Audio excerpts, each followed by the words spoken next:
Honorable members, prayers.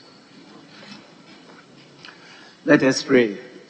Almighty God, we humbly beseech thee to look with favor upon this Parliament of the Republic of Ghana. Grant that it may perform its high duty as in thy sight. Give divine guidance to the President of the Republic. Endow members of Parliament and ministers of state with discernment and vision, integrity and courage, that through the labors of government, this land and people may be well and truly served, and that good purposes for the common human life be realized in our midst. Amen. O God, grant us a vision of our country, fair as it might be, a country of righteousness, where none shall wrong his neighbor, a country of plenty, where evil and poverty shall be done away with, a country of brotherhood, where all success shall be founded on service and honor shall be given to the deserving, a country of peace, where government shall rest on the will of the people and the love for the common good. Bless the efforts of those who struggle to make this vision a living reality. Inspire and strengthen our people, that they may give time, thought, and sacrifice to speed the day of the coming beauty of Ghana and Africa. Amen.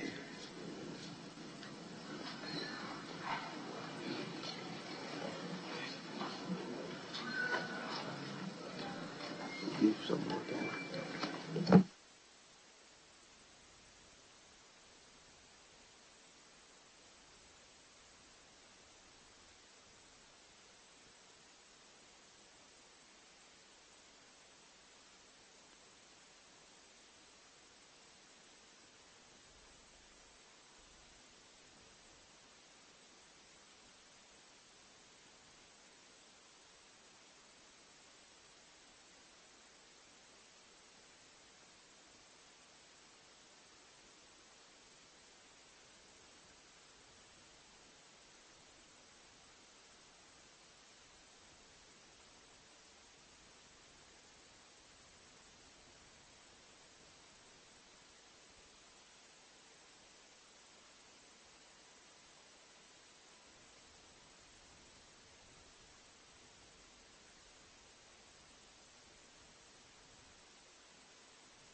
Honorable members,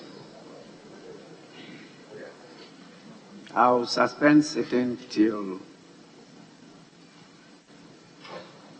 11.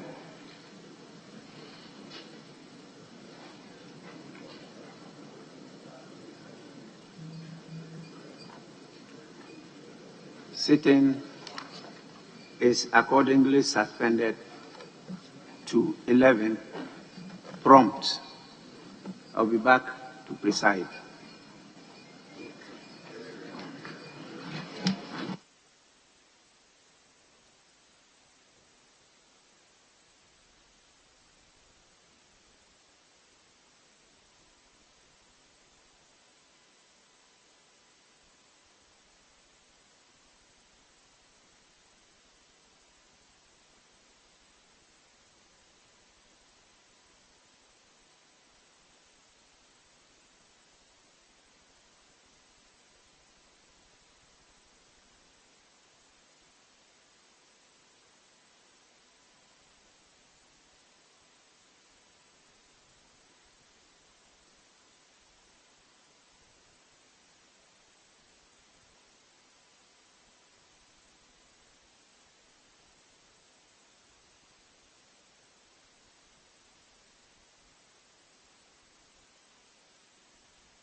The Honorable Minister for Finance has been programmed to answer questions.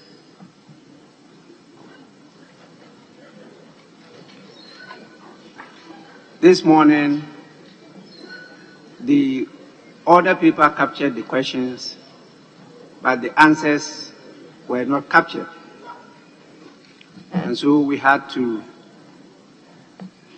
with other intervening matters, suspend sitting to go and ensure that the answers were captured. The minister came, the answers were submitted. An order paper addendum is being printed capturing the answers, but in the discussion with leadership, we agreed that since the minister was coming to transact two items, questions and also a statement, since the statement is ready, we could start with the statement, waiting the table office and the Hansard office to print the answers to the questions. So that's why we are here, and the minister has taken his seat, and so with your kind permission, I'll call on him to make the statement. And you know the standing order under which he's coming to make the statement, which is standing order 70, but don't forget that this is a request from the House. But you'll be given the opportunity to comment on the statement. And I emphasize comment on the statement. I'll be guided by leaders as to how many from each side of the House will be given the permission to make the comments. And I'm sure by then the answers will have been ready for us to go to questions and answer session. So, Minister for Finance, you are welcome. And we'll go to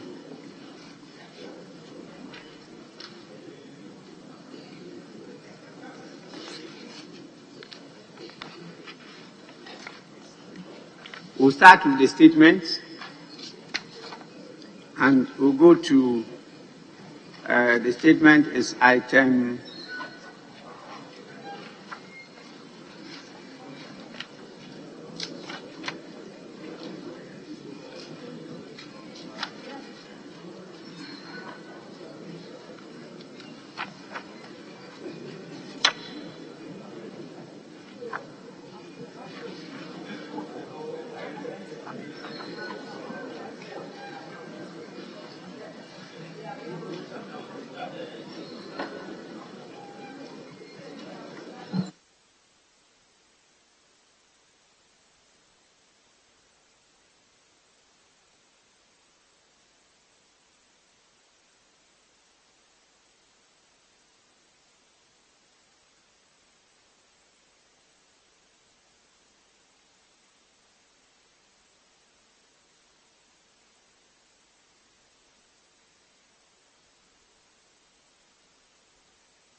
yes, honorable members, I've been given a copy of the answers. The other paper addendum has captured the answers. But as we said, we'll start with the statement, which is item 7. And so I'll invite the minister to deliver the statement. Yes, Deputy Majority Leader. Mr. Speaker, I have a small application, which application would require your guidance, Mr. Speaker. We are always guided by your higher wisdom and knowledge of affairs. Mr. Speaker, Order 72, under which you are inviting the Honorable Minister. Mr. Speaker, the Order 72, I would want, Mr. Speaker, for the avoidance of doubt, just to read. Yes, go on. Mr. Speaker, a Minister of State may make an announcement or a statement of government policy. Any such announcement or statement should be limited to facts deemed necessary to make known to the House and should not be designated to provoke debate at this stage. Any member may comment briefly, subject to the same limitations. Mr. Speaker, I just read it and I thought that, with your leave, that is correct. But Mr. Speaker always has a way of guiding us and explaining the rules to us, for us to be guided, so that we don't get carried away. Mr. Speaker, thank you, sir.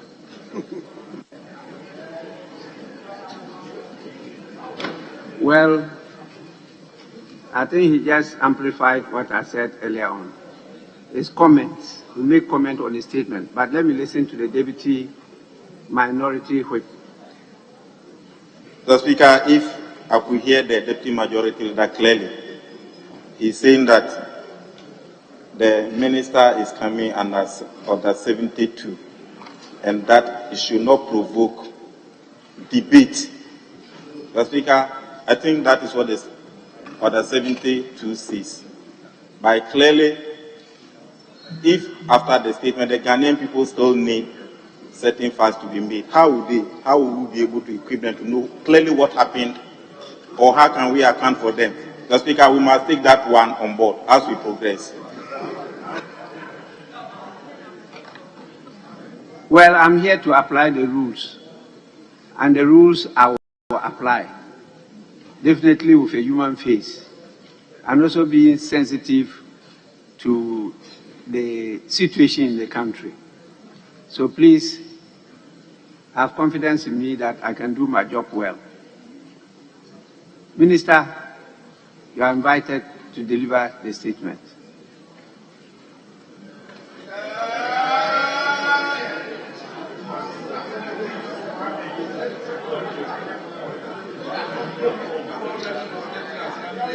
Right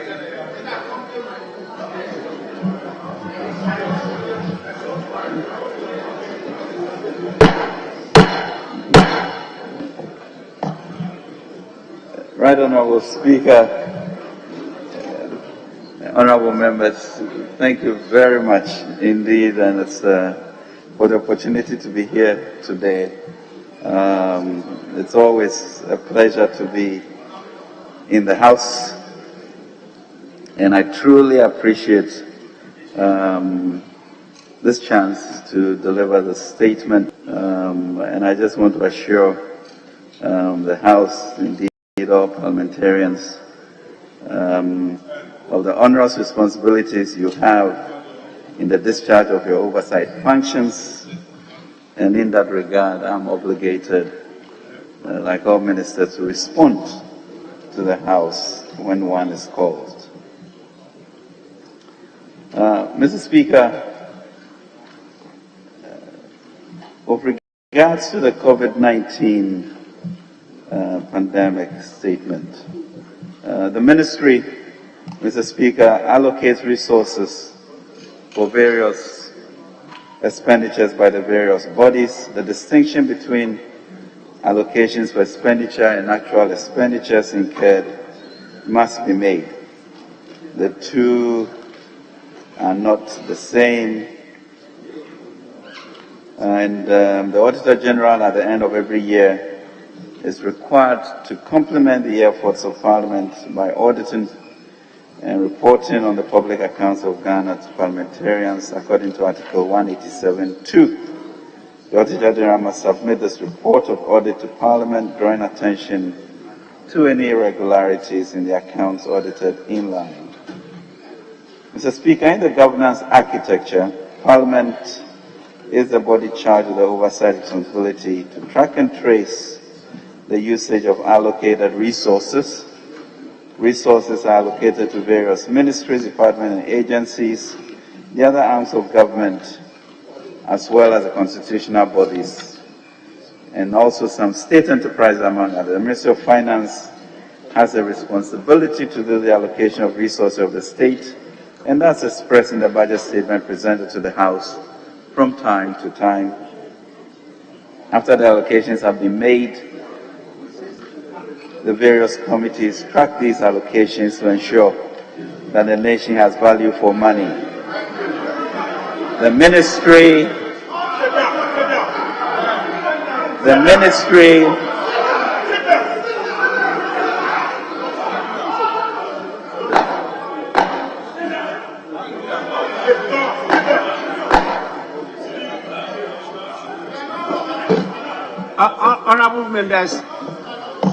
Honorable members, don't tempt me to name members. Thank you, Mr. Speaker. Honorable Minister, I will grant you permission to do away with the mask. I know that COVID is still with us, but it looks like there's some obstruction because of the type of mask you are using. So if you could, if not, then we need more volume of your voice, because I myself was struggling to capture what you were saying.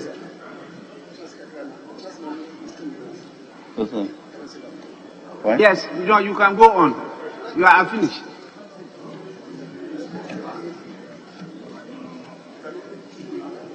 Yeah, could you I'm told that there will be an attempt to increase the volume of the mic for him.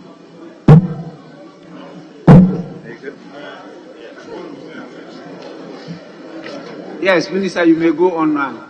Thank you very much, Mr. Speaker. As we all know, I had long COVID complications, and by the grace of God, we are doing very well now.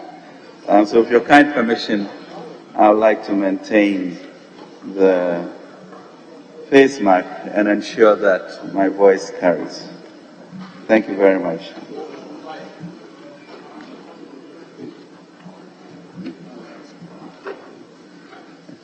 Mr. Speaker,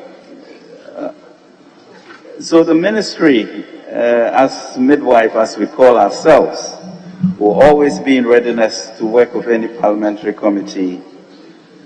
Mr. Speaker, the COVID-19 expenditures have been broadly provided for in pages 274.3 and 274 in the 2021 budget statement and economic policy, and also page 335 of the 2022 budget. Beyond that, Mr. Speaker, with respect to the granular issues at the various ministries, departments, and agencies, the arms of government, including Parliament, as well as constitutional bodies, and also the state enterprises. I'm afraid that the committees would do a great job. The ministry does not follow these bodies on the various paths of expenditure, apart from the report they submit to the ministry. Notwithstanding this, and to set minds at ease, I'm here for the avoidance of doubt to respond to the allocations made to the various bodies and institutions.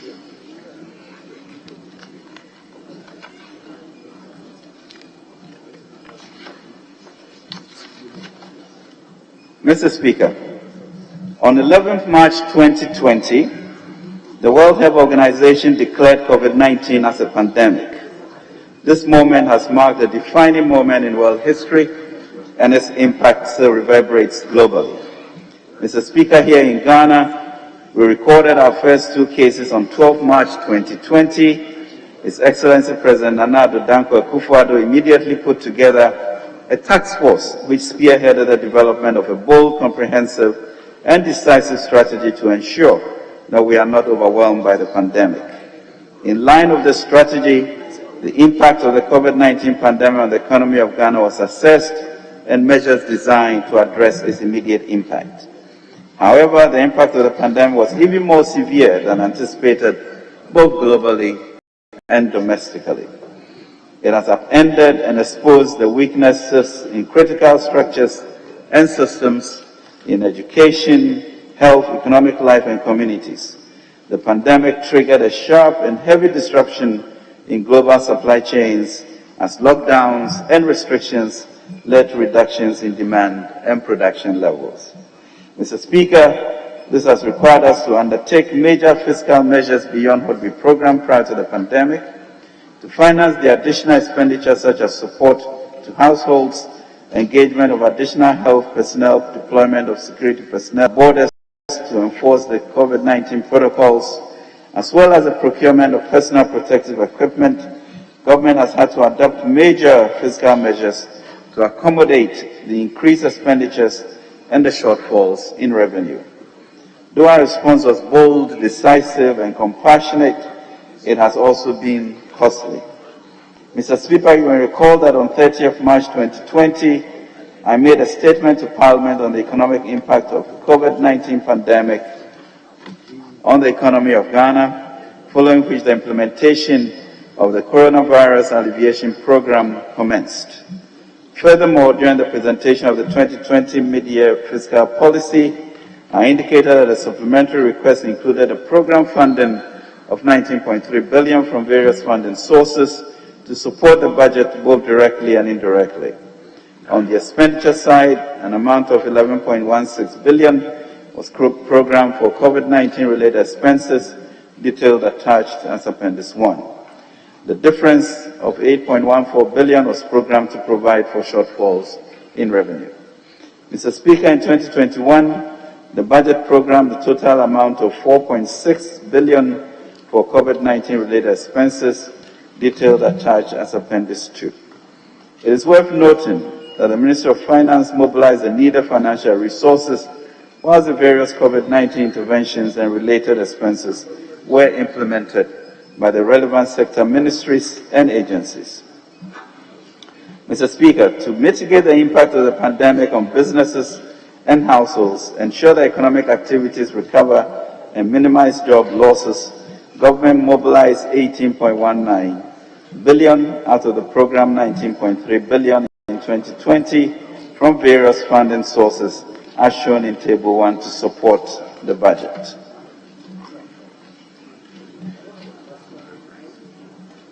GOG Contingency Fund of 1.2 billion, World Bank Group funds of 1.3 billion, IMF 1 billion program, AFDB 405 million, EU 504 million, BOG bonds 10 billion, summing up to 19.3 billion. Mr. Speaker, government program funding of 1,203,715,085 cedis to finance the coronavirus alleviation program. This program focused on achieving 5 key objectives: limit and stop the importation of the virus, contain its spread, provide adequate care for the sick, limit the impact of the virus on social and economic life, and inspire the expansion of our domestic capability and deepen our self-reliance. The Ministry of Health also led the preparation and implementation of the Emergency Preparedness and Response Plan, which was financed with funds from the World Bank. An amount of $230 million was secured from various facilities under the World Bank to support the implementation of COVID-19 Emergency Preparedness and Response Plan. The funding facilities included the Fast Track COVID-19 Facility, $35 million. This financing is Ghana's share of the World Bank's $4 billion Fast Track COVID-19 Facility that was announced in March 2020 to enable countries deal with the pandemic. GARID SEC $65 million.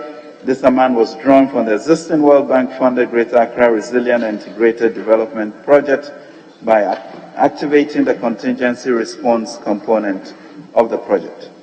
An additional financing of $130 million in November 2020 to strengthen and scale up the gains of the EPRP.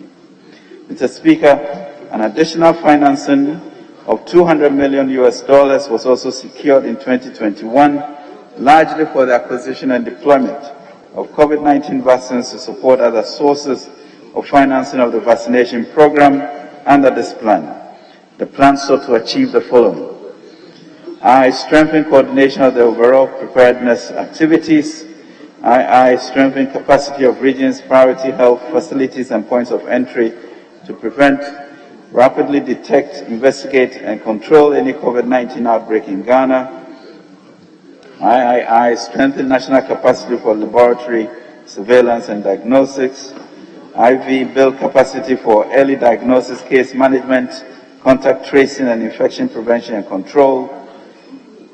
Ensure minimum health logistics are in place in prioritized regions, health facilities and points of entry for preparedness and laboratory capacity sustained for timely and quality testing of COVID-19 samples.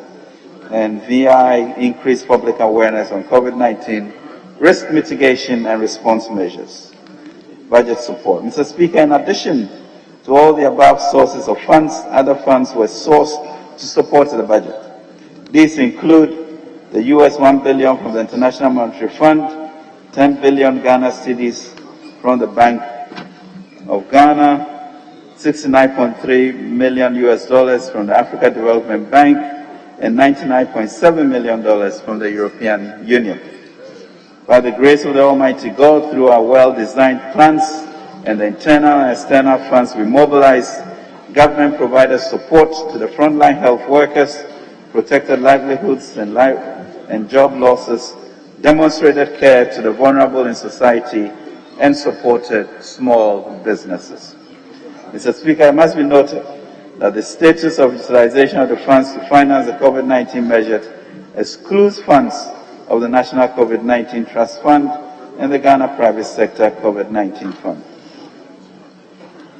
Mr. Speaker, for the year 2020 and 2021, the program expenditure amounted to $15.763 million for the COVID-19 related expenditure, out of which the actual utilization was $12.036 million.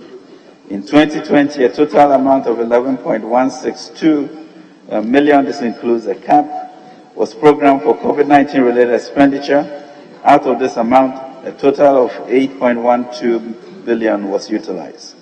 The amount was utilized to provide support to households, supply equipment and provide relief to health workers.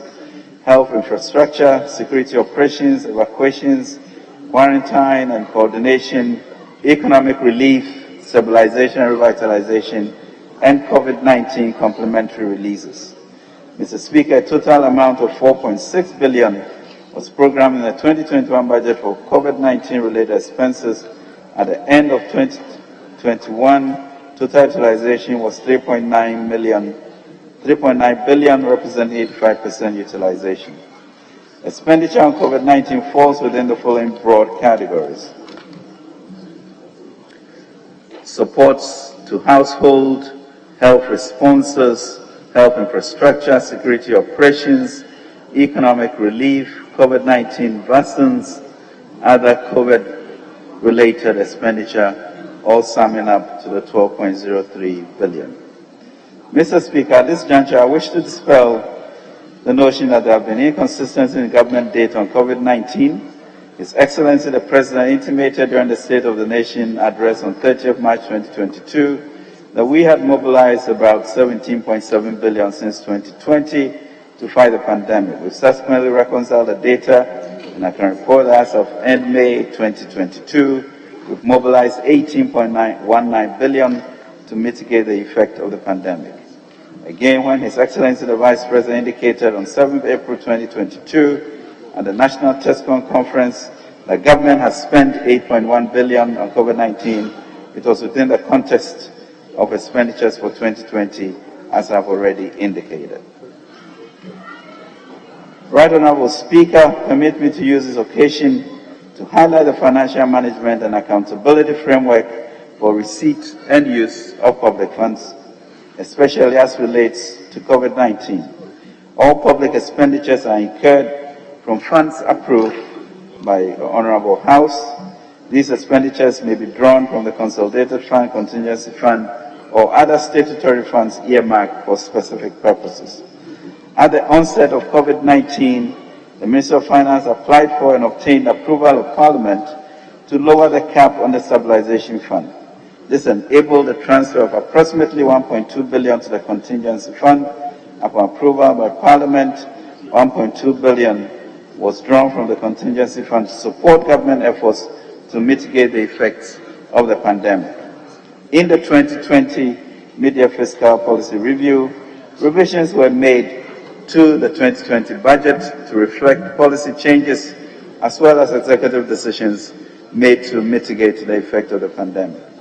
Mr. Speaker, the 2021 budget included the necessary provisions to facilitate mitigation of the residual effects of COVID-19 and to facilitate the revitalization of the Ghanaian economy. To ensure transparency and accountability in the use of funds earmarked for COVID-19 mitigation, existing financial management rules and regulations were used to disburse funds whilst ensuring the necessary timelines required in dealing with the pandemic were met. Mr. Speaker, in line with our financial management rules and regulations, all covered entities keep records and subject themselves to internal audit on a continuous basis, as well as external annual audits by the Supreme Audit Institution of Ghana, the Audit Service. Mr. Speaker, in the 2020 Mid-Year Review and Supplementary Estimates, I presented a comprehensive update on the impact of the COVID-19 pandemic and the measures government have put in place to contain it. Furthermore, in the 2021 budget, government presented to this august House the budget statement and economic policy, including a detailed breakdown and justification for the COVID-19 expenditure, including a statement showing the sources of funds and expenditure on COVID-19, and this was duly approved by the House. Again, in November 2021, when I presented the 2022 budget, I provided further updates and schedules on COVID-19 expenditure. Mr. Speaker, I now proceed to provide additional details on the COVID-19 expenditure that I have listed. Support to households. Mr. Speaker, total amount programmed for the initiatives under the support to households in 2020 to September 2020. Following an executive directive, this was extended to December 2020 for lifeline consumers. The distribution was also carried out by the Community Water and Sanitation Agency and other smallholder water supply organizations. An amount of 556 million was budgeted in 2020 for this program, out of which 456 million was utilized. In 2021, a total allocation of 200 million Ghana cedis was made for the provision of free water and electricity for lifeline consumers, out of which 143 million was utilized. Government also made provision in the budget for free electricity to lifeline consumers and absorbed 50% of all electricity bills for all residential and commercial customers. A total cost of 1.04 billion was utilized for the policy from April to September 2020. Health response supplies, equipment and relief for health workers. Mr. Speaker, the total amount programmed for the measures under the health response in 2020 was 1.522 billion, out of which an amount of 1.049 billion was utilized. The details are as follows. A total amount of 2 million cedis for busing health workers within Accra, Tema, Kumasi, and Kasua to and from work for the duration of the lockdown, and metro mass transport. The whole amount was utilized, with 0.7 million going to CAPTI and 1.3 million going to support the services of the Metro Mass Transport Company. A total of 80 million Ghana cedis was programmed to pay 50% of the basic salary as allowance for frontline workers. All requests have been reconciled and paid. Total 1.44 billion was programmed for the provision of PPEs, testing kits, and medical equipment, as well as to undertake community engagements. Other expenditure includes communication, quarantine, and treatment for COVID-19. An amount of 1.01 billion was utilized. Health infrastructure. Mr. Speaker, in the wake of the pandemic, government took a bold decision to provide health infrastructure in the districts and regions that did not have a district or regional hospital. In all 111 district, regional, and mental hospitals, Agenda 111 were programmed for construction. A total of 600 million Ghana cedis was released to begin the construction across the country in 2020. In the 2021 budget, an amount of 779 million was programmed for the continuation of Agenda 111 projects. Out of this, an amount of 763.92 million has been released. Mr. Speaker, government programmed a total amount of 1.2 billion for security operations, evacuation of Ghanaians stranded abroad, and coordination of MMDA sanitation and disinfection exercises. As of 31st December 2020, amount of 875 million was utilized. This expenditure was utilized by the Ministries of Local Government and Rural Development, the Interior, Justice and Attorney General, Defense, National Security, and God.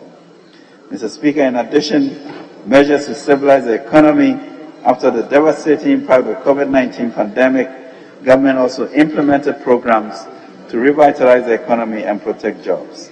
These include the Coronavirus Alleviation Program Business Support Scheme, CAPBUZ, by the NBSSI, now the Ghana Enterprise Agency, which provided soft loans to 302,000 small and medium-scale businesses across the country to mitigate the economic impact of the pandemic and protect jobs. A total of 600 million was utilized. The Ghana Cares Over Tampa program was launched in November 2020 to make strategic investments in the rail sector of the economy. Total amount released as at the end of 2021 was 539 million Ghana cedis out of the total program amount of 1.5 billion cedis. And the establishment of the Development Bank of Ghana to address gaps in the Ghanaian credit markets, especially the availability of medium and long-term finance for the private sector. A total amount of 853 million has been transferred to the bank as seed capital. Mr. Speaker, other measures include the transfer of 1.5 million to the statutory funds in line with the approved budget to enable them to deliver on their mandate. This was occasioned by the non-performance of revenues largely due to the global lockdowns. and the payment of $1.267 billion to contractors to settle outstanding indebtedness to contractors that were programmed to be paid in 2020, with revenues collected, as well as ease the financial burden that arose due to the outbreak of the pandemic. Mr. Speaker, due to the COVID-19 protocols, the Electoral Commission and National Identification Authority had to increase their registration sites and recruit more personnel to ensure compliance during the registration and voting. An amount of $401 million was transferred to the NIA and EC as additional support to ensure COVID-19 compliant registration and voting. National COVID-19 response to school reopening. Mr. Speaker, in September 2020, while other countries had closed all schools, government, with advice of experts, took the bold decision to partially reopen schools to enable final year students write their final exams under very strict COVID-19 protocols. This was largely successful, with minimal infections among the students. An amount of $1.119.73 billion was allocated for mass school reopening in January 2021. This was to ensure that all students and teachers were provided with infection prevention and control items. Total amount utilized was $1.118 billion. Procurement of COVID-19 vaccines. Mr. Speaker, the acceleration of sustained socio-economic recovery through advances in vaccine development required the mobilization of significant resources to enable the deployment of a mass vaccination program. The urgent need to vaccinate a target of 20 million people to achieve herd immunity and strengthen the health system in Ghana required the government of Ghana makes a significant allocation for the purchase of vaccines. A total amount of $929.3 million was therefore allocated in the 2021 budget for the procurement of vaccines. The National Deployment and Vaccination Plan estimated an amount of $51.6 million to undertake the vaccination deployment. A total amount of 776 million Ghana cedis was released for the purchase of Sputnik V, the Johnson CoV SARS-2 COVID vaccines, and the emergency deployment of vaccines in schools. As of 31st March 2022, a total of 5.4 million vaccines have been deployed and received into the country since the commencement of the COVID-19 campaign, March 2nd, 2021. 14.3 million doses of vaccines have been administered as of April 25, 2022. Mr. Speaker, I believe that this presentation demonstrates government's commitment to accountability and transparency. All program mobilized and utilized funds have been duly reported on. As a government, we continue to operate an open door policy and welcome any opportunity to engage in the national interest. Let me reiterate that never before in the history of the Fourth Republic has the entire Ghanaian economy and society experienced such severe shock occasioned by a single external event. Indeed, from independence to date, the Ghanaian economy has never faced such a sudden nationwide dramatic reduction in household and corporate economic activity. But as the President said in one of his addresses to the nation during the coronavirus outbreak, our survival is in our hands and it continues to be in our hands. Mr. Speaker, thank you very much for the opportunity and God bless our homeland, Ghana.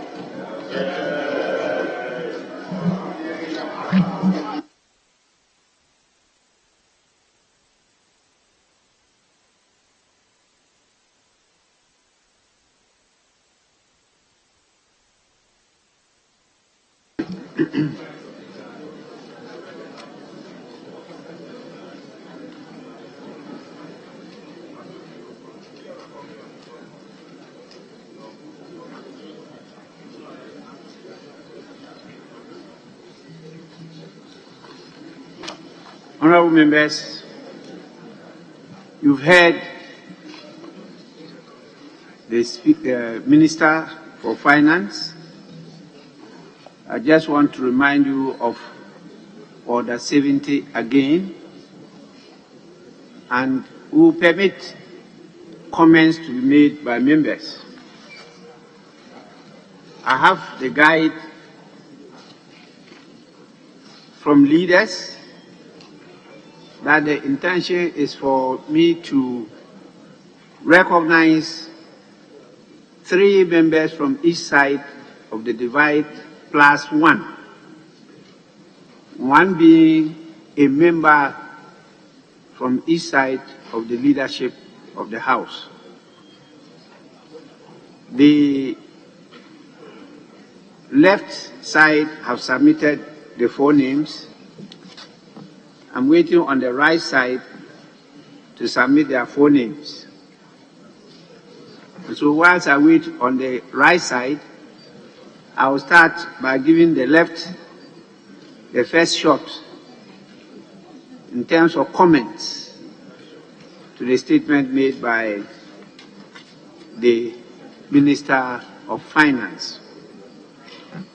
The first person I've been guided to give the opportunity is the Honorable Atuforsen.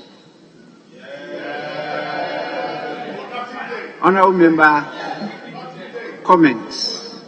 You may go on, please. Mr. Speaker, thank you for the opportunity to make some comment on the statement that was delivered by our Minister responsible for Finance. Mr. Speaker, I have 3 major concerns on the very statement that was delivered by our Minister. Mr. Speaker, the first one relates to the fact that I've seen the Minister accounting for the sources of financing or sources of fund for the amount they received to tackle COVID-19. Mr. Speaker, one particular one that is conspicuously missing in it is the COVID-19 Trust Fund that was established by the President of the Republic of Ghana. Mr. Speaker, that is critical because any amount that accrued to the fund is public fund and it should be accounted as such. Mr. Speaker, if I decide to donate money to fight a pandemic, that money is not private money. That money was received by state actor and it should be accounted for as such. And so therefore, in showing us the sources of funding, that particular line is conspicuously missing.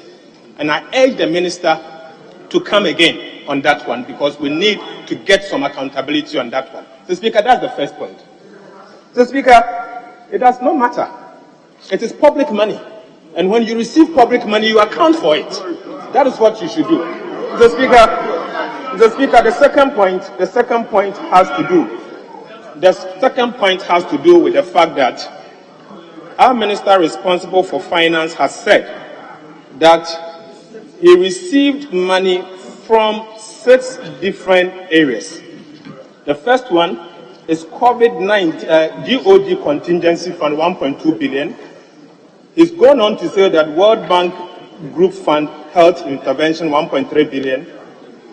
He lined of which and showed all of the amount to prove that he's gotten 1.3 billion. IMF, 1 billion. AFDB, an amount of 405.6 million. And then EU and BOG COVID-19 bond, 10 billion. If you add all of them, he's saying 19.3 billion. So, Speaker, granted that he's received 19.3 billion.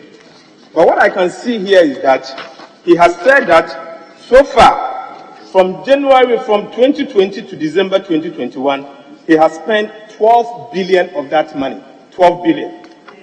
What he has failed to do is to tell us that between the 19.3 billion and the 12 billion, the difference of 7.3 billion, where the money is and what they have used the money for.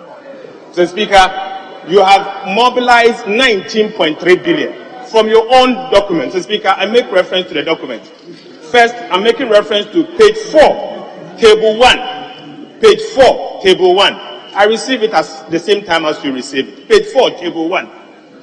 Table 1 says that you have mobilized 19.3 billion sources of funding. Funding sources, 19.3 billion. That is what is there. Mr. Speaker, if you go further to the same document, page 6, item A, expenditure on COVID-19, it gives us status of utilization of 2020 and 2021 COVID-19. Mr. Speaker, the last item, it gives you the amount they budgeted, the amount they have released so far, and he said that so far they have released 12 billion. So my argument is that if you've mobilized 19 billion and you've spent 12 billion, at least give us an indication. You receive IMF 1 billion. You are telling us that you raised a bond of 10 billion. You're also telling us that you had some sources from World Bank.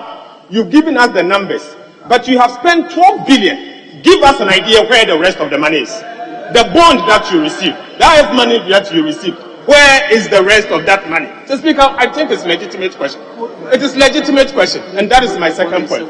So, Speaker, Mr. Speaker, so the difference here that I am seeing is 7.3 billion Ghana cedis unaccounted for, and I want to find out where is that money. It's legitimate. So, Speaker, my third point relates to the fact that our minister responsible for finance has given us an indication that he spent 12 billion Ghana cedis so far, 2020 and 2021. The Speaker, my concern has to do with the fact that, yes, he has given us some headline items. He said to us, and it is also in the media review of the year 2021, Government of Ghana's media review. And if you refer to page 101, appendix 4.3 of the media, 4E of the media review, the same thing has been stated here. Mr. Speaker, the minister had said, and let me commend him for the consistency in reporting. Mr. Speaker, page 101 of the media review is also in the same statement, appendix 1 of the media of the document that he's given to us. He said, Mr. Speaker, that they have spent 598 million at the time from January to June 2021. 598 million, equivalent to $1 billion for the purposes of, $100 million for the purposes of payment for nose masks, hand sanitizers, and Veronica buckets. Mr. Speaker, my concern is, yes, you spend 598 million for nose masks, hand sanitizers, and Veronica buckets for the reopening of schools. But at what cost?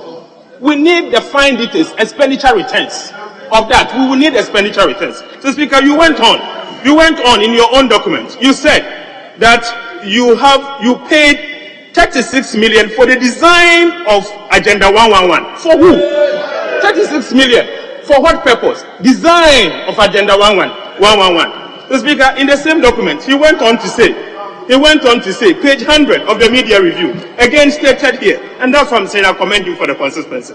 So, Speaker, he says here that Agenda 111, January to December 2020, provision of health infrastructure, Agenda 111, district and regional hospital, 600 million Ghana cedis.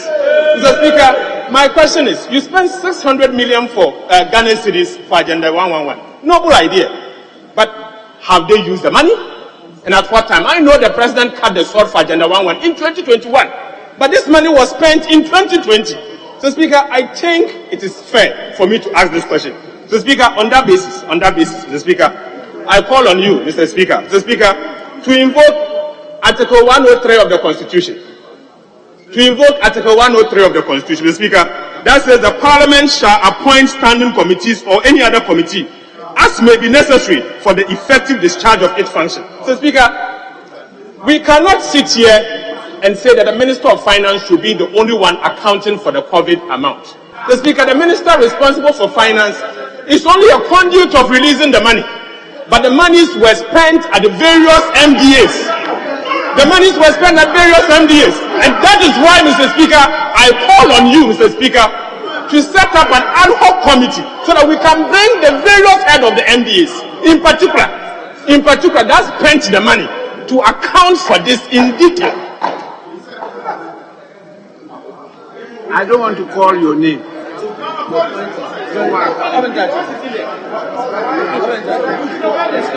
Yes. Honorable Atoforson, you may sum up. If I hear you shout across the aisle, I'll be compelled to name you. I'm not. Please. Yes. May you conclude? Mr. Speaker, I'm concluding. Mr. Speaker, I'm calling on you, Mr. Speaker, to use the powers under the Constitution, Article 101, to set up 103 of the Constitution, to set up an ad hoc committee to particularly get the various covered entities that spent the money to account for it in detail. Mr. Speaker, yes, I've seen a bold attempt by giving us some headline items. I acknowledge that, but there are gaps. The gaps, I cannot ask the minister responsible for finance to give me the details of the fact that they spend $100 million on nose masks and hand sanitizers. I have to ask the minister who purchased that. And that is why, Mr. Speaker, I'm asking you that this committee must be established by this House, chaired by a member of the Minority Committee, so that we can go into the details, to get the details out, and all of us will be able to get the facts as we need to. Thank you very much, Mr. Speaker.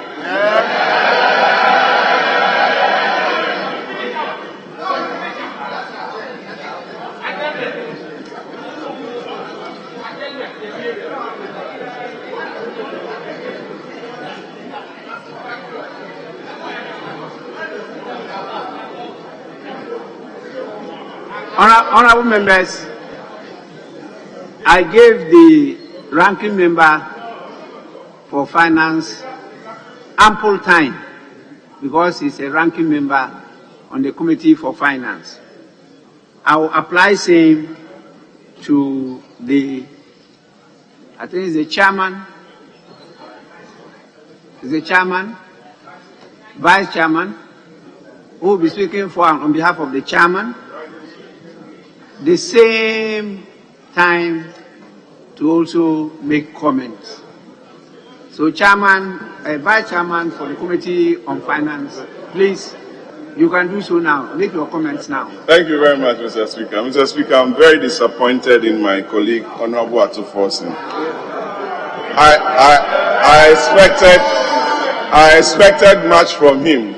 I expected in-depth analysis of what he's been spewing on the airways and blindfolding the minds of the good people of this country that there's been something untoward with regards to the COVID-19 expenditure. He didn't even read the report, Mr. Speaker. Mr. Speaker, let me refer you to paragraph... Honorable Vice Chairman, you are to make comments on the statement made by the minister. You are not to debate. You are to make comments, and in fact, the deputy majority leader emphasized this. So go on with your comments. Thank you very much, Mr. Speaker, for your guidance. Mr. Speaker, let me refer you to paragraph 15 of the statement made by the Honourable Minister of Finance. Mr. Speaker, it must be noted that the status of utilization of the funds to finance the COVID-19 measures excludes funds of the National COVID-19 Trust Fund and the Ghana Private Sector COVID-19 Fund. Mr. Speaker, it must be put on record that my colleague never read the statement and did not avert his mind today. Mr. Speaker. Mr. Speaker, our colleagues have been on the rampage. Our colleagues have been on the rampage trying to foul the atmosphere in this country with regards to the expenditures that the minister has ably presented to the House. Mr. Speaker, a summary of the expenditures are captured on pages 14 and 15 of the statement.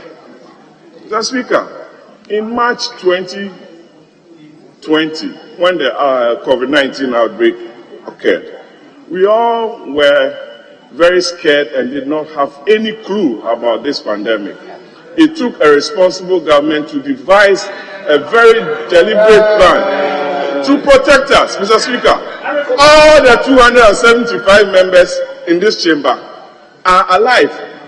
We all benefited one way or the other from the relief that has been presented to this House, Mr. Speaker. Mr. Speaker, to the extent that our spouses were even privileged to come to the hospital or the clinic to get their jabs. Where were we going to get the monies from, Mr. Speaker? How many of us didn't benefit from the free water supply as captured in this report? How many of us didn't benefit from the free electricity? The lifeline consumers, the Minister of Energy is here. Our constituents, how many of you didn't benefit? Mr. Speaker, we are here for accountability. That is why the Minister on pages 14 and 15 has given us an elaborate expenditure plan, which cannot be criticized by your good self. You haven't been able to punch any meaningful hole in the expenditure as provided for by the Minister. We expected much from the minority. You've disappointed the people of this country. You've told them a lot that the government has concealed a lot of expenditures under this COVID-19 relief. To hear your ranking member or our ranking member on finance speak, rather commending a Minister of Finance, I doff my heart for the Minister of Finance for being honest and consistent, as stated by Honorable Antifosi. Mr. Speaker, Agenda 111. The Minister said, and rightly so, that he set aside 600 million for this elaborate program. COVID-19 exposed Ghana's health system to the extent that most districts in this country did not have health facilities. What did a thinking government do? A thinking government decided that, look, let me take advantage of this pandemic and spread health infrastructure across the country. How do I start it? I have to make provision for in the budget. Fortunately for us, our colleagues and ourselves approved the budget and included that money. 700 million cedis was also added, making it 1.3 billion. Projects are ongoing across the districts. We as a country must look for additional funds to ensure that our brothers in Bunkrugu, Okakwe Central, and across the country have access to quality health care. Not my sister from Adan having a beautiful hospital in Adan. We all need Adan Hospital in Poho. Mr. Speaker, it is heartwarming that this matter is being settled today, once and for all, and that a call for an ad hoc committee is an afterthought. To the extent that the Minister has spent time to give us a detailed expenditure, it is really uncalled for to waste the time of the Ghanaian. At the end of the day, the Auditor General will come back to this country with his report. And that committee is chaired by the Deputy Minority Leader, who is very knowledgeable in that space. Use your intellect to criticize the Auditor General's report and the report from the MMDAs, and we'll come and answer. I thank you very much.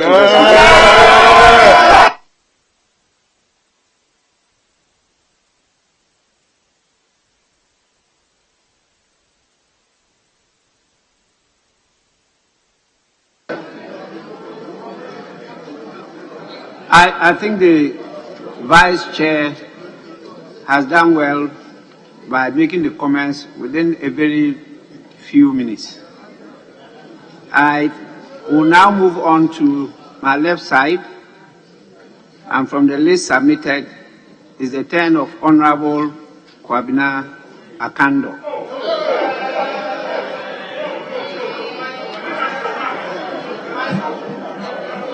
I'm most grateful, Mr. Speaker, for the opportunity to comment on the statement delivered by the Minister responsible for Finance. Mr. Speaker, this statement is the very reason why a bipartisan committee must be constituted to probe the entire expenditure on COVID-19. Mr. Speaker, I will point to few inaccuracies in the statement presented by the Minister responsible for Finance. Mr. Speaker, that must not be entertained on this floor. Mr. Speaker, may I refer you to page 7, paragraph 19. Mr. Speaker, with your permission. Mr. Speaker, at this juncture, I wish to dispel the notion that there have been inconsistencies in government data on COVID-19. Mr. Speaker, His Excellency the President intimated during the State of the Nation address on 30th March 2022 that we had mobilized, Mr. Speaker, the emphasis is mine, about 17.7 billion since 2020. Mr. Speaker, that is not what the President said. Mr. Speaker, may I refer you to the State of the Nation address, and that is on page 5. Page 5. Mr. Speaker, the very first line. In all data from the Ministry of Finance tells us that an amount of 17.7 billion, which is 4.6% of the GDP, has been spent, not mobilized. Mr. Speaker, there's a clear difference between what has been mobilized and what has been. Why do you do this to Parliament? Mr. Speaker, between him and the President, who is telling us the truth. Mr. Speaker, again, Mr. Speaker, if you check, Mr. Speaker, if you check the statement that has been given to us, especially table, Mr. Speaker, especially Appendix 1, status of utilization of 2022 COVID-19 budget. Mr. Speaker, this statement tells us, Mr. Speaker, that an amount of 600 million Ghana cedis was released with respect to Agenda 111. As of 2020, Mr. Speaker, as a matter of fact, Agenda 111 was actually commissioned, the sword was cut on the 17th of August 2021. Mr. Speaker, meanwhile, that money was released as far back as 2020, which is clearly captured here. What was that money used for? Mr. Speaker, these are all issues that we demand answers. And Mr. Speaker, knowing very well the rules of contributing or commenting on statements, we cannot use statements to resolve these issues. Mr. Speaker, again, let me refer you to paragraph 28 of the statement. Paragraph 28 says that they spent hotmail and they spent 4.3 Ghana cedis on each person, and they spent on about 2,744,000 people. The Speaker, if you do the computation, you are arriving at around 11.9 million Ghana cedis. The Speaker, there's a huge difference of about 240, almost 243,000 Ghana cedis. Mr. Speaker, the minister is telling us that, Mr. Speaker, that money was used for transportation within the metropolis. Mr. Speaker, I think that we need to know the details of this expenditure. This is actually not enough, and that will give us the opportunity, even if possible, to subpoena other documents to probe further. So, Mr. Speaker, coming by a statement will not help us, and therefore I support the call that this House constitute a bipartisan committee to look into this matter. Mr. Speaker, I thank you for the opportunity.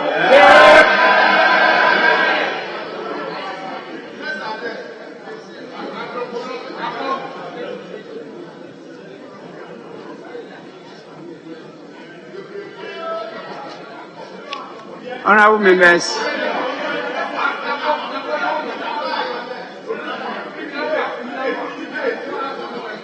it's now the turn of the Honorable Deputy Minister of Finance, Honorable Abina Osei Asare.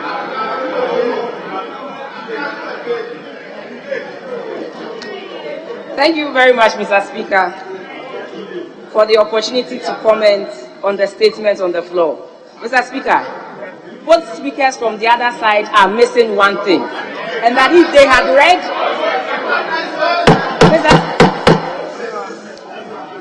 Mr. Speaker, if they had read paragraph 6 of the minister's statement, they would have realized that the minister said, yes, the total inflow for 2020 was 19.3 billion. And out of that, they used some to directly fund COVID-19 expenditures, and others were indirectly. One, on the expenditure side, we allocated 1.16 billion, and directly. And Mr. Speaker, the difference of 8.1 billion was what we used to shore up the budget. You remember we came to this house and revised the expenditure, revised the revenue numbers by close to 11.1 billion as a result of the effects of COVID. So the difference between the 11.1 and the 19.3 is what we used to shore up the budget. If you revise your revenue numbers down by 11.1 billion, and you shore it up with a difference of 8.1 billion, clearly you've accounted for the 19.3 billion.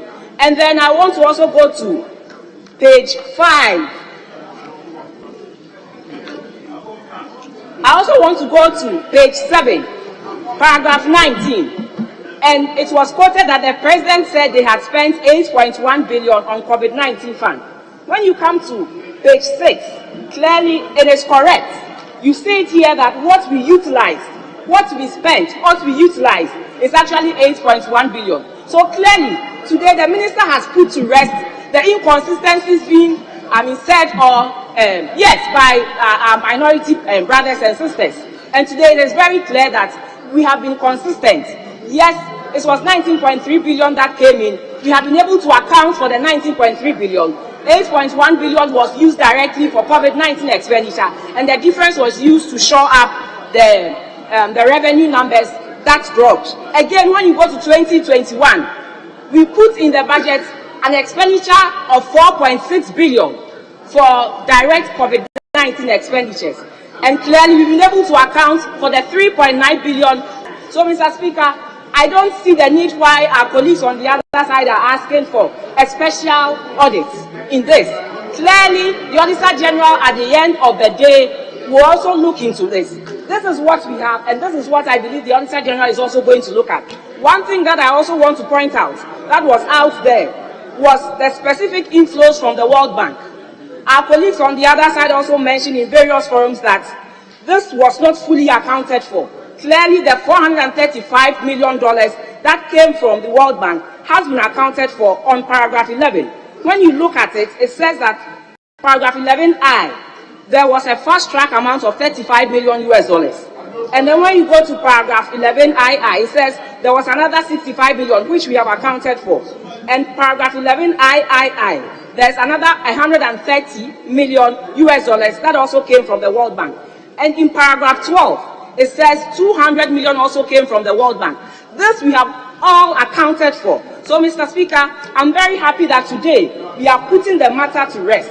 All the monies that came in 2020, the 19.3 billion, we have accounted for it through the table that has been provided here, where we have 8.1 billion being utilized, and then the difference is what we use to shore up the revenue numbers. Mr. Speaker, COVID-19 was a rare thing. We had never seen this before, but yet still, this thinking government, thought it wise and saw that the most important thing to do was to save lives and also to protect lives and save the economy. So two things this government did. First was to, in the midst of the pandemic, was to save lives and protect livelihoods. And that is what we did in 2021, and we accounted for it.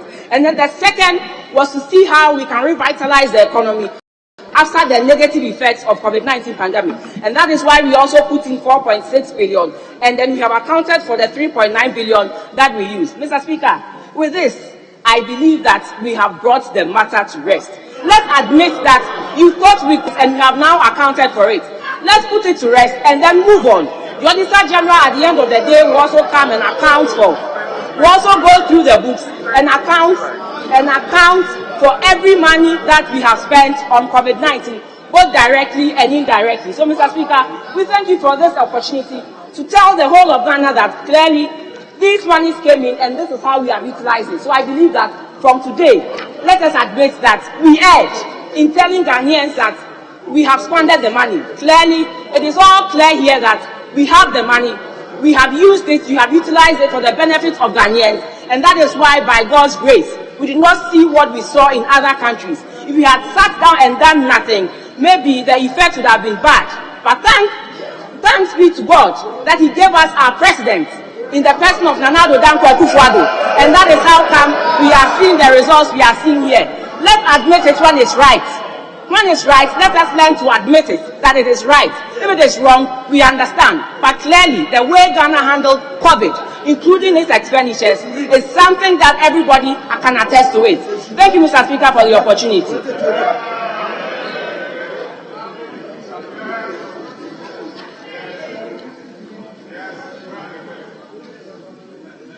Honorable Adongo Isaac.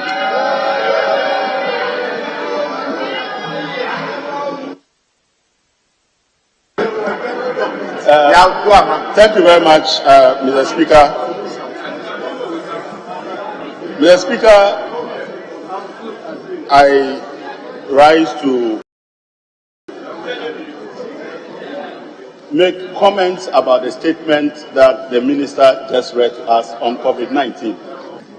Mr. Speaker, the issue about COVID-19 expenditure and its accountability is a major issue that hinges on the credibility of our country. We've spent a lot of monies that don't belong to us, but the magnanimity of a taxpayer sitting somewhere else, in billions of dollars. Mr. Speaker, as I look through the documents that have been served in this House by the same government and the same minister in the past, I'm struggling to understand whether this document is picking the data from somewhere else or the government's own data, which is copiously reported in its own budget statement for 2021. Mr. Speaker, the issue my colleague raised about the statement of the president to the effect that we spent 17.7 billion, it cannot be the case that today you are reporting that you spent 12 billion. How many months after the president spoke? As a matter of fact, we expect a better record to be showing that it is more than 17.7 billion. So right away, we become very confused that the numbers are now reversing backwards. From 17.7 to 12.2 or 12.0. Mr. Speaker, if we make a mistake and we call him tomorrow, it will be 9 billion. That is the problem. That is the problem. Mr. Speaker, one of my biggest difficulties is that this is a house of records. The minister appeared before this house and presented the 2021 budget statement and economic policy. In that document, the minister reported to us where he has received COVID-19 and how much he has spent. Mr. Speaker, this is not my document. This is the Minister for Finance's own document, which is a record in this house. Mr. Speaker, if you go to page 274 of that statement of the budget, particularly under appendix 12B, performance summary of funding sources, Mr. Speaker, all the sources that the minister raised the money, he reported the total at 19.3. Which he has rightly reported in this report, except that he provided utilization that he had already done in each of the areas that he has listed. He actually even indicated how much of those utilizations are as a matter of loans to finance the deficit, and how much of it is our own money that doesn't go into the deficit. Mr. Speaker, the minister concluded that all the monies we borrowed that was utilized and not sitting in any bank account ended up at about 16.4 billion. He reported in that same document that when he now adds our own money, which in this case is the money he drew down on our contingency vote or contingency fund, the total amount is 18.1 billion. Mr. Speaker, this doesn't look like 12 billion. In fact, that is 50% underreporting. From the minister's own document before this house, he is unable to speak to same numbers a year after. That is very serious. Mr. Speaker, if I take the numbers the minister is reporting for 2021, that he spent 3.9, and I add it to the figure he gave me for 2010, Speaker, I get total expenditure on COVID of 22.1 billion, the minister's own report. Mr. Speaker, the minister is not reporting to us 10 billion Ghana cedis of our own money. Why? In his own report. This is not my report. This is the budget statement of the Minister for Finance, And then quoting scripture. which is a public record in this house. And that after almost a year, 6 billion has disappeared, 10 billion has disappeared, and it is now a Koshoko 12 billion. Mr. Speaker, we must be very serious with this house. And we must be serious with the international community that gave us our money. Yes. Mr. Speaker, this is an affront to democracy. And I sit here and I can't even trust documents you give me because I don't know the lifespan of that document. In fact, 2 days later, that document will not be the same. How much more the Bible says? How can I be relying on this type of data from the same source? Mr. Speaker, it is very, very serious. And Mr. Speaker, I've heard my colleagues try to say that because the Auditor General will bring us a report, we should not probe this. Mr. Speaker, our audit practice and reporting does not provide a room for special audit to be presented on COVID alone. The audit report will be reporting the totality of government finances and public finances. But then we have approved a special expenditure. We have gotten special funding. We are struggling to get to the bottom of that matter. That requires a special activity. Absolutely. And that our current arrangement of audit do not give us the opportunity to get what we want. And what we want is that we want to be sure whether it is 17.7 as reported by the President, whether it is 12 billion as reported by the Finance Minister today, or it is the 22 billion he reported to us last year. Mr. Speaker, this cannot be something that will require the Auditor General to give us an omnibus account. Mr. Speaker, to do justice to the people of Ghana, to reclaim the credibility of the political class in the utilization of our resources, there is an urgent need for Parliament to reclaim its integrity by making sure that we take steps to go to the bottom of these 3 conflicting numbers that are exposing the reporting of our country. Mr. Speaker, we have heard voice notes, we have heard audios that are going around of certain political candidates claiming that our COVID money was shared to them for elections. Mr. Speaker, this is a very serious indictment on us. Honourable Member, comments on the statement made by the Minister. Comments on the statement made by the Minister of Finance. Okay, Mr. Speaker, then I withdraw. But suffice it to say that I am struggling to reconcile the numbers from the Minister for Finance in 2 different documents published by he himself and that of the President of the Republic. And I'm at pains to see how the Auditor General's report will resolve this matter. On this basis, Mr. Speaker, I would like to support the call that Parliament must take its destiny into its own hands and get to the bottom of this matter. I thank you, Mr. Speaker. Yeah.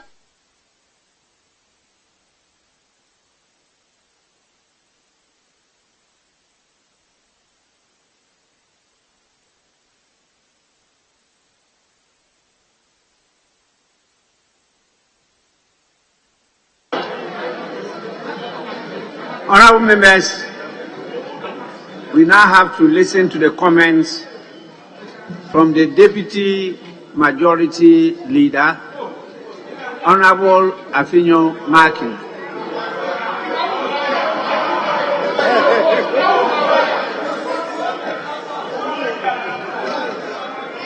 Mr. Speaker, I thank you for this treasure space to make comments on the submissions made by the Honorable Minister of Finance. Mr. Speaker, today, history will record that the minority created its own cul-de-sac upon creating so much impression about the COVID expenditure, and when the opportunity came, it entered into its own ditch. Mr. Speaker, I have listened to the comment by my respected colleagues in the minority.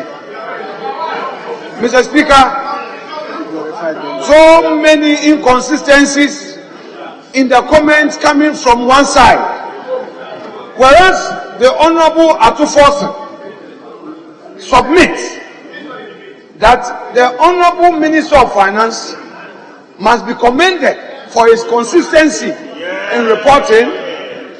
His other colleague, Honorable Adongo, is on his own route saying other things. Mr. Speaker, in my view, the minority as a group should have come with a consistent common ground to advocate a position Ghanaians would understand that. Mr. Speaker, I align with the finance minister and we are on the same position. Your side is inconsistent, whereas Honorable Atufosin, who has been in government before, appreciates the fact that there has been consistency and is commending the finance minister. Others are taking the finance minister to the cleaners. These are comments, Mr. Speaker, that posterity is going to judge them on. These are comments that, Mr. Speaker, hands up forever will remember that, Mr. Speaker, Honorable Atufosin, in his comments, Mr. Speaker, Honorable Atufosin, Mr. Speaker, truth results in bravery. And the ranking member on finance has today, after all, Mr. Speaker, after all the attacks, Honorable Deputy Majority Leader. Yes, Mr. Speaker. I definitely defer to you because of your position. But so far, what you read yourself as the standing orders talks about comments on the statement made by the minister. Not statements made or comments made by other members. But I agree with you that in making your comments, you have to refer to earlier comments. But you have not made any comment of your own so far. Mr. Speaker, you are well placed in the east. You are well placed in the east of this chamber to guide. And I take a cue. Mr. Speaker, suffice to state that before my own comment, I must commend him. And Mr. Speaker, if we don't compliment each other in this chamber will collapse. Mr. Speaker, our duty as Democrats in upholding this democracy should compliment each other.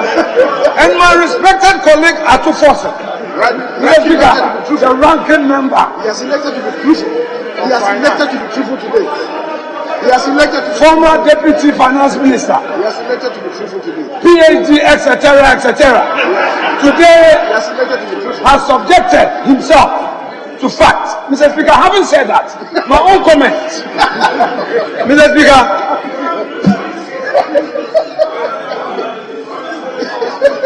the Honorable Finance Minister, although he walks through the valley of the shadow of death, his faith has led him to fear no evil. And where the name of the Lord is invoked, trust that no danger shall ensue.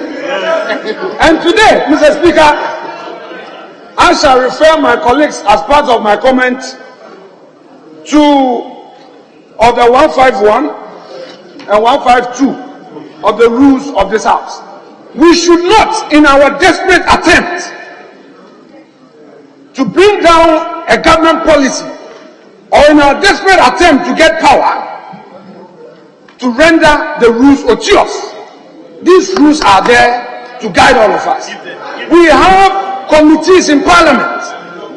If, Mr. Speaker, in the comments of Honorable Atu-Forson, he contends that, Mr. Speaker, Honorable Atu-Forson contends that he does acknowledge that indeed the Ministry of Finance did not do the specific expenditures. He does contend, and it's factual, and I commend him for that. If that is so, and we agree and believe same to be true, then let us rely on the committees of Parliament. We don't need a special committee. We don't need another committee. Mr. Speaker, are my friends going to be tolerant? I listen to them quietly. Are my friends going to be tolerant? Mr. Speaker, this is a beautiful chamber where we make comments and enjoy each other. May they be quiet and listen to me. It's my turn now. Mr. Speaker, the point is, we should not render the rules of this House odious, except when there is an exceptional situation. And so far in their submissions, there hasn't been any comment arguing exceptional circumstance. I believe that if we are dealing with expenditures at the Ministry of Health, the Health Committee has the capacity. In any event, I see this call for a special committee as a rehash, as another approach to reintroduce a motion that was defeated on this House on procedural grounds. Mr. Speaker, there is going to be a constitutional approach in even further dealing with the very concerns they are asking. We have an Auditor General who has a mandate, a constitutional mandate, to deal with expenditures from various ministries, agencies, and departments. So, Mr. Speaker, nothing can be hidden from the people of Ghana. But, Mr. Speaker, because the majority leader is going to round up, I will not go further, except to state for the records that when you are dealing with trust funds, and this one I would want to direct my submission at Honorable Atu-Forson, he strongly in his comments, I don't want to say you criticized the finance minister or you thought he failed to account for it, but Mr. Speaker, the law must be clear. I know generally that was your expectation, but it is a fund being managed by its trustees, and he indicated that this is the fact. You are saying public funds, Mr. Speaker. Our laws are clear on what constitutes public funds, and I do not want to at all. You know, we share the same esprit de corps, and I wouldn't want to. When you err, I would want to be magnanimous. When I err, I expect the same thing from you. But, Mr. Speaker, the contention that the Minister of Finance has failed to render an account on that trust fund because it's public funds, Mr. Speaker, with the greatest respect. Mr. Speaker, with the greatest respect. Sometimes we all err. Mr. Speaker, we all err sometimes. But on this occasion, I dare contend that in his comment on that aspect of the submission, as contained in paragraph 14, Honorable Atu-Forson got it entirely wrong. I hold that view respectfully, that he got it all wrong. The minister stated the fact. The minister did not veer away from the fact. The minister has been consistent, has been transparent, and today, nobody can say that during the lockdown, we didn't serve hot meals. Nobody can say that during the lockdown, Ghanaians did not receive nose masks. Nobody can say that Parliament of Ghana was denied what it needed to protect the 275 of us. Mr. Speaker, by the grace of God, through the intervention of this government, through the proactiveness of the finance minister, none of us lost his life. All 275 of us are intact.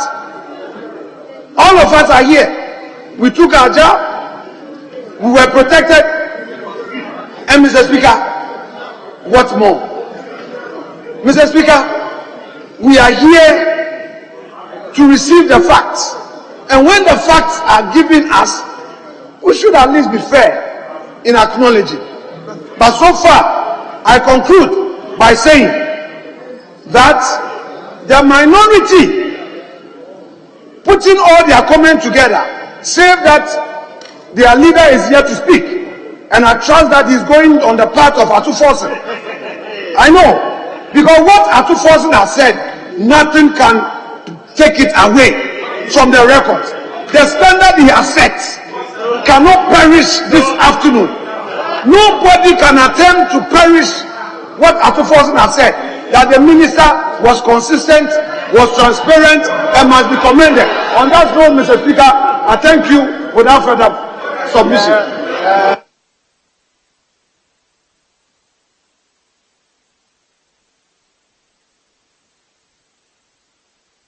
We will now listen to the comments of the Minority Leader, Honorable Haruna Idrisu.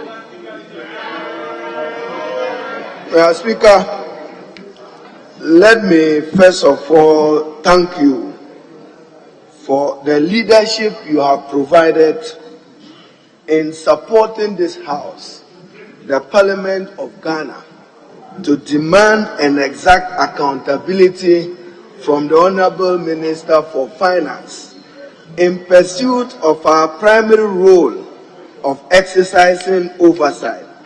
Mr. Speaker, how refreshing that when you go to the preamble of our Constitution, it emphasizes freedom, justice, probity, and accountability. Mr. Speaker, we are all holding the statement from the Honorable Minister for Finance. May I, with respect, Mr. Speaker, refer you to page 11, in particular paragraph 34 of the Honorable Minister of Finance statement. He states, and I quote, "Transfer of 1.5 billion to the statutory funds in line with the approved budget to enable them deliver on their mandate." Mr. Speaker, statutory funds, especially the common fund, is established by Article 252 of the Constitution as revenue-driven. How then can you use a loan for purpose of statutory funds? Since when have borrowing funds become revenue? Borrowing. That you would allocate 1.501 billion to statutory funds from borrowed amount, when the Constitution requires that a percentage of total revenue, not a percentage of total borrowing, is dedicated to the statutory funds. Mr. Speaker, then in the same page, Mr. Speaker, same page 10, paragraph 33C, this is what the Minister for Finance has to say. The establishment of the Development Bank Ghana to address gaps in the Ghanaian credit market, especially the availability of medium and long-term finance for the private sector. Then, Mr. Speaker, my emphasis, a total of 853 million. Few days ago, the President was reported in the Ghanaian media on this particular matter. Mr. Speaker, same Minister of Finance statement, the amount of money he received from the European Union, which was meant for the purpose of establishing the Development Bank, Mr. Speaker, in the Minister's statement, page 4, I quote, is 504 million. So you have spent 800 million on the establishment of Development Bank, when you are also accounting for the EU only giving you 504 million. Yet the people of Ghana are aware that the Development Bank was established with seed money from the EU money of 853 million. We need the fine detail.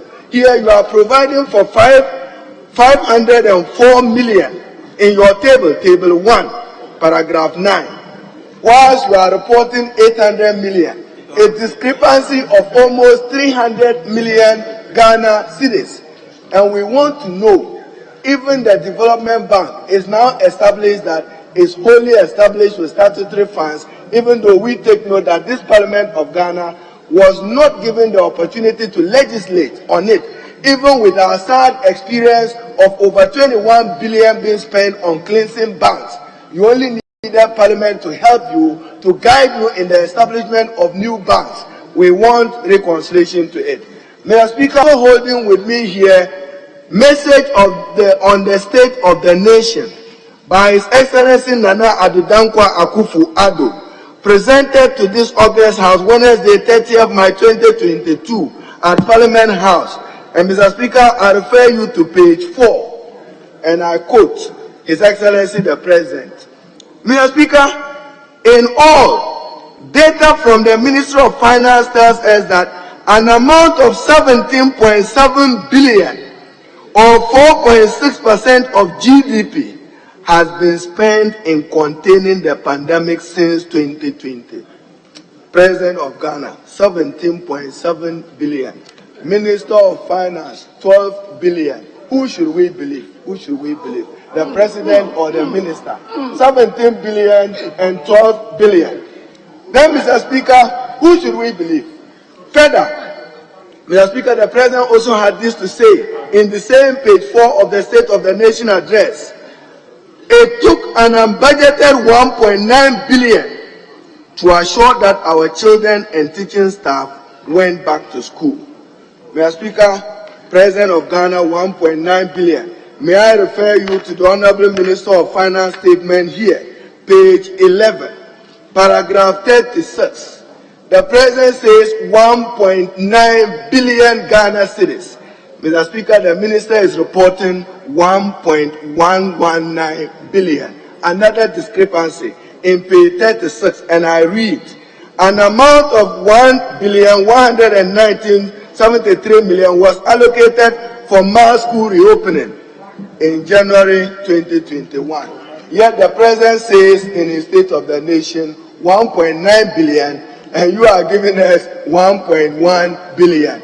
Another unexplained discrepancy. So, Mr. Speaker, for us, a probe and an open public inquiry into COVID expenditure beyond the headline numbers of the Minister of Finance is inevitable and an imperative.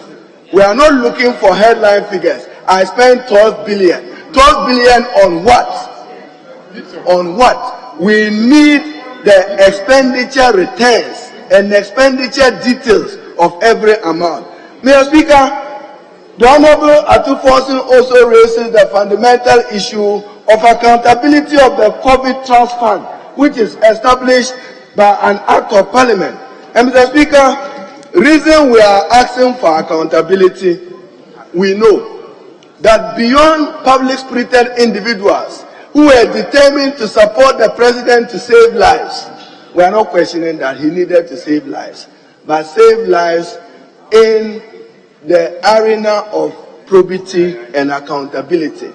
In that COVID Trust Fund, Mr. Speaker, we are told that the National Health Insurance Authority contributed 250,000, Ghana Stock Exchange 100,000, GNPC 1 million, Ghana Gas 1 million, SNID 500,000. These are all public funds that must be accounted for to the Parliament of Ghana. That is what we are demanding. So, Mr. Speaker, this is what makes the case for a public investigation, a public inquiry, whether it's ad hoc committee, it's a finance committee, it's a committee. We want an open public hearing on how COVID expenditure was done in the name of this republic. So, Mr. Speaker, I only can be commending you. Then I conclude, Mr. Speaker. And in concluding, for the record, Mr. Speaker, let's refer to program resources, Minister's Word, page 4. He provides in table 1. And Mr. Speaker, in table 1, he gives us where he got the resources from. Again, conspicuously missing in these resources, Mr. Speaker, in page 4. And I have the Hansard for 14th October 2020. And this was IFAD loan, Government of Republic of Ghana, represented by the Ministry of Finance and the International Fund for Agricultural Development, IFAD, for an amount of $20 million United States dollars to finance the implementation of the emergency support to rural livelihood and food systems exposed to COVID-19. First of all, we want to find out whether farmers actually benefited from this facility. Then whether or not this account, this $20 million, has been accounted for in the COVID resources. This is Parliamentary Hansard, 16th October 2020, Friday, unaccounted. So, Mr. Speaker, for us, I'll speak, let me do the tables, Mr. Speaker, then I can conclude.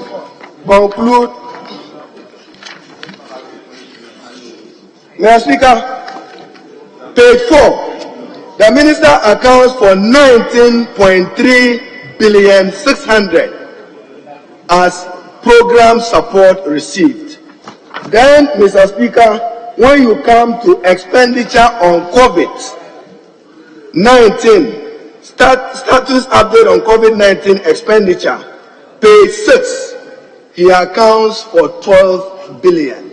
Then the president accounts for 17.7 billion. So the Hausa people will say, couldn't Yabachi? Couldn't to which, where is the missing money? 17.7 billion against 12 billion, against 19 billion, against 12 billion. Where is the money? So this makes our case compelling for a probe and an investigation. Mr. Speaker, so once again, I should thank you for enabling this House to exercise true oversight. This is what the Ghanaian people expect you and this Parliament to do, to hold ministers accountable, to protect the public purse by demanding accountability of COVID-related expenditure. The President says 17.7 billion. The Minister says 12 billion. Yet he received 19 billion. Naskanu Wahi, the rest of the money we are demanding. So, Mr. Speaker, we demand that you refer this statement to a committee of Parliament, whether it's an existing committee or a standing committee, to probe COVID expenditure beyond the headline numbers, and for this committee to demand expenditure returns, Mr. Speaker, so that we will be seen protecting the public purse. I rest my case. I thank you, Mr.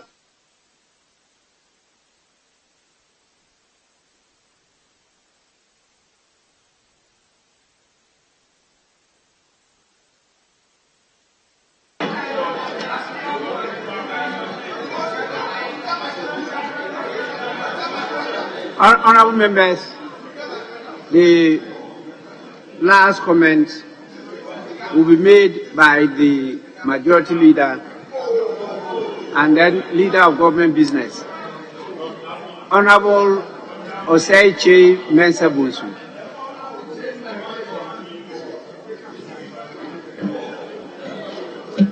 Speaker, thank you very much for this opportunity to make some brief comments about the presentation of the Minister responsible for finance in respect of the COVID-19 expenditures. Mr. Speaker, the Minister of Finance has been summoned to this House to make a statement on COVID-19 expenditures for 2020 and 2021. Mr. Speaker, the Minority Leader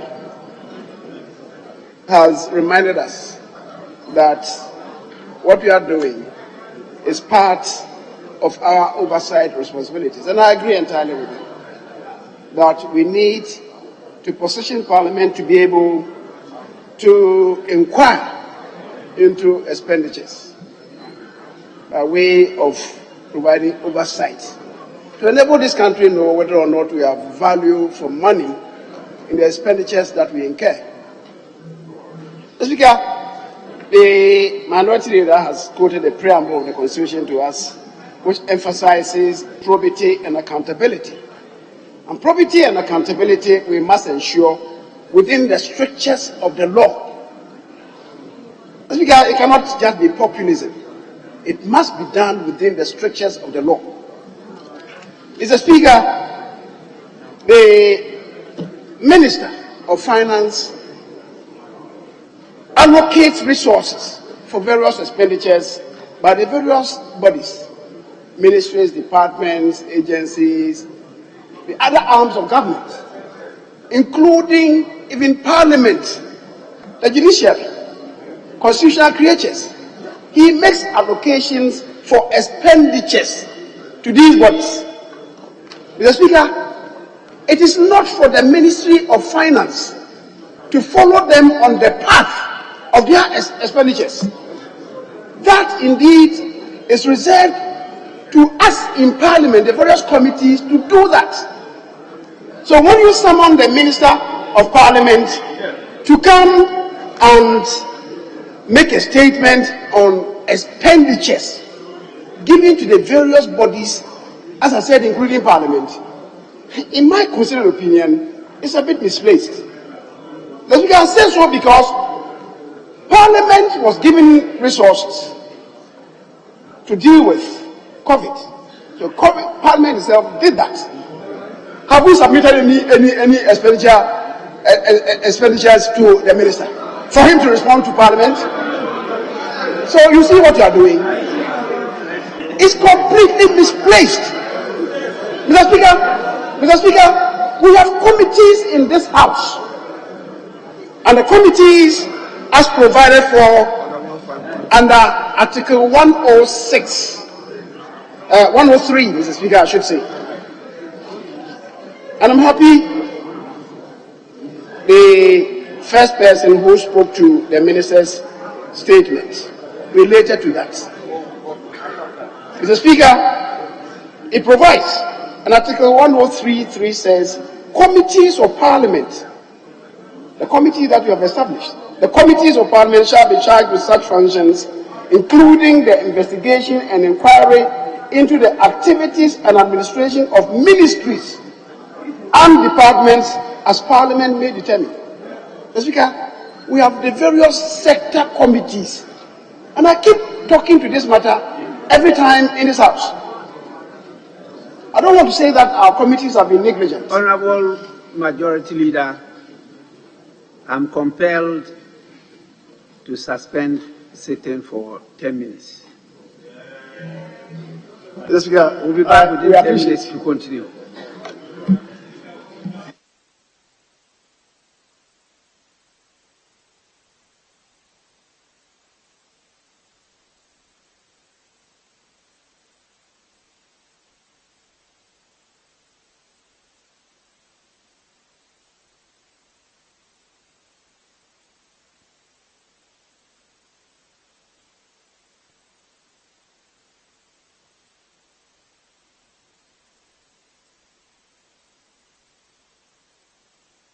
Constitutional creatures, NCC, Electoral Commission, Media Commission, SHRAG, and the other state institutions and state enterprises. What the minister does is just making allocations for expenditures. How the expenditures are incurred, the Speaker, is not the responsibility of the Minister of Finance to come and give account of such to this House. That's why I'm saying to us that this invitation to the minister, in my own opinion, is a bit misplaced. Mr. Speaker, he can give, as my colleagues have spoken to, the broad strokes of the allocations of expenditures. How the expenditures are done in the various MDAs, as I said, including Parliament, it is not for the minister to come and give account. It's for the various committees of the House. Mr. Speaker, is the reason why I quoted the import of Article 3. And to rehash, the committees of Parliament shall be charged with such functions, including the investigation and inquiry into the activities and administration of the ministries and departments, as Parliament may determine. Mr. Speaker, it provides further that such investigation and inquiries may extend to proposals of legislation. Once we identify some serious mischief, Parliament then could propose some legislation to cure the mischief that we might discover. Mr. Speaker, that is the work of the parliamentary committees. And with respect, Mr. Speaker, the speakers of Parliament do chair the committee, committee for the composition of these committees. Mr. Speaker, I know some people, for whatever reason, have made it appear that the Minister of Finance deliberately elected not to respond to the invitation of the House in respect of the particular subject matter. Mr. Speaker, I believe the time has come for us to make a clear determination on this matter, whether to allow the ministers or the Minister of State and deputy ministers at the ministry to come and respond to questions or invitations from to the ministry, so that the pile-up of questions would not accumulate as we are seeing today. So today he has about 16 questions, beyond what he has done, about 16 questions to respond to. Mr. Speaker, we met when we first came to Parliament in 1907, Mr. Kwame Pipra as the Minister for Finance. Mr. Kwame Pipra was not coming to this house. The person who was coming to this house was the Honorable, I think, Victor Selemi. He was always in the house with us. And the house agreed that Victor should take the place of Mr. Kwame Pipra. On occasions, there were murmurs, and people bemoaned that he himself must come here. But we know that the position of the Ministers of Finance, Mr. Speaker, they are in very precarious positions, dealing with so many things at the same time. So perhaps we should come to some determination on this. Having said so, Mr. Speaker, in the governance architecture, Parliament is the body charged with the oversight responsibility to trace and track the usage of allocated resources. Resources are allocated to the various ministries, departments, and agencies, the other arms of government, as I've said, as well as the other constitutional bodies, and also some state enterprises. The Minister of Finance has the responsibility to do the allocation of resources of state, and that is expressed in the budget statement presented to the House from time to time. After the allocations have been made, it behoves the various committees of the House under Article 103.3 and indeed Part 20 of our standing orders to trace and track these allocations to ensure that the nation has value for money in these allocations. The ministry, as midwife, will always be in readiness to work with any such parliamentary committee if they want additional information. Mr. Speaker, that is how Parliament works. Unfortunately, we must all admit that by the structure of our parliamentary committees, the committees themselves are not strong enough. How do we restructure the committees to let them have the strength to perform these oversight responsibilities? That's where Ghana's Parliament is lacking. And indeed, Mr. Speaker, I want to plead that this cannot be counted as one of the numerous sins of the Minister of Finance, if he has any sins. And I believe he has many sins indeed. Mr. Speaker, when Parliament has done its work, indeed with the rolling out of any budget cycle, if for the committees to follow the ministries, the constitutional bodies, the other arms of government, in how they are spending their allocations and report timeously to this House, The committees don't do that.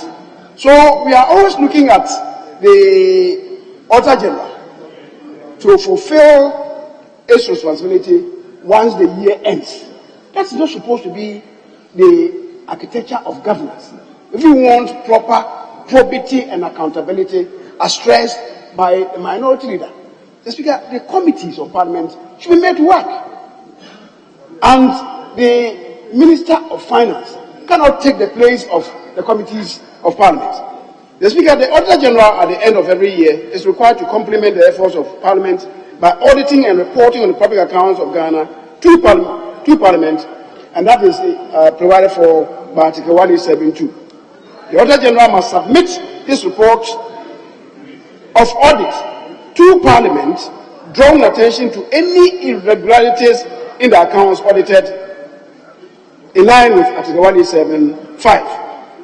Mr. Speaker, now I'm not oblivious of the imperative of Order 67 1H, which provides that Honourable Majority Leader, just a minute.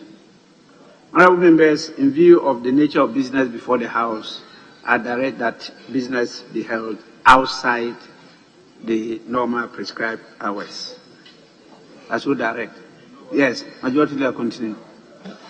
The Speaker, as I was saying, I'm aware of the imperative of Order 67 1H, which provides that a question shall not be asked, the answer to which is readily available in official publications. The budget statement that we are all quoting from is an official publication. And Mr. Speaker, the COVID-19 expenditures have been broadly provided for in pages 274 and 275 in the 2021 budget statement and economic policy.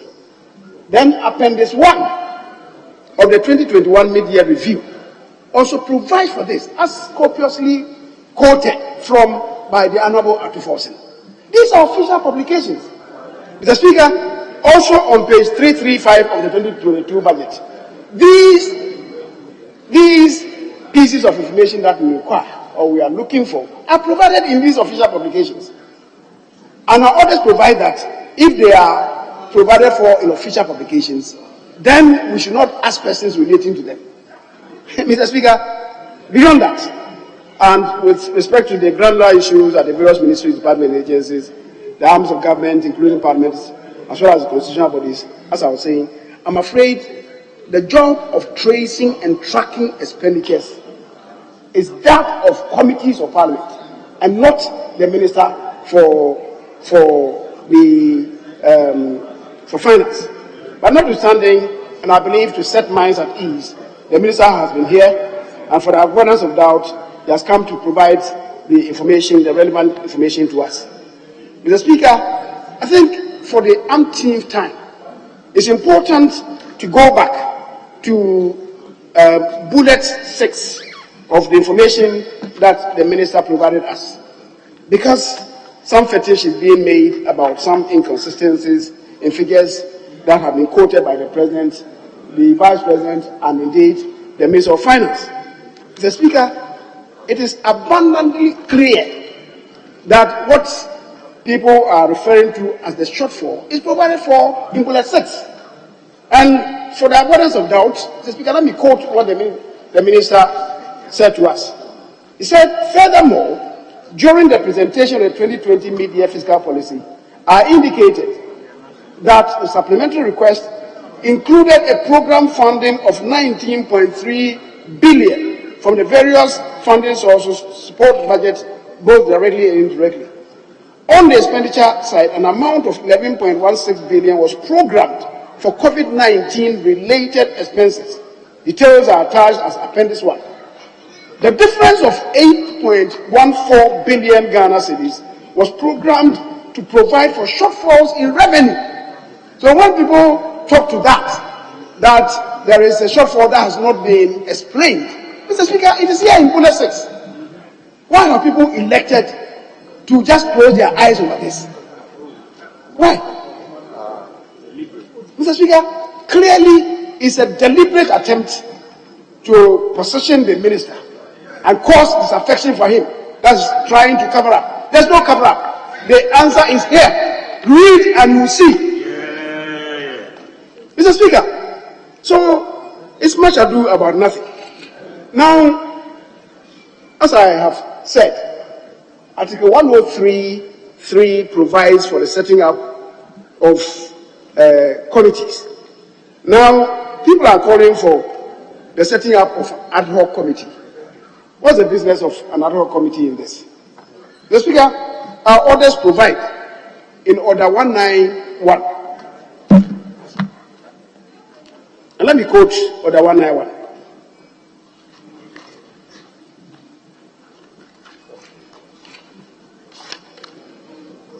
Mr. Speaker, Order 191 provides that the House may at any time by motion appoint a special or ad hoc committee to investigate any matter of public importance, to consider any bill that does not come under the jurisdiction of any of the standing or select committees. Mr. Speaker, as I was saying, these expenditures fall under the various subject matter committees. In particular, health,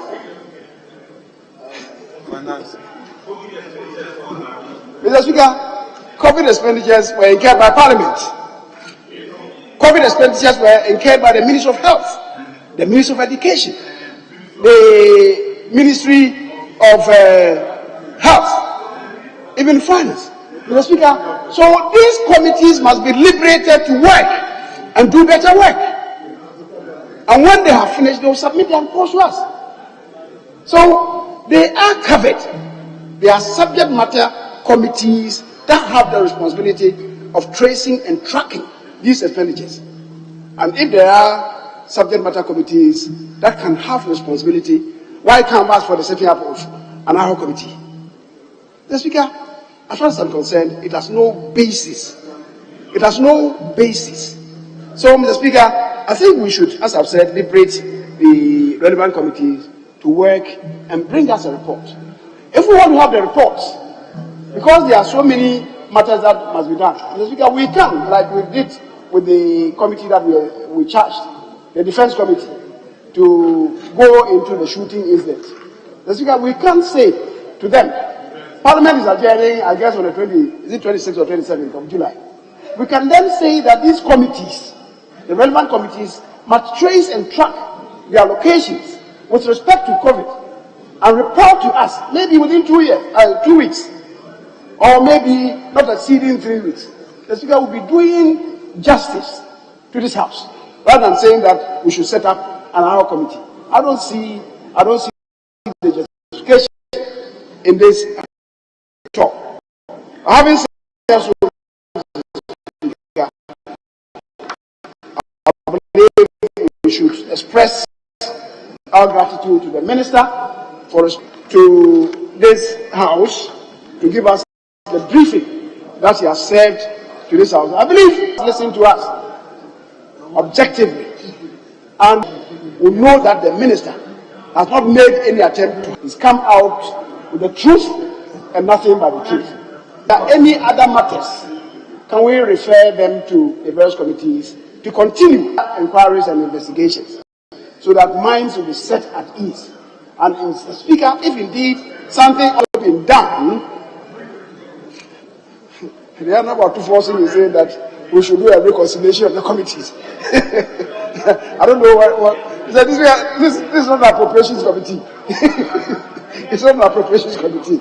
So, Mr. Speaker, I thank you for the opportunity granted, and I believe that from now on we shall leave this House in peace and with the understanding that indeed the Minister has done justice to the invitation that was extended to him to come and respond to COVID expenditures. Mr. Speaker, I thank you very much for the opportunity.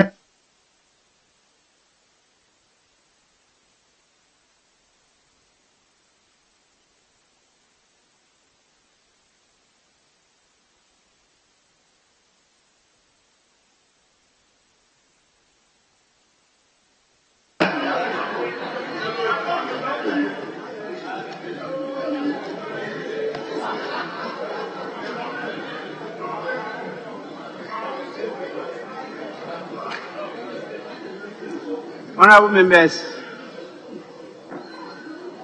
I want to give the minister the opportunity, if he so desires, to make any comment on what has been said so far.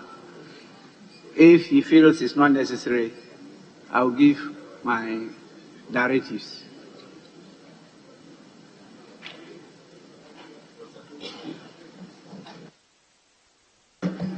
Thank you very much again, Mr. Speaker, and really want to take the opportunity to thank members for this invitation.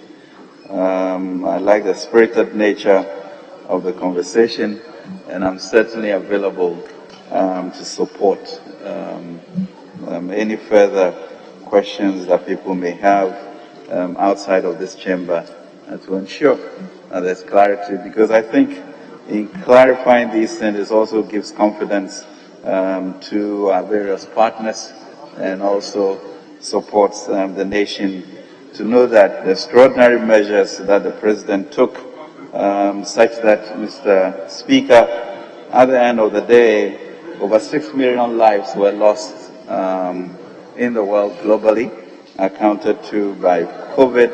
Africa had about 253,000, and Ghana, Mr. Speaker, had 1,445, attesting to the fact of what we all did to save lives. Thank you very much, Mr. Speaker. Appreciate it.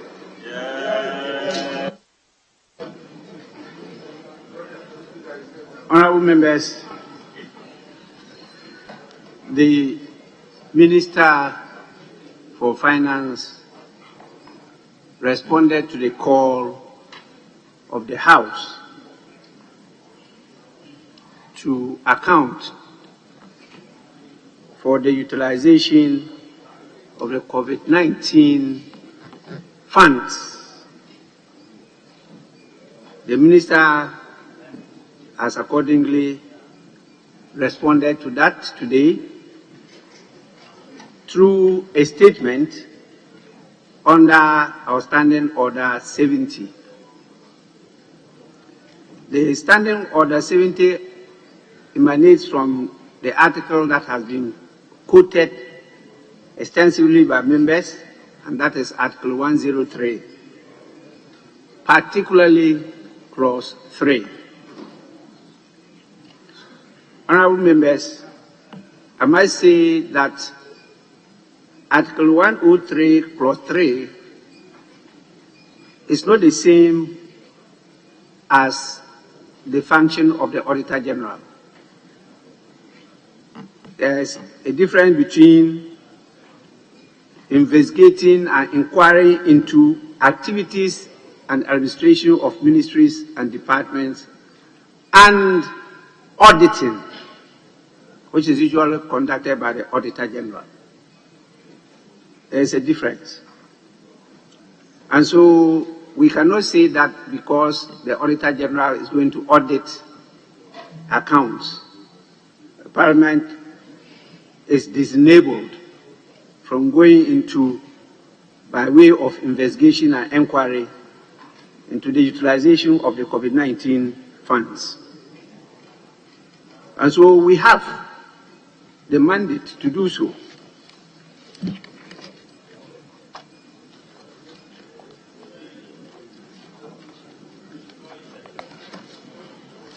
I did request from the table office to be sure of what was communicated to the minister. Because when you look at the order paper today, that is item 7 on the order paper, it says, statements, Minister for Finance to brief the House on COVID-19 expenditure by government. But the directive was for the minister to appear before the House to account for monies approved by Parliament for utilization on COVID-19 relief programs. And so you have to amend the order paper accordingly It is not for him to come and brief the House. It's for him to appear to account for monies approved by Parliament for utilization on COVID-19 relief programs. So the minister has according to the mandate of the ministry, given us the broad lines of the monies that they have released to the various ministries, departments, and agencies for the purpose of us countering the onslaught of COVID-19. 2020, 2021, I didn't see figures on 2022, even though I know COVID is still on and there's still expenditure. At the end of the day, the comments of members are calling for, some members are calling for the House to set up an ad hoc committee to investigate and inquire into this matter. I am persuaded by those who believe that we have already existing committees that can carry out this function. I believe from the comments that there are still a lot of gaps that we need to throw light on.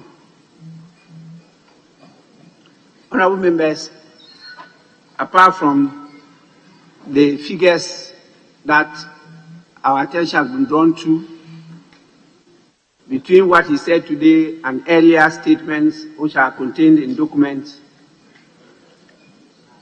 I also think that the paragraph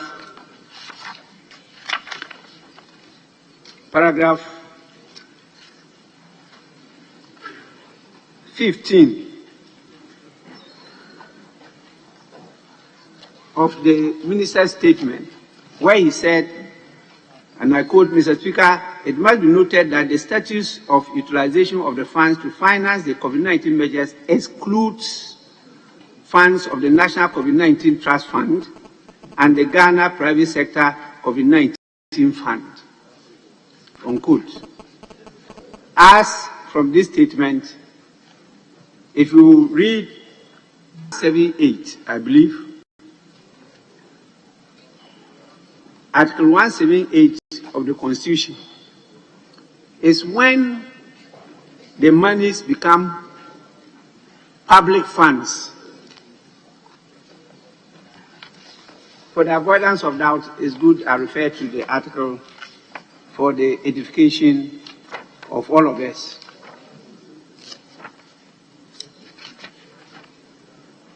But before I even mention 178, when you read Article 175, it says, the public funds of Ghana shall be the consolidated fund, the contingency fund, and such other public funds as may be established by or under the authority of an act of Parliament.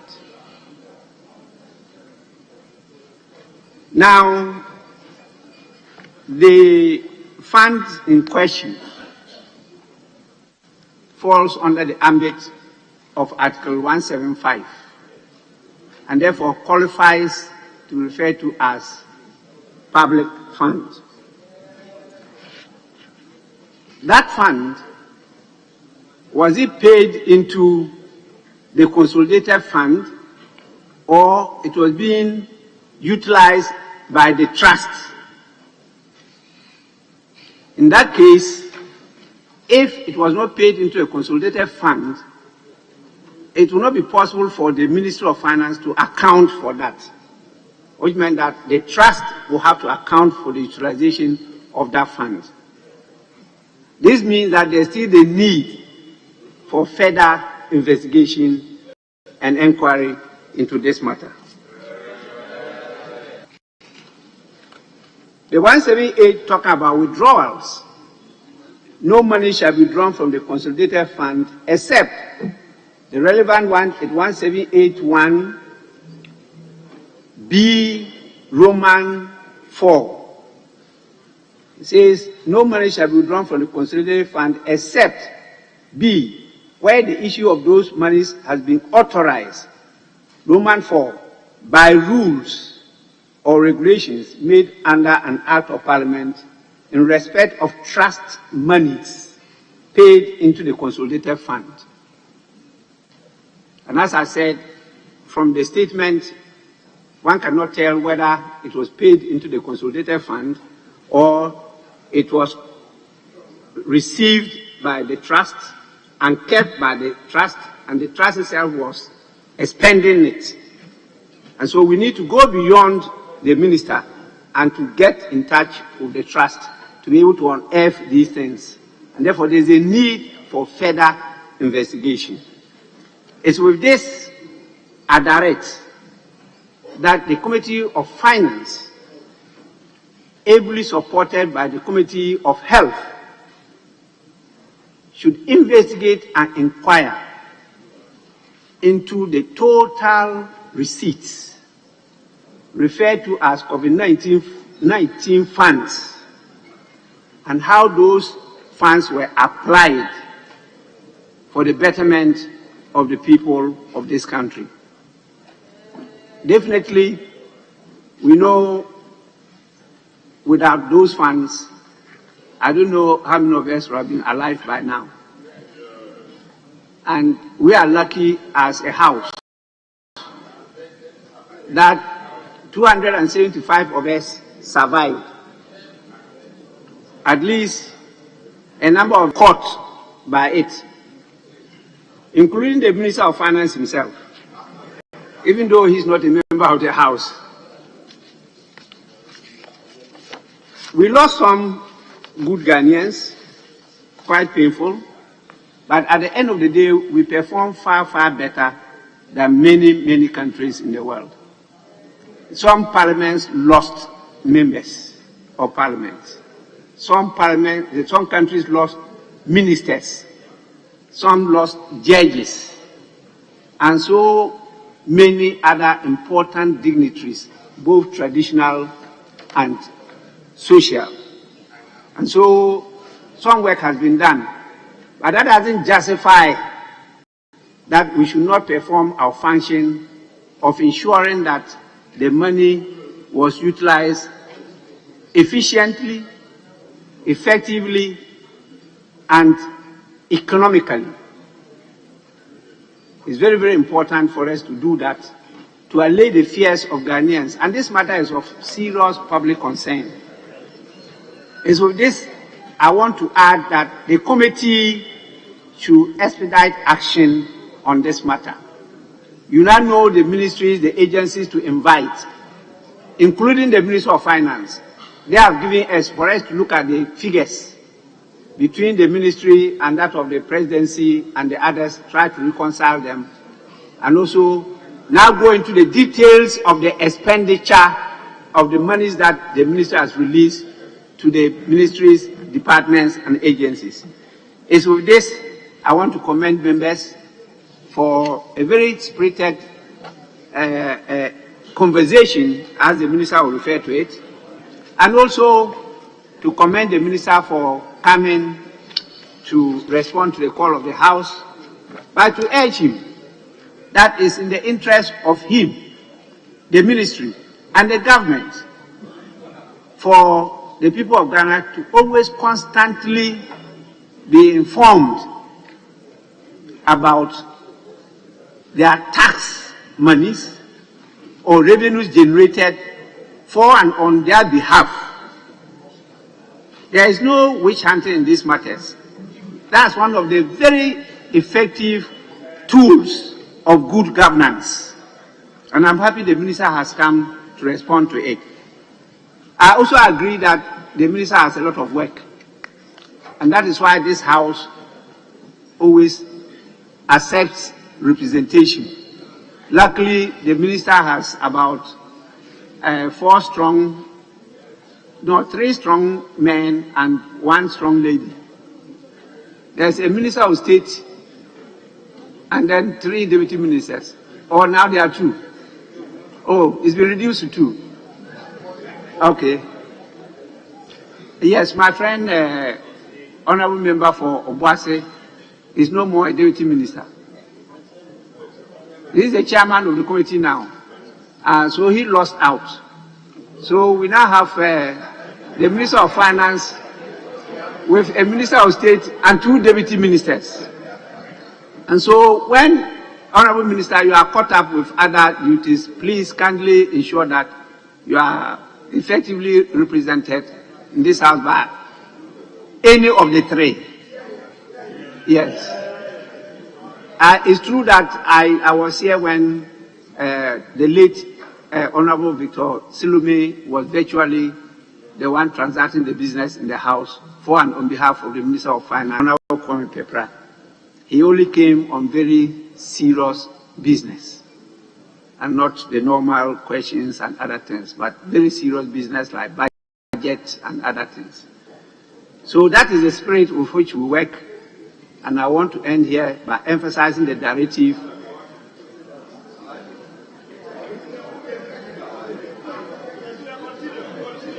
Yes.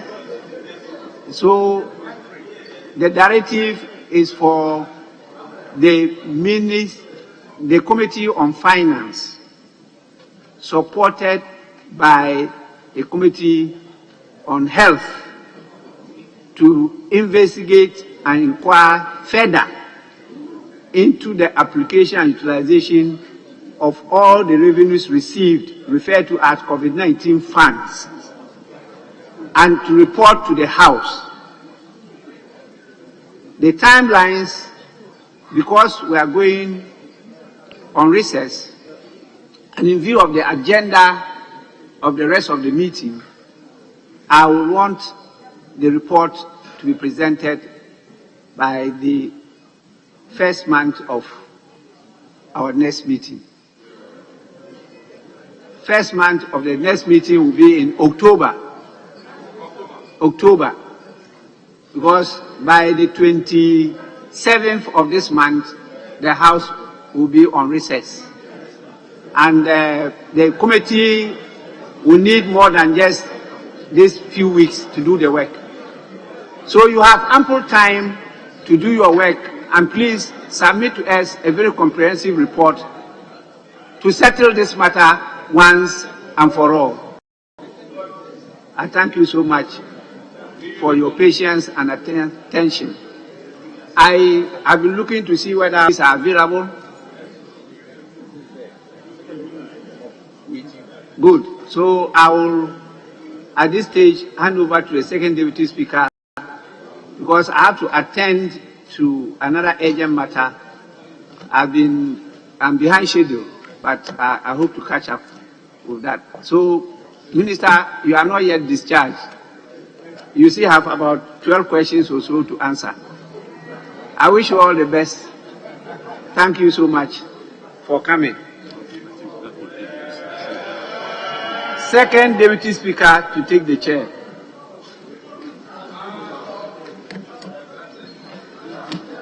Meanwhile, we can move on to item 5. Urgent questions. The first urgent question stands in the name of the Honourable Member for Wa East, Honourable Godfred Seidu Jessau. Please, Honourable Member, you may ask the question now. Thank you very much, Right Honourable Speaker, for the opportunity.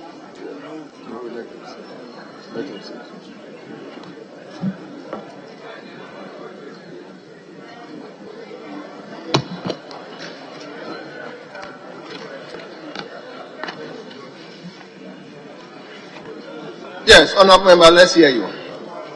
Thank you very much for the opportunity, Right Honourable Speaker, to ask the Minister for Finance when the Ministry will issue financial clearance to the Ministry of Food and Agriculture to clear the large debt owed partners and suppliers to ensure availability of subsidized fertilizer in this farming season. Thank you.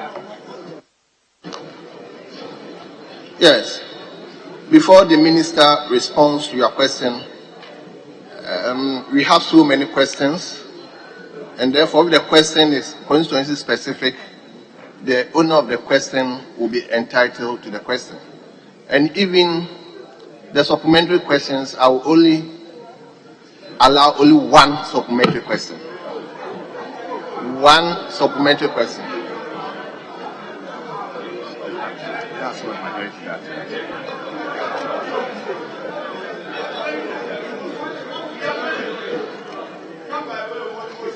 Honorable members, please, let's allow this, because we have 12 and we've already spent a lot of time with the minister. Yes, Honorable Member for Aswasi. Mr. Speaker, I agree with you that a lot of time has been spent already. But my plea is that if you look at the nature of the questions, if you could just even restrict it to the member by allowing the member the full length of the 3 supplementaries, so that without even extend to other persons, I'm sure we'll be able to manage the time. I want to plead with you so that the answers will be proper, the questions will be properly answered. Thank you very much.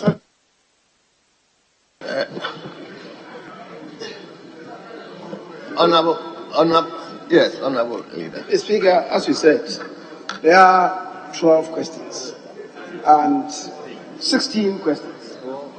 4 urgent and 12 normal questions. That's 16.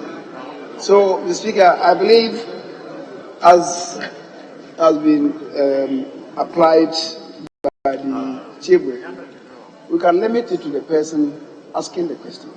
And let's have what we have been doing by convention, even though that is not even statutory. No member is entitled to 3 supplementary questions. It's not statutory. However, by convention, that is what we have been doing. So, Mr. Speaker, I would plead that you allow for that. Let the member ask the question. The minister responds, and not more than 2 or 3 other supplementary questions. And then we move on. Mr. Speaker, I believe if we manage the time well, of say 3 minutes per question, we will still be able to deal with it. I'll plead with you, Mr. Speaker.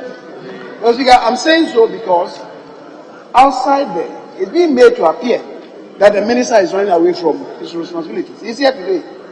I know it's going to be difficult for him, but please, let's have it. The member asks the question, let him be entitled to 3 supplementary questions, and then we'll move on. Thank you very much. Respectful Leader, I was going to insist on 1, but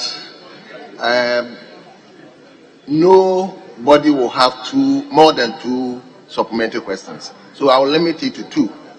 So you have your own question, the main question, and if you have a follow-up, I will allow 2, not 3.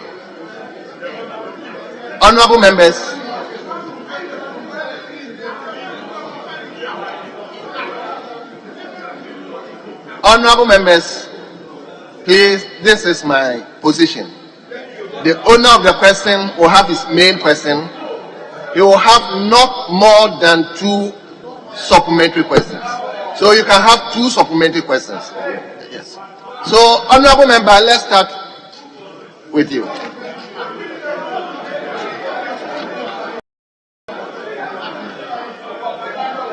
Honorable member,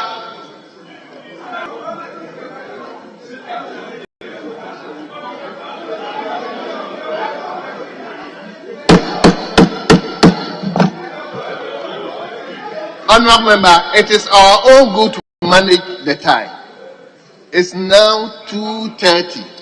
We have 16 questions. 16 questions. So, honorable members, these are my rules. The owner of the question will have his question. He will not have more than 2 supplementary questions. Finish. Honorable member, we start from honorable member for Wa East. Honorable Godfrey Sedu.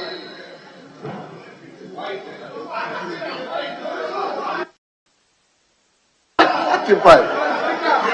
Keep quiet. Thank you very much, Right Honorable Speaker, for the opportunity. to ask the Minister for Finance when the ministry will issue financial clearance to the Ministry of Food and Agriculture to clear the large debt owed partners and suppliers to ensure availability of subsidized fertilizer in this farming season. Thank you. Yes, respectfully, Honorable Minister.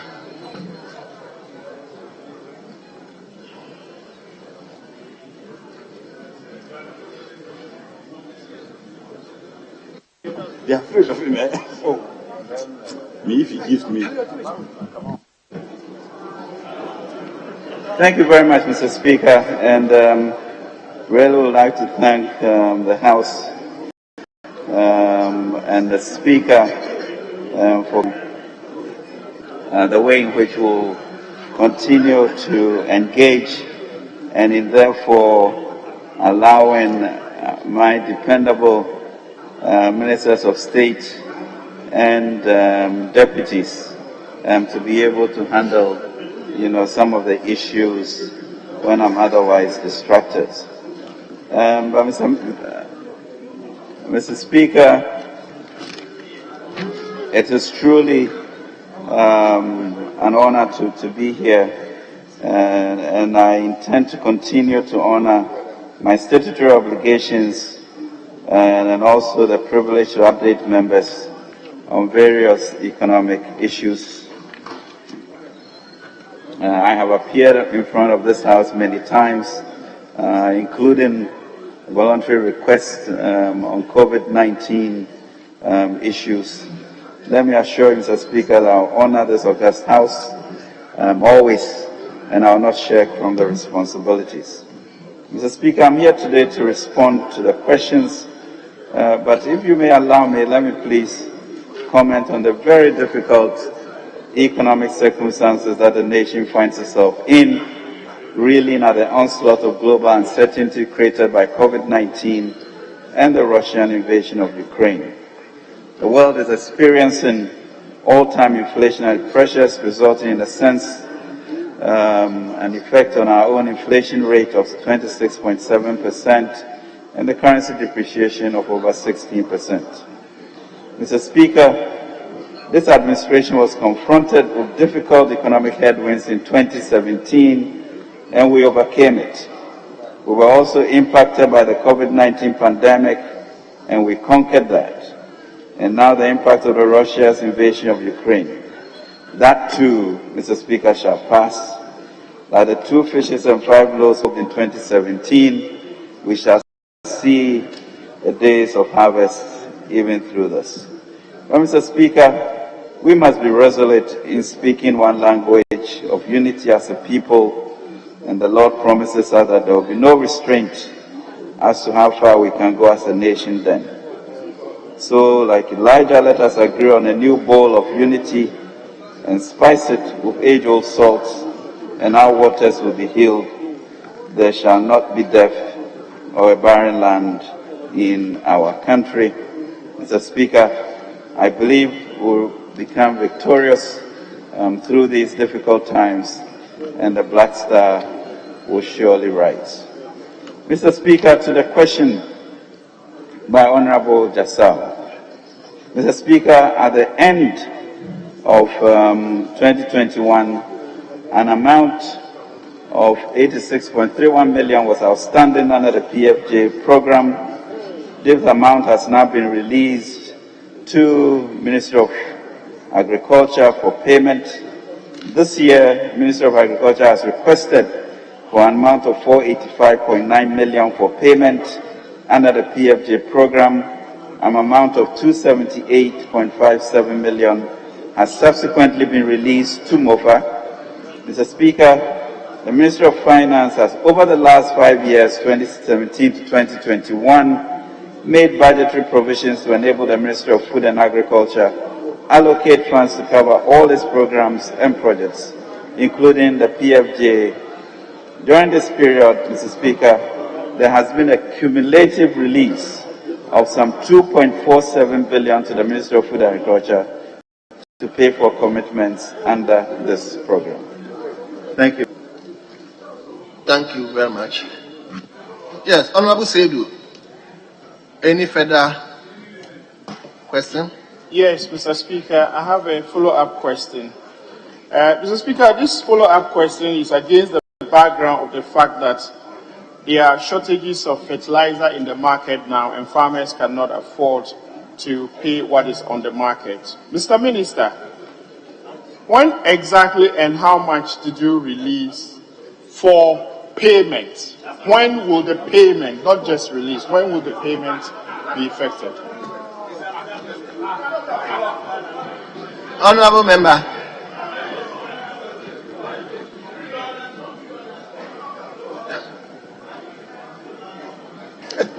Anyway, Honorable Member, are you minded to answer that question? Or if you don't have the specific figures or time? Thank you very much, Mr. Speaker. As I mentioned, I think about 3 weeks ago is when the Ministry of Finance released the commencement to Controller and Accountant General. So you can verify with the controller, which we did. Thank you. Yes, Honorable Seidu, your last supplementary question. Mr. Speaker, the Controller and Accountant General is under the Ministry of Finance. They will pay when there is money. You have released, they have not paid yet. Mr. Speaker, my supplementary question is,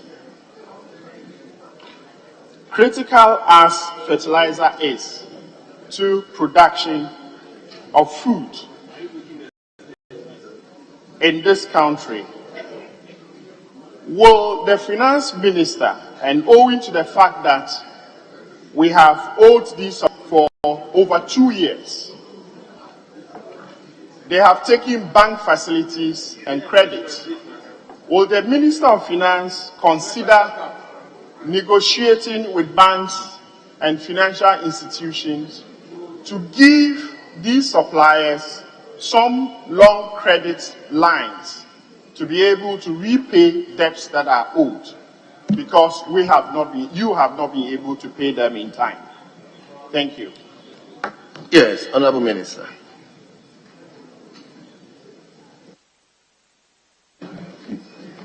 Thank you very much, Mr. Speaker, and thank you, Honorable Jasol. I think it is quite clear to all of us that we are running a budget deficit, which then leads to some of these outstandings that you've talked about. But specifically in the area of agriculture, Mr. Speaker, you know, we established GESEL, which in effect is supposed to help guarantee facilities that banks may give specifically in agriculture. And therefore, we expect banks to take advantage of that and extend longer-term loans.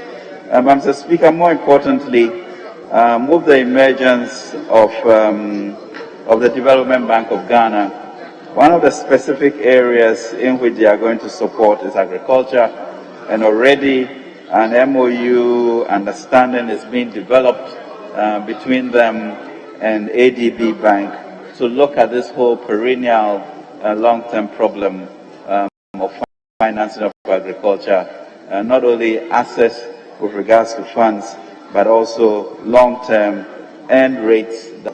And that is the part of the justification for bringing into emergence the Development Bank of Ghana.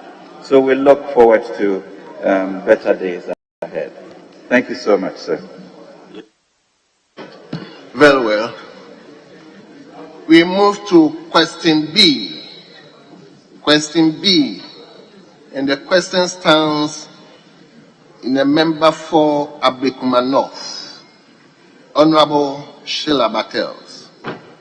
Honorable, you may ask your question now. Thank you, Mr. Speaker. Mr. Speaker, I rise to ask the Minister for Finance the current status of funding for the construction of Phase 2 of the Tema Motorway, which has been highlighted as a major issue for commuters. Thank you. Yes, Honorable Minister. Thank you very much, Mr. Speaker. Thank you, Honorable Bartels. Mr. Speaker, the government of Ghana completed phase 1 of the Tema Motorway Interchange Tiers 1 and 2 with the grant support of Japanese yen 6.259 billion, approximately 55 million US dollars from the Japanese government.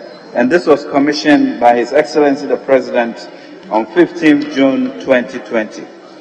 Mr. Speaker, I'm pleased to announce to this House that the Government of Ghana has completed negotiations with the Japanese government for additional grant funding of 3.765 billion Japanese yen, about $34 million for phase 2, which covers the design and construction of the third tier of the interchange. The procurement process for the selection of the contractor is scheduled to be completed next week. Very well. Yes. Honorable Member Fabric Manoff, any further question? No further questions. Thank you very much.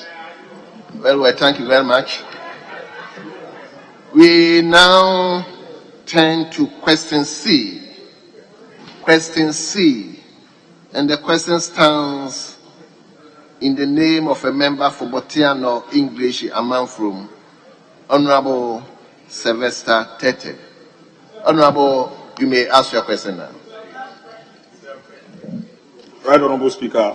Mr. Speaker, I rise to ask the Minister for Finance the interventions the ministry is employing to clamp the sustained increment in fuel prices as witnessed in the recent pricing windows. Thank you, Mr. Speaker.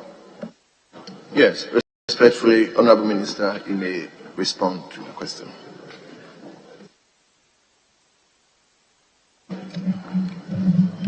Thank you very much, Mr. Speaker. Thank you, Honorable Tete. Mr. Speaker, fuel prices have been deregulated since June 16, 2015, with oil marketing companies determining prices based on market forces.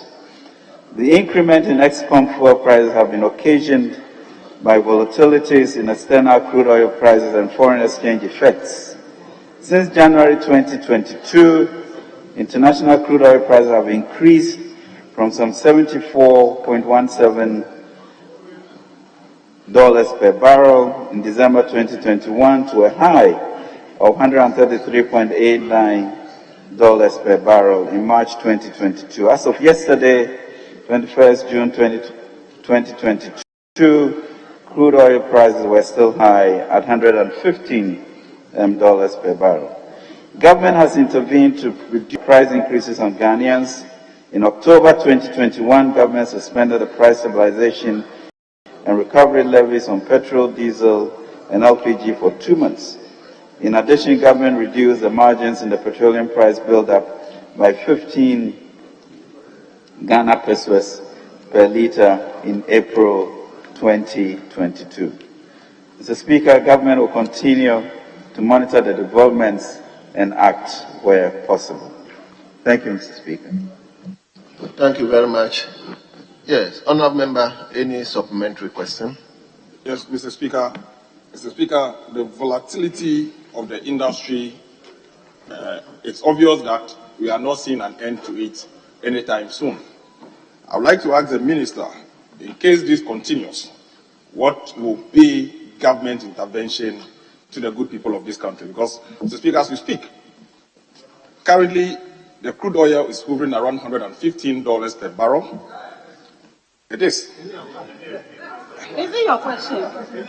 Mr. Speaker, if it continues to say $150 per barrel, what will be the intervention of government? Because the vast majority of our people are still concerned. And we appreciate government effort so far, but it looks like it is still going up. Thank you, Mr. Speaker.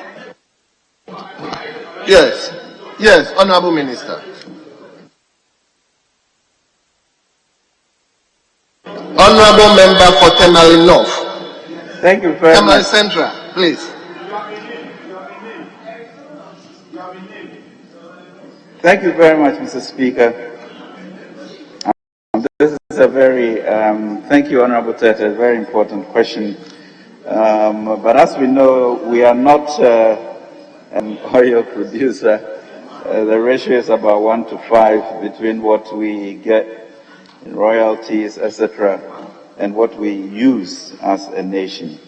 So it poses a real conundrum and challenge as to how we as a country will prioritize to be able to ease some of that burden, and we will need to really have a discussion as to how to go forward.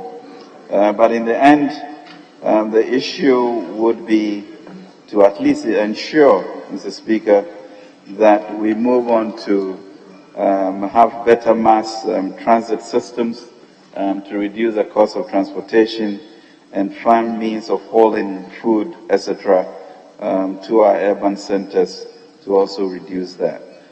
So these are major infrastructure interventions that are required, and also managing to ensure that food prices are maintained. But I think it's a global conundrum that we need to put our minds to as a people to ensure that the living conditions of Ghanaians, are not taken up by the cost of transportation. So, Mr. Speaker, that's all I can contribute. Thank you. Thank you very much. Honorable, let me take your last supplementary question. Mr. Speaker, that will be all for now. Thank you.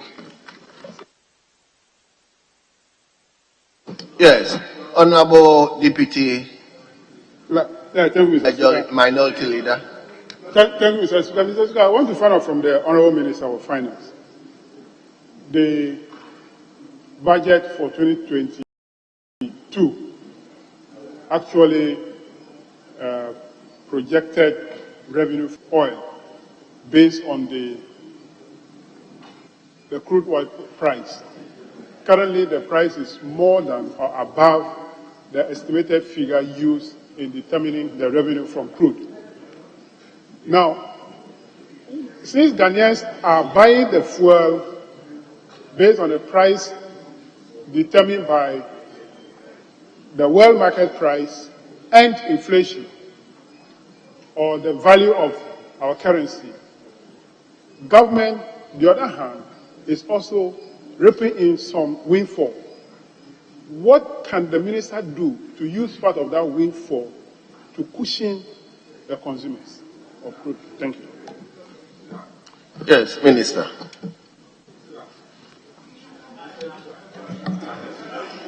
Thank you very much, Mr. Speaker, and thank you for that question. I looked behind me, Mr. Speaker, to see whether the Minister of Energy was around, but he's not here. But it's a good question. But I think the arithmetic is quite simple in the sense that we use about 5 times what we export. And so the dynamics, so yes, you may get a 20% in effect increase in resources, and then an 80% rise in the cost of what you import. So it's a very illusory windfall, we may call it. So we are still in the hole by 80% or so. Thank you very much, Mr. Speaker. Thank you very much. Honorable, the leader has spoken. I've given the leader one supplementary question. It's okay. Let's move on. Honorable, it's okay. It's okay. To question D. And the question stands in the name of a member for Bongo. Honorable Edward Abambile Bauer. Abambire, no Abambire. Honorable Edward Abambile Bauer. Honorable, you may now ask your question. Thank you very much, Mr. Speaker, for the opportunity to ask the Minister for Finance what the ministry is doing with respect to imposed taxes and levies on petroleum products and the depreciation of the cedi to slow down the increases in prices of petroleum products at the pumps. Yes, Honorable Minister.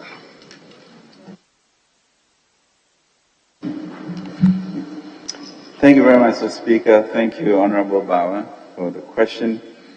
Mr. Speaker, as part of measures to alleviate the burden of high cost of fuel at the pump on consumers, government did suspend the price stabilization recovery levies, which is a charge on petrol, diesel, and LPG from November 2021 to the end of January 2022. The PSRL imposes a 16 peso per liter levy on petrol, 14 pesos per liter on diesel, 14 pesos per kilogram on LPG. The levy was suspended as part of efforts to cushion consumers from the constant rise in the price of fuel products in the country. The suspension of this levy resulted in a loss of revenue of about 182.6 million for that period. Government also intervened to suspend the margins on the petroleum price build-up by a total of 15 pesos per liter effective 1st April for 3 months as part of measures to slow down the increasing petroleum products prices. The details were followed. Bus margin reduced by 2 pesos per liter. Unified Petroleum Pricing Fund margin reduced by 9 pesos per liter. Fuel marking margin reduced by 1 peso per liter. And primary distribution margin reduced by 3 pesos per liter. With regards to the depreciation of the cedi, Mr. Speaker, the Bank of Ghana, as we know, is the lead interventionist in the issue of the currency. The Ministry of Finance is complementing their efforts through its fiscal consolidation measures and real sector interventions. The implementation of the 30% cut in expenditures and other expenditure measures approved by Cabinet are all helping to reduce the fiscal deficit and thereby reduce the pressures on the exchange rate. In addition, government is undertaking real sector interventions, including the Ghana Cares program, to support import substitution of products such as poultry, rice, etc., thereby reducing foreign exchange pressures from the imports of these products. Furthermore, the implementation of the AFCFTA positions Ghana as a continental trade hub and boosts exports to support exchange rate stability as a goal. Mr. Speaker, the Ministry of Finance, as you know, is also arranging to raise $1 billion to support the 2022 budget and foreign exchange reserves. This, of course, is in this House. This foreign inflow is expected to improve supply of the foreign currency and the stability of the local currency. Mr. Speaker, last Thursday, 16th June 2022, we laid before you the syndicated term loan, and we are respectfully requesting this Augusta to expedite action in approving it. This will be a key intervention to contain the depreciation of the cedi. We look forward to working with the House to ensure that this is passed. Thank you very much. Thank you very much. Yes, Honorable Odua. Thank you very much, Mr. Speaker. Mr. Speaker, many people have called for the suspension of the special petroleum tax, which is about 46 pesos per liter. But the Minister of Finance, even today, he's also indicated that the supposed position of Ghana being a net exporter of crude is not true, because our imports outstrips our exports, but the Ghana share. What the ministry is not taking cognizance of is the windfall of Ghana's share as compared to the taxes imposed on what we call the petroleum products. As we speak today, conservatively, if we are to say use $90 per barrel for 2022, it is projected that Ghana will gain in terms of windfall $470 Honorable, million. ask your question. I'm giving the background. If we are to take $90 per barrel, Honorable, I'm going to ask the question, Mr. Speaker. Without that, I can't ask the question. It's a preamble. So, taking $90 per barrel conservatively, it is projected that you will be earning somewhere around $470 million. Leader, is it still tenable to keep the SPT? What's the problem?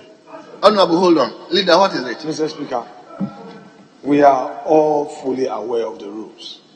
And my respected colleague, Honorable Bauer, knows what to do. If you want to make a statement, you make a statement. If you are asking a question, you go, Mr. Speaker, I have said time without number that patience and tolerance to listen to each other is important, and it shows mutual respect. You listen even if you disagree. That's why I was on my feet quietly to catch your eye. Mr. Speaker, Order 67 is clear. If you want to ask a question, ask your question.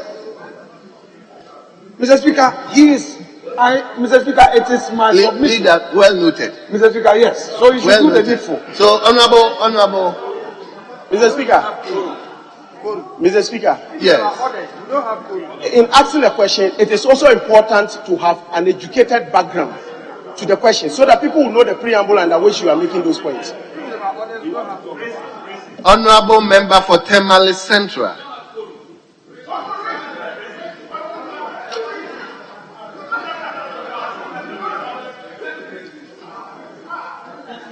Yes, Honorable Member for Bongo, let me hear you. So my question is, with regards to the fact that government of Ghana is making a windfall of in the neighborhood of $470 million per year because of the increases in fuel prices in the international market, is it still tenable to keep the SPT, that's the Special Petroleum Tax, on the price build-up as a source of budget support? Yes, Honorable Minister.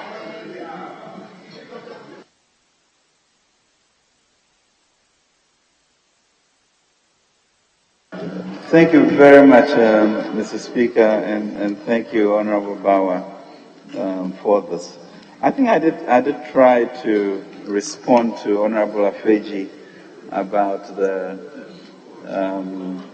net use or the net need for our petroleum needs as a country, and it is 1 to 5. So yes, we may gain, because I think the budget was we used maybe $62 per barrel in our calculations. And so obviously there's a gain. In that same level of arithmetic, you see what it is the country has to support to make sure that, we can have the resources we need. So the question becomes, where do you allocate all of that? When we have that. And I think that's just the issues that we have to contend with. But to isolate one area as potentially the solution for our economic problems, would be a bit misleading. So we'll continue to make judgments to ensure that there's movement in the country and that we always have adequate supply of food. So imagine using that windfall to be able to import the petroleum that we need to be able to move. So, Honorable Bauer, those are the kind of judgments we make, and not that singular silo effect when we have these resources. Thank you very much, Mr. Speaker. Yes, Honorable, let me take your last supplementary question. Establish the preamble. 2 supplementary questions after your main question. Preamble. So Mr. Speaker also has preambles to statement, and when I give, there's a problem. Go ahead. Mr. Speaker, today as we speak, in a gallon of fuel now a liter of fuel now is around 14 Ghana cedis, as compared to 2016 when it was 14 Ghana cedis for a gallon. The cedi has depreciated just 2022 alone by 22%.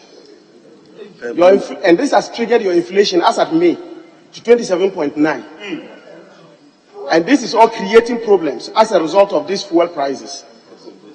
And you have supervised over all these things. Do you think it is still right for you to still be occupying your position as a finance minister? Honorable Member, your question is not admissible.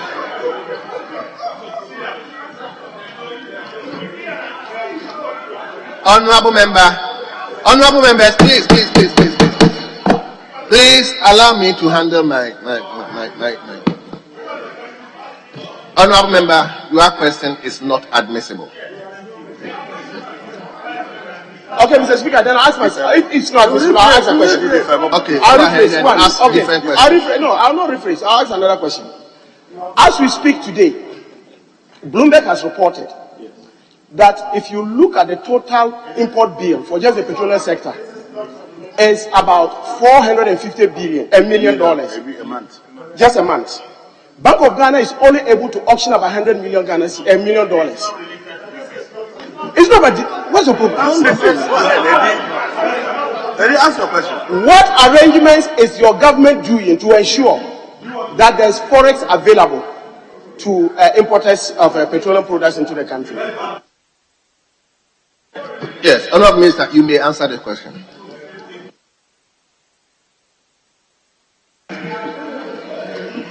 Thank you very much, Mr. Speaker, and thank you, Honorable Bawa, for your question. I think I did mention, Mr. Speaker, that we have a syndicated loan facility here, and we hope that, Honorable Bawa, you will help facilitate the passage of that. I think, as you know, we have not been able to go to the capital markets as we usually do, and you yourself talking about sort of the global inflationary rise and changes in the global economy as we see it. So those are pressures we are all doing, and therefore how quickly we are able to find external resources in terms of foreign exchange is going to be important. And I ask for your support as we bring the syndicated loan through this House. Thank you very much, sir. No, I will only give the leader a supplementary opportunity. No, thank you, Mr. Speaker. The answer coming from the minister is making me to feel that Ghanaians have no hope now in terms of the fuel prices. Honorable Deputy Whip, can you allow the minister to listen to my question? Honorable Minister, my question is that your answers are telling me that Ghanaians don't have any hope now in terms of fuel prices. Whether government can intervene by either reducing some of the taxes to bring down the prices, or do something to cushion so that the prices don't keep increasing day by day. That's what your answer is telling me. So does it mean that Ghanaians now should now throw their hands in despair that, well, government cannot do anything about this? Thank you. Yes, Minister, you may answer the question. Thank you very much, Mr. Speaker. Mr. Speaker, that is really very contrary to the performance of this government. And this government does not throw its hands up in the air. We would not have come into government in 2016 if we threw up our hands in the air because of the headwinds that we're going to confront. And Mr. Speaker, you realize that from 2017 through the COVID period, we performed very creditably on these issues. There's no way we'll throw out our hands first as a government and then as Ghanaians. We are resilient and we'll find solutions to that. What that would mean, we are still working hard to look at how to ensure that there is food, look at how we'll find ways, such as we did during the COVID period, to ensure that we have the least amount of deaths on the continent and in the world generally. Mr. Speaker, no, there's always hope, and we are an innovative and a strong country, and we should not ever think we cannot do something about it. The issue or the question about whether we will translate the supposed windfall into specifically reducing fuel prices is what we will have to decide what to do. And as I mentioned, we are of course ensuring that there is fuel in the country and it continues so that business goes on as it should. And we will, in short order, Mr. Speaker, come out of other strategies to ensure that food is available and the movement of business also continues. So, Mr. Speaker, let's not even think that we are asking Ghanaians to throw up their hands in despair because we are not a nation of giving up. We shall persevere and we shall win. Thank you, Mr. Speaker. Thank you very much. We now move to the normal questions. No, Honorable Dongo, no. We have 12 more questions to go through. We move to the normal questions, and we start with a member for Doma West.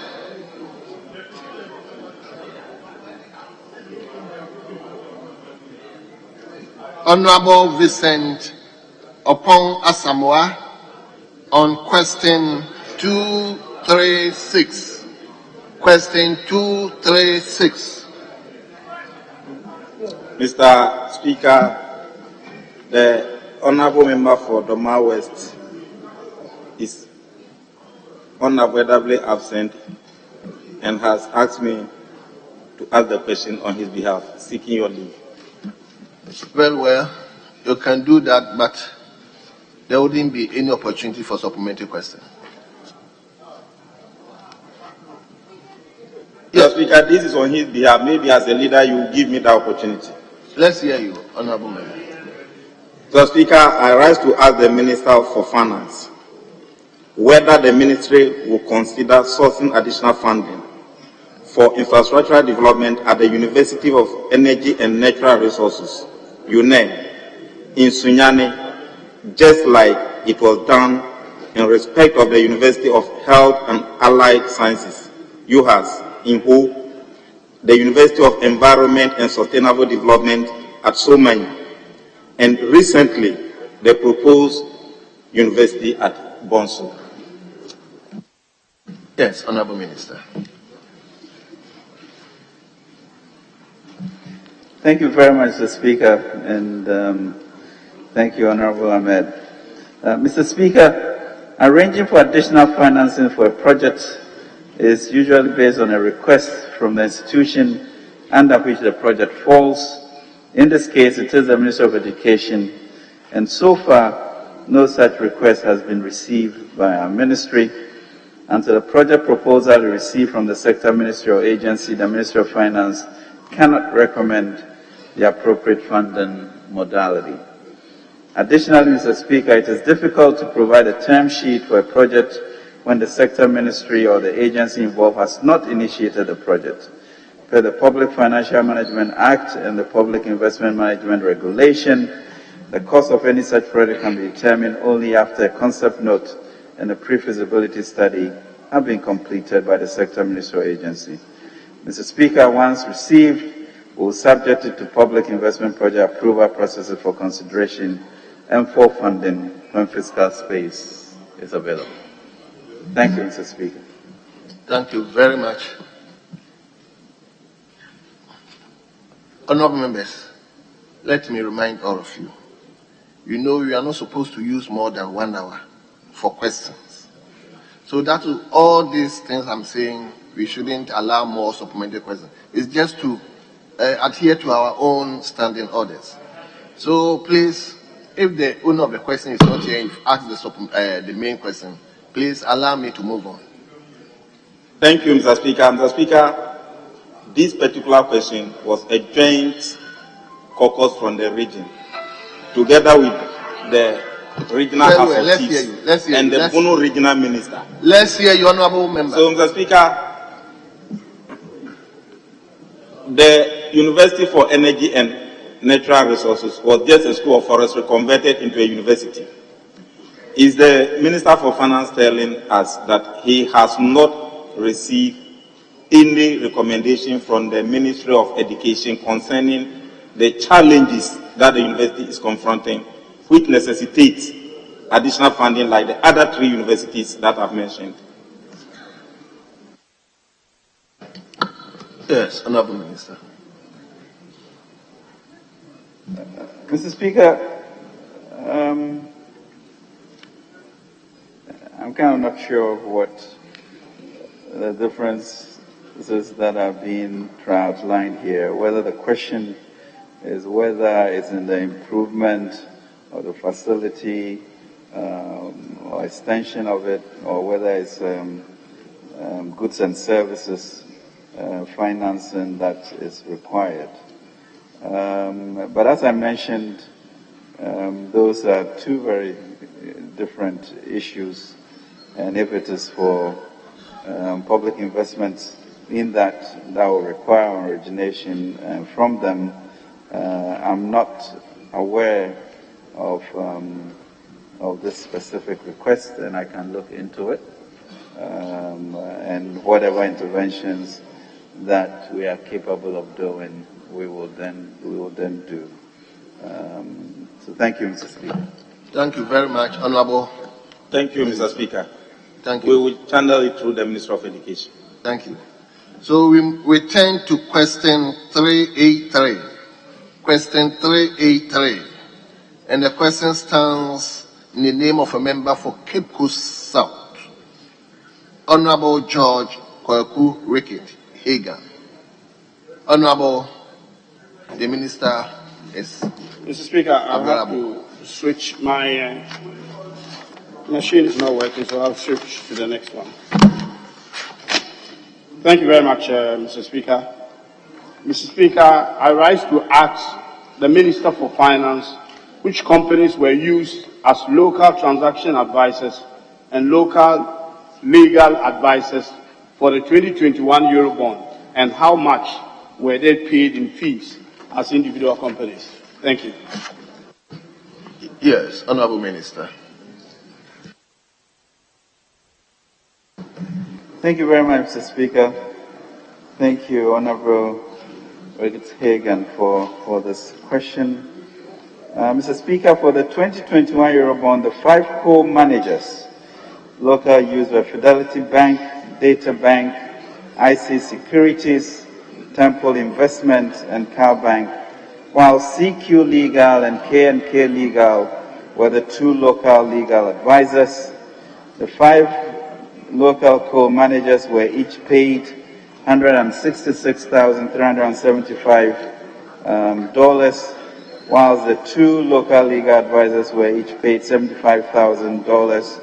In all, a total of $981,875 was paid to local transaction advisors in 2021, which is 0.0325% of the total amount of the 3.025 face value of the bonds issued. Thank you. Yes, Honorable Member for Cape Coast South, any further question? Thank you, Mr. Speaker.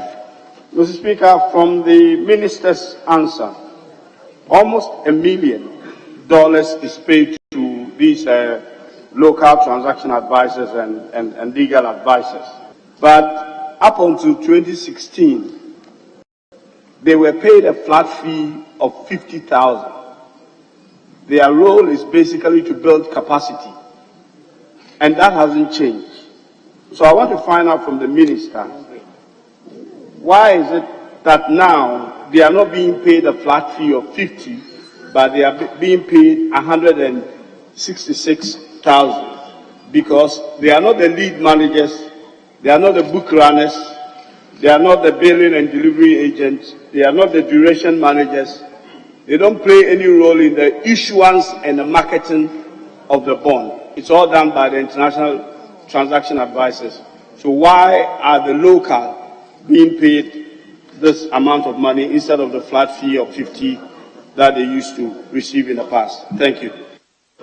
Yes, Honorable Minister.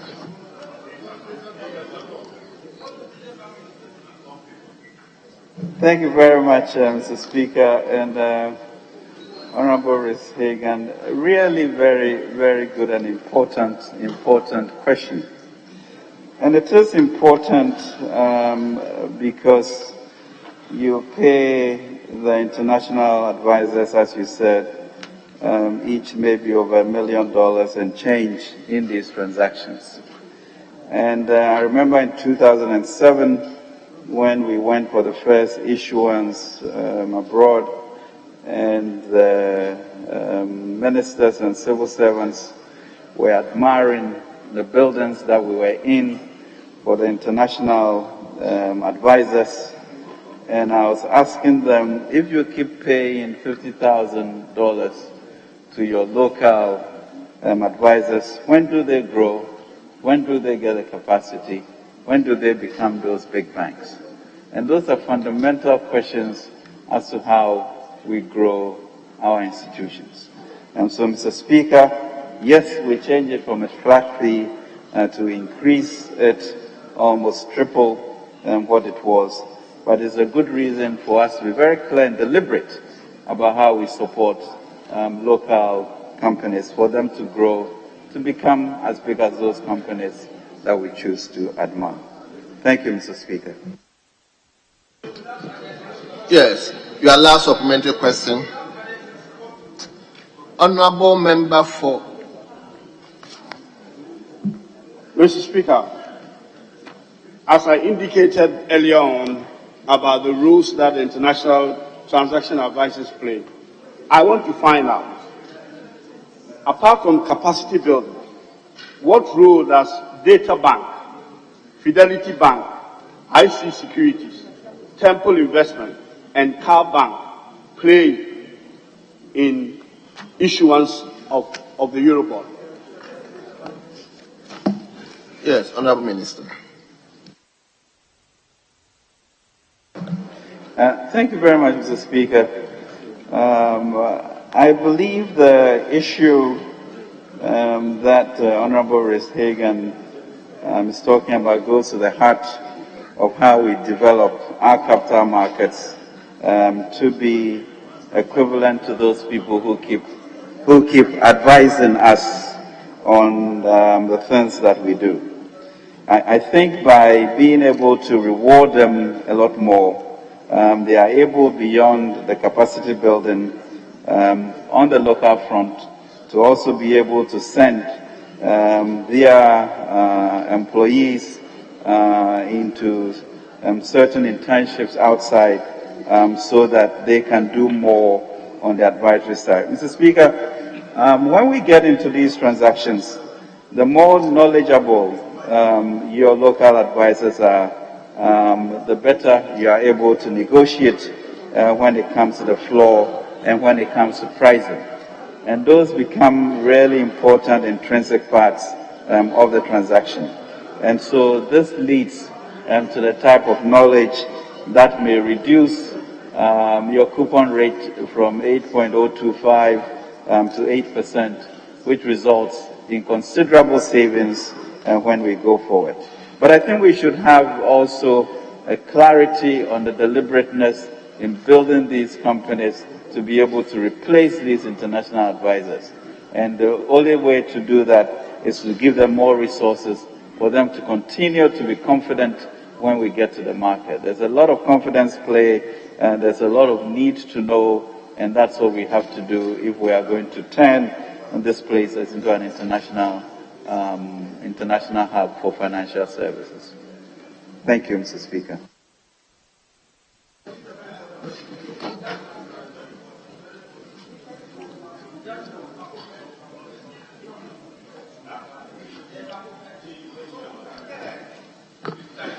Honorable Member for Cape Coast South, you may turn to question 384. 384. Your second supplementary question.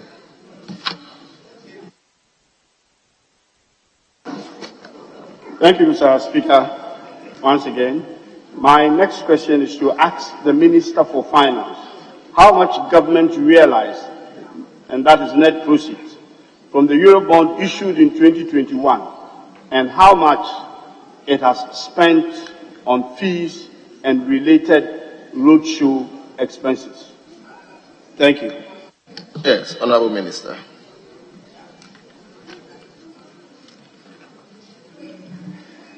Thank you very much, Mr. Speaker. Thank you, Honorable Hagan.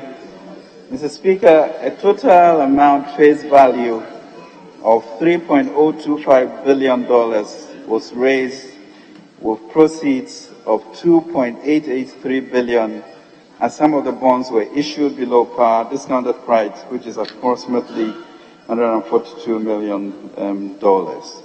Mr. Speaker, an amount of $8.84 million was spent as fees and expenses on the 2021 Eurobond transaction paid to the 5 joint lead managers and 1 international counsel, $7.86 million, and 5 local co-managers and 2 local counsels, $0.98 million.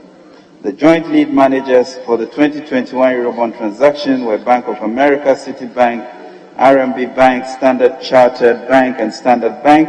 The international counsel is White and Case.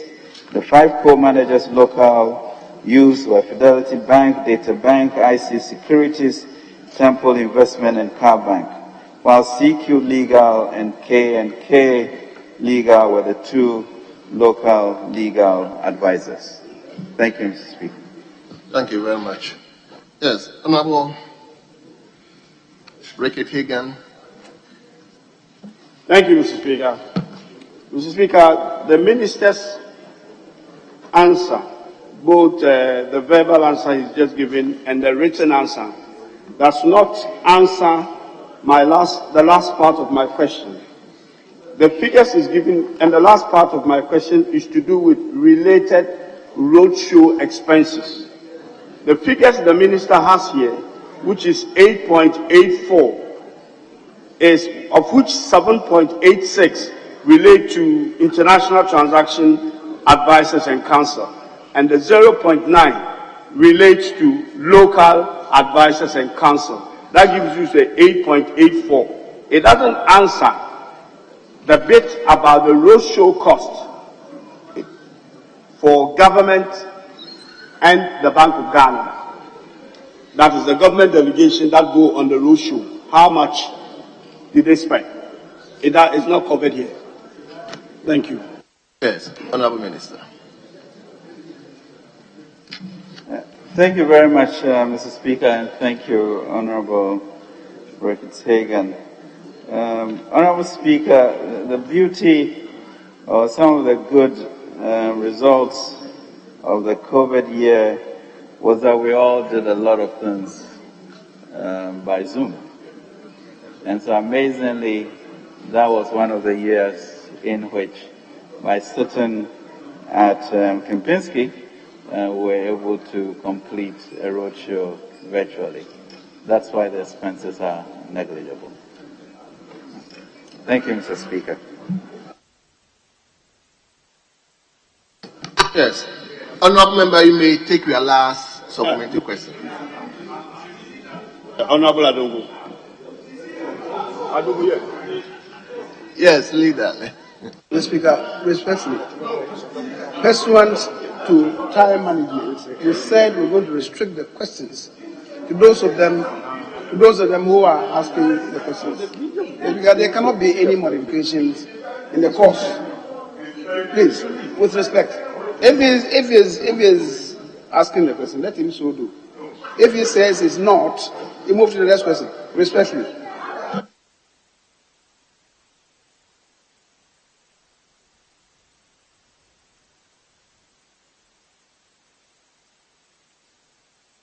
Yes. Mr. Speaker, with deference to the chair and my leader, one question is one question. The one who is asking is just a content. So whether Adongo or Rickett, the question is one, so that we can manage time. Honorable Adongo, let's hear you. Thank you very much. Mr. Speaker, I want to ask the Minister for Finance how much he has paid himself through his own company called Data Bank in fees and charges. He didn't say that. Honorable Member, the question is not admissible. Okay. I changed my question. Yeah, no, can you rephrase it? Does the minister know any of the companies as a company he has shares in that he's paying the fees and charges as transaction advisors? Good question. Minister, you may. Minister, you may, if you are minded to respond.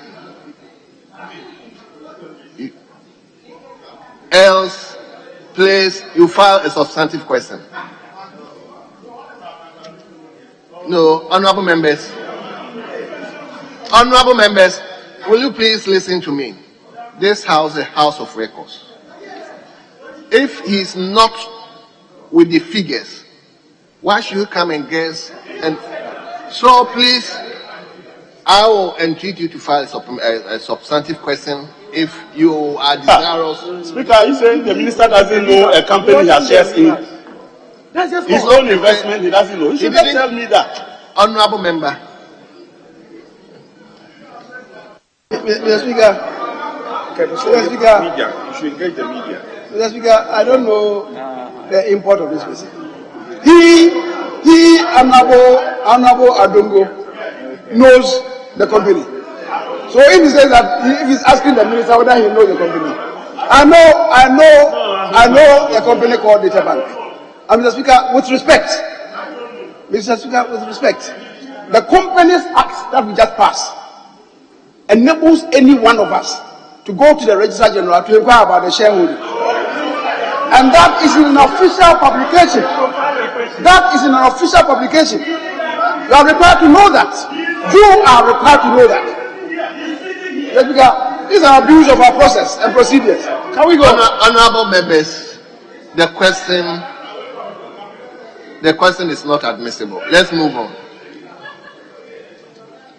We now turn to question number 385. Question number 385. A member for Temalis Central. Now we've come to you. Ask your question. Thank you, Mr. Speaker. Thank you, Mr. Speaker. Mr. Speaker, I rise to ask the Minister for Finance how much revenue the state generated from the sale of power to our neighbors.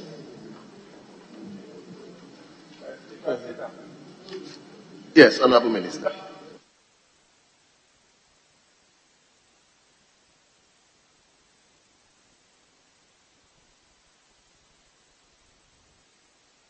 Yes, Minister, you may answer the question. Question 385.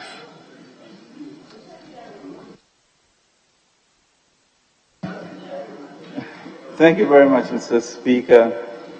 Mr. Speaker, the revenues from VRA's export of power to neighboring countries are retained by VRA. We really respectfully propose that the Ministry of Energy is invited to respond to this question. As a Minister of Finance, of course, I keep an eye on some of these numbers. And I think in the past 3 years, they might have grossed about $140 million a year. But I think the Minister of Energy can give you the full numbers. Yeah. Thank you very much. Yes, Honorable Mutala. Thank you, Mr. Speaker. Mr. Speaker, this house is a house of records. It is not a house of conjecture. The minister is saying that they might have. We need certain answers. And my question is absolutely unambiguous. I want to know, Mr. Speaker, this gentleman ought to be tamed. I have the right to ask questions. I understand his challenges. He has just come. But you need to sit and learn. Mr. Speaker, he's doing this. Mr. Speaker, if he doesn't know, I will mess him up here. Mr. Speaker, if an honorable friend cares to know, post master, if you don't respect your elder, we will respect our ministers. Post master, they finish appointing deputy ministers. So just sit down.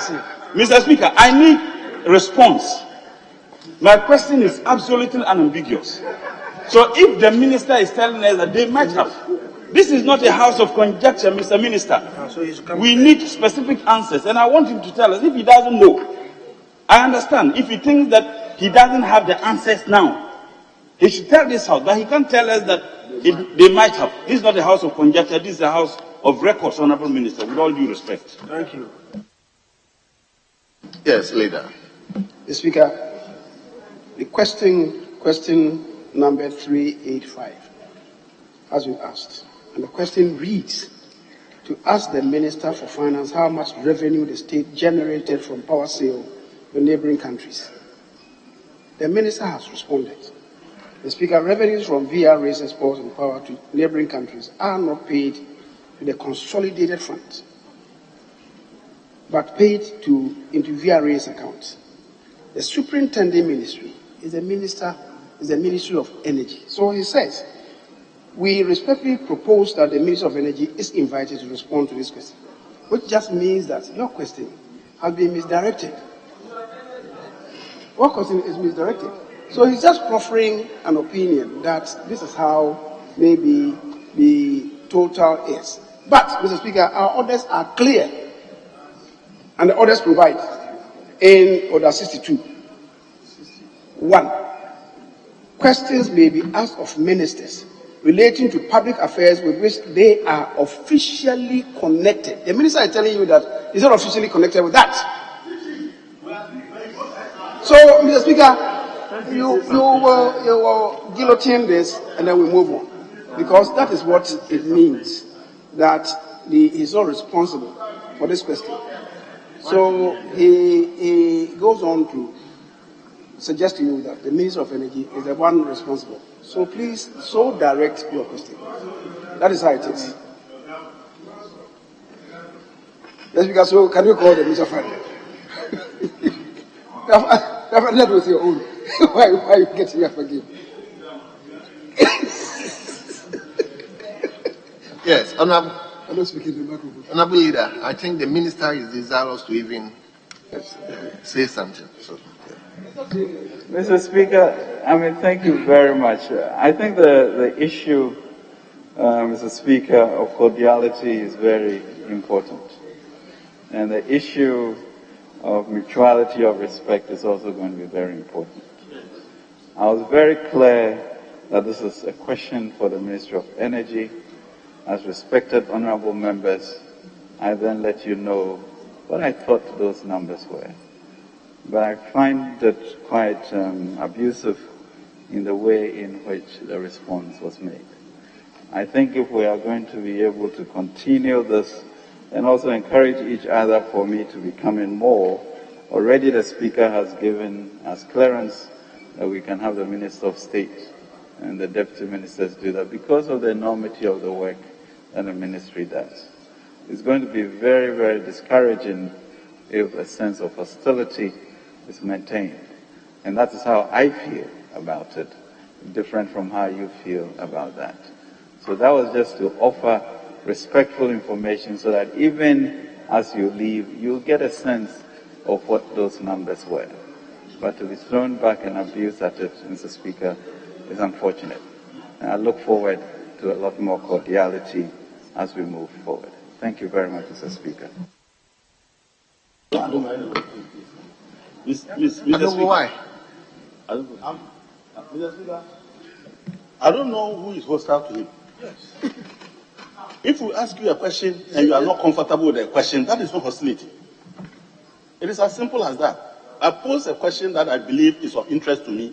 If you are not comfortable to answer it because it is not a question you ordinarily want to be asked, it is not hostility. So let that be put on record that nobody is hostile to him. We're just asking the questions that we are mandated by our constituents to ask the minister. And he's not answering them. Very well. Let's hear you, Honorable Mutala. You are allowed supplementary question. Mr. Speaker. I tell you, the questions are finished. Honorable Stephen Amwa. Mr. Speaker, we decided as a country to charter the path of democracy. And in chartering the path of democracy, it comes with some conditions. And one of the important arms of government is the legislative arm. As a matter of fact, for the avoidance of doubts in the democracy, the legislative arm is very, very important. In fact, it's essential that we have a moral duty and a responsibility to hold the executive accountable. And one of the most important ingredients of democracy is transparency and accountability. No one has any interest of being hostile towards anybody. We are simply... Honorable member, that issue has been addressed. Let's go on with your question, please. No, but Honorable, it's important. I'll answer the question. That issue has been addressed by Honorable Adongo. I'm asking you to go on with your question, Honorable please. Minister, it wasn't Honorable, Mr. Speaker, it wasn't Honorable Adongo's question. It was my question. So he cannot be addressing my questions for me. The only person who is supposed to address my questions by the standing orders and the constitution is the minister who is here. And honorable majority leader, the minister could have stopped there. I wasn't holding a dagger before him to tell us. I wasn't holding a dagger to tell us that it might have been 140 million. That is why I asked the further question. If he didn't have the answers, he could have told us. I don't have the answers now. Perhaps the only challenge would have had is the timing. But for him to provide that response, and you said he was given an opinion. This is not the house of opinions. This is the house of facts. We are not here to entertain opinions. We are here to get facts for and on behalf of the people we represent.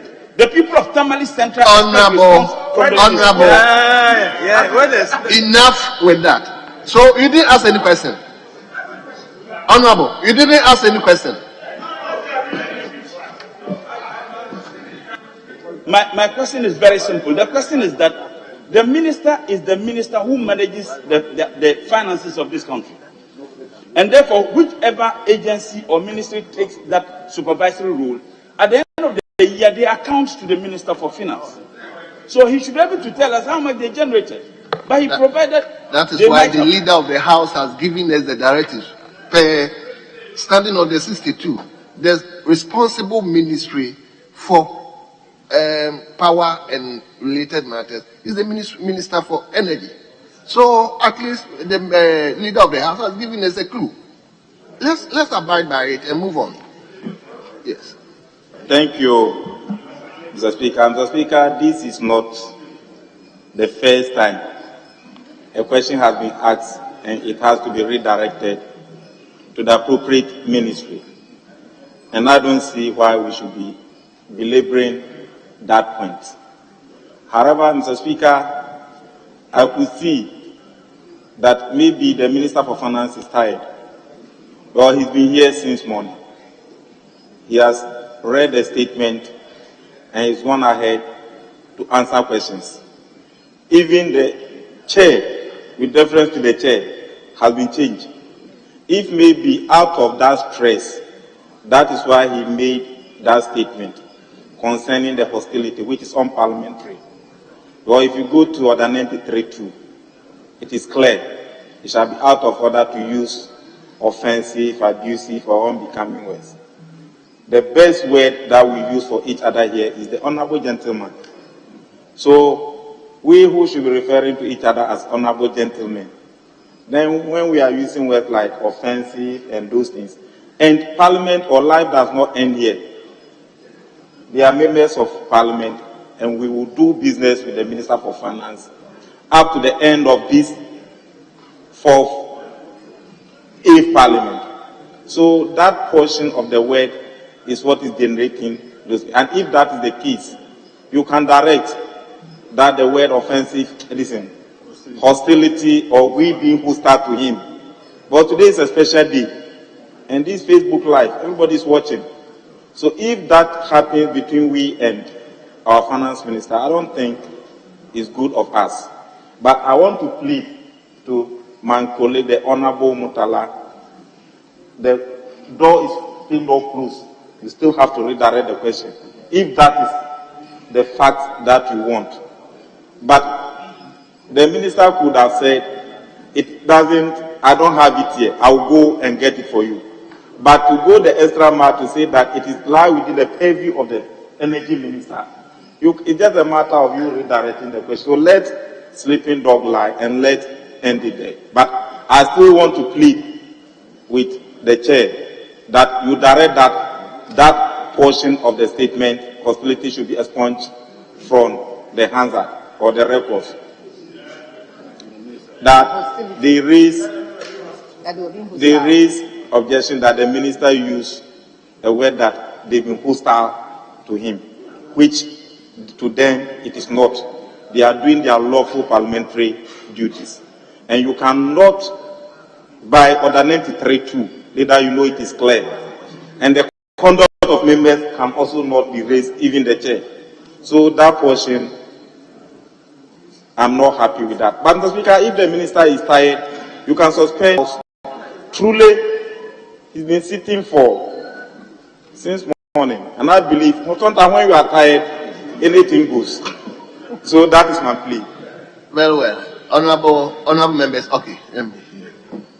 The Speaker, I believe that, to be fair to the Minister, if the Deputy Whip is appealing that the use of the expression involving the language hostility is unfriendly to the House, and that it must be withdrawn. In equal measure, and he is an elder of the Church of Pentecost, in equal measure, you should have told your colleague who says to the Minister that I was just holding a dagger on you, that is also offensive. You didn't hear that. You didn't hear that. Mr. Speaker, so in fairness, and to be truthful to ourselves, don't just hold a one-edged sword. It should be double-edged to clear both weeds.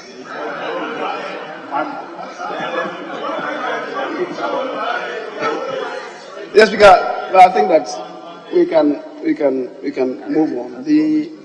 I want to plead that the Minister is indicated that there are some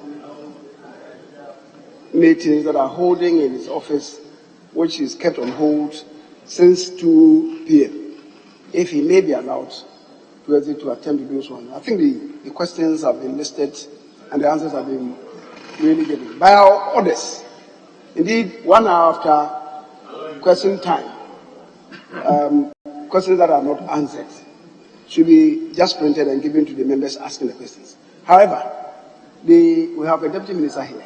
So I believe that the Deputy Minister could go through answering those outstanding questions, whilst we allow the Minister to exit to attend to those other businesses. Mr. Speaker, thank you.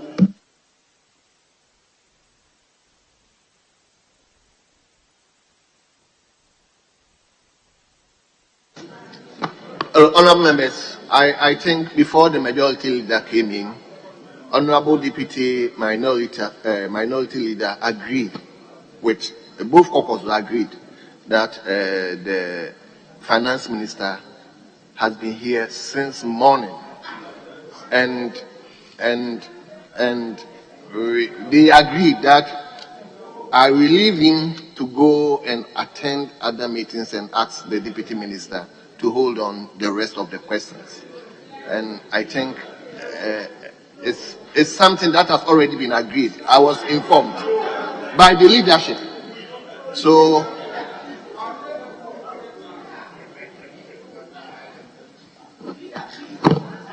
yes, Leader, if Mr. Speaker, if I heard you said we've agreed, I didn't say so.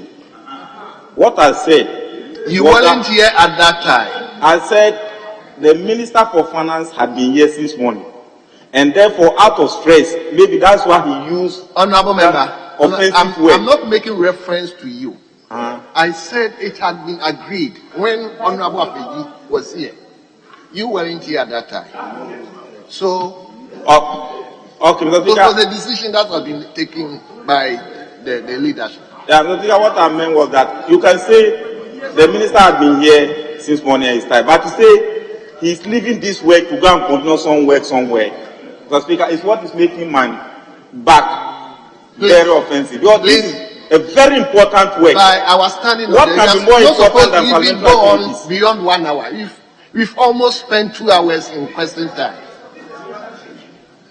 So it's either we suspend or we ask the Minister to take leave of us and the Deputy Minister take the rest of the. I cannot. That one will be the duty of the business committee. I cannot assure when he's coming back.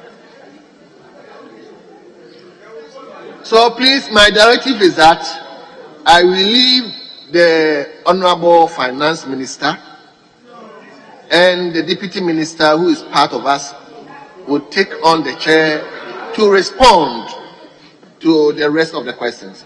Already this morning, that prayer had been made to the House.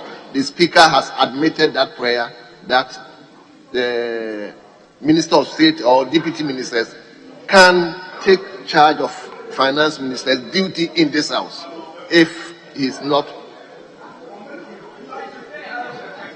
So on that note, Honorable Finance Minister, on behalf of the House, I would like to thank you very much for attending upon the House to respond to various questions and to make statements to the House and for that matter to the nation.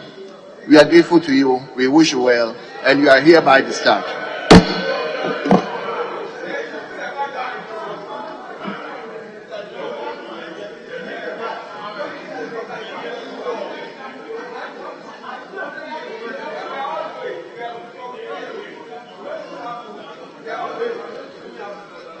So we move to question, Angelina. We move to question number 386.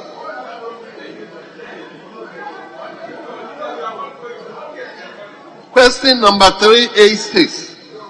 And the question stands in a member for Okai Queen North, Honorable Teresa Ladi Awuni. Honorable, you may ask your question.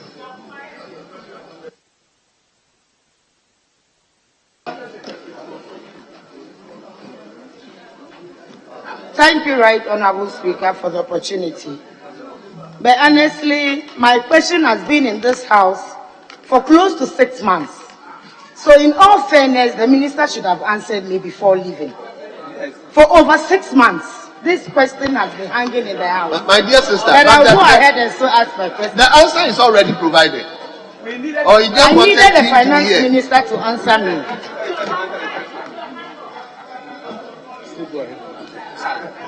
Thank you for the opportunity to ask the finance minister how much was raised in total from government bonds since 2017, who the transaction advisors and book runners were since 2017, and how much was paid to each of the transaction advisors and book runners since 2017.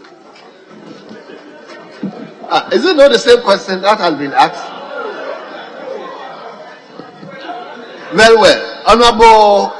Honorable member for Ebiso and Deputy Minister for Finance, you may answer the question.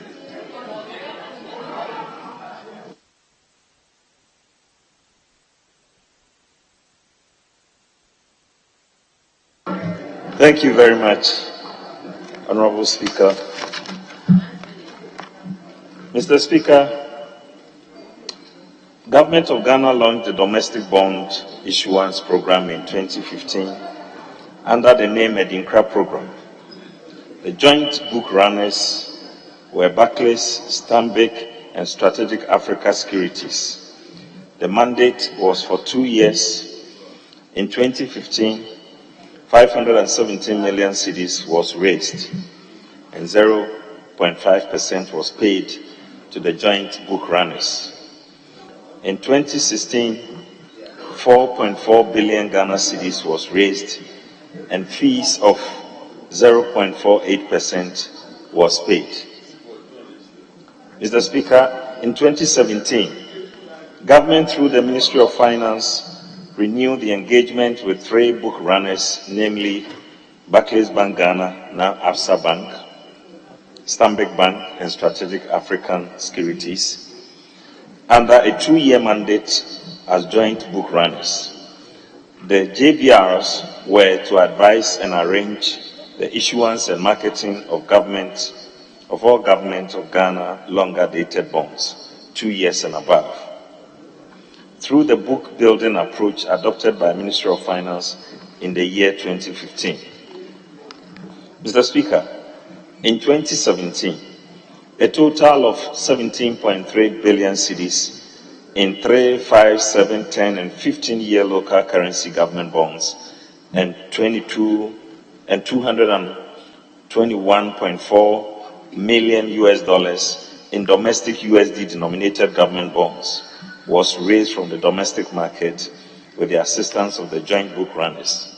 The CD equivalent of 221.4 million USD converted at the average exchange rate of 4.5 to $1 amounted to 1 billion plus currency component of 17.3 billion, brings the total amount in 2017 to 18.3 billion from the issuance of government bonds.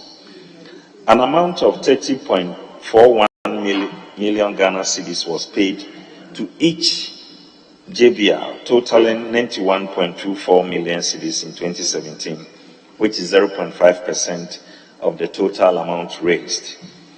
In 2018, government, after the first mandate of the JBRs had expired, selected 5 firms, namely Barclays Bank Ghana, Data Bank, Fidelity Bank, IC Securities and Stanbic Bank Ghana as the new joint book runners through an evaluation process. The decision to increase the JBRs to 5 was in response to deepening of the market and the need to increase the marketing and selling of Government of Ghana bonds across a wider investor base. Mr. Speaker, government raised a total of 10.57 billion in 2, 3, 5, 7 and 10-year local currency bonds through a combination of new issuances and bond reopenings.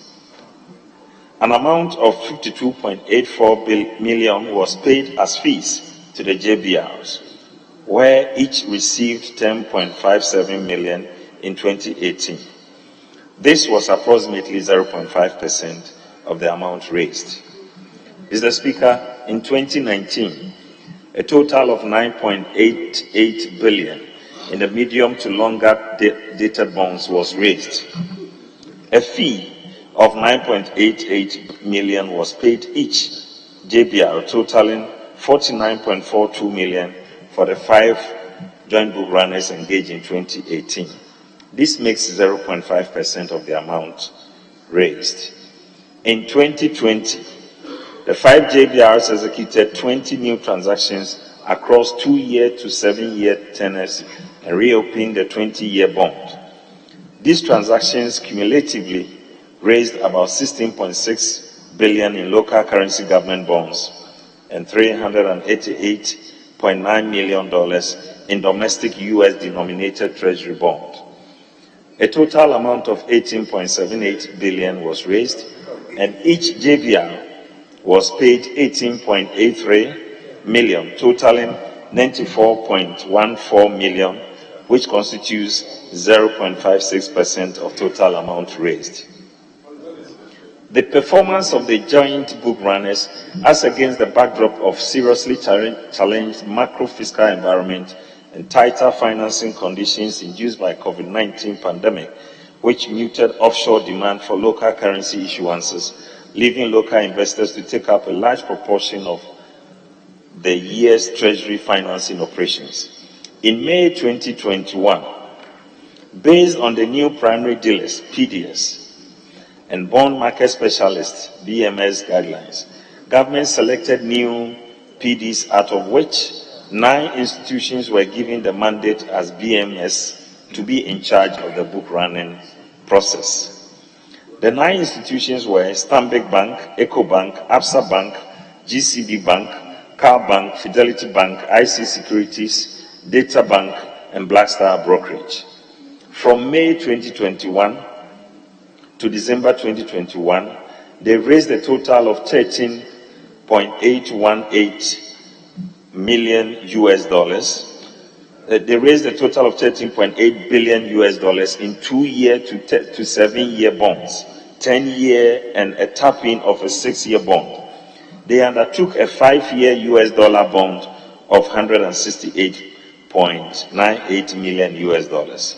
Mr. Speaker, on the external front, government in 2017 did not embark on any Eurobond transaction. However, government in 2018 procured the services of the underlisted transaction advisors to raise an amount of $2 billion US dollars in a 10-year and 30-year Eurobond.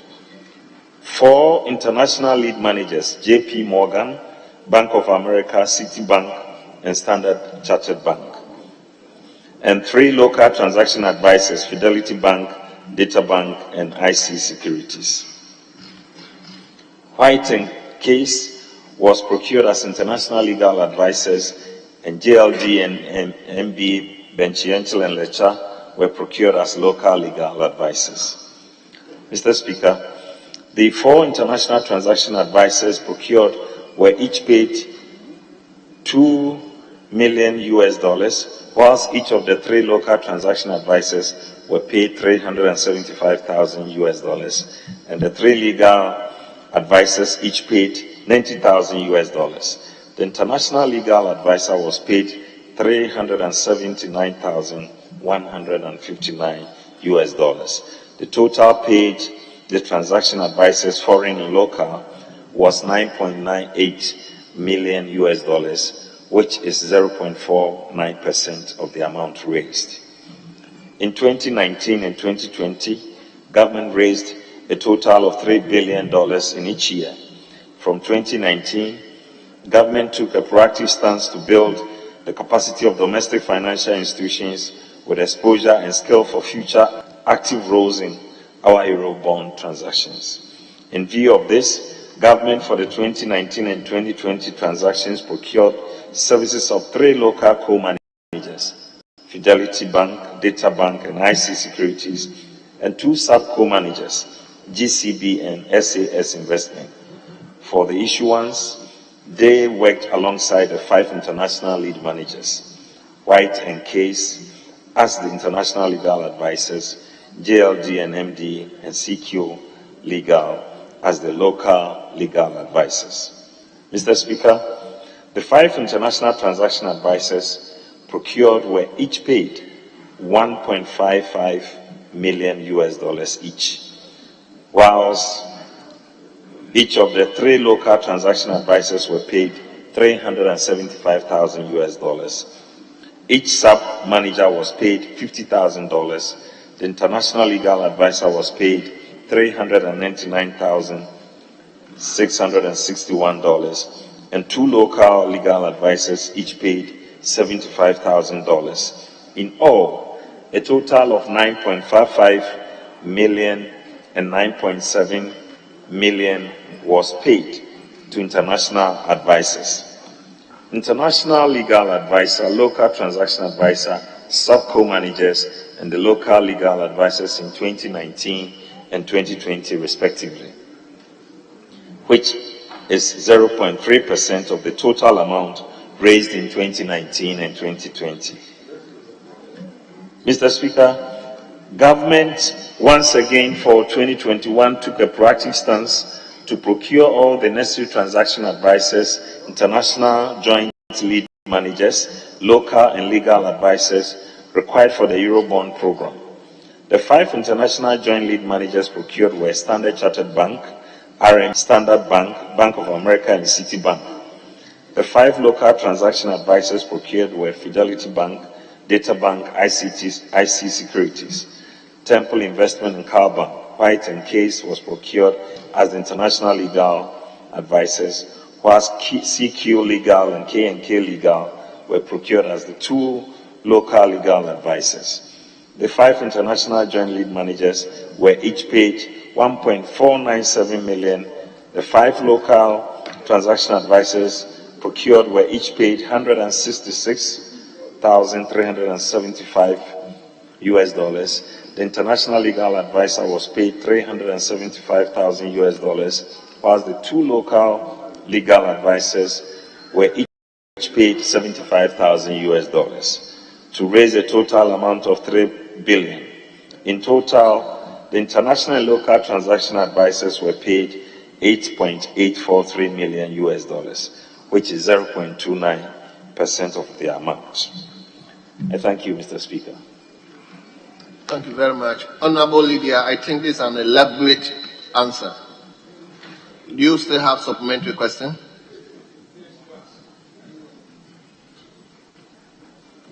Thank you, Right Honorable Speaker. Yes, indeed, it's very elaborate, hence my follow-up question. What was the mode of selection for the transaction advisors and book runners for the international bond issuance in 2028 and 2029? 2018 and 2019, sorry.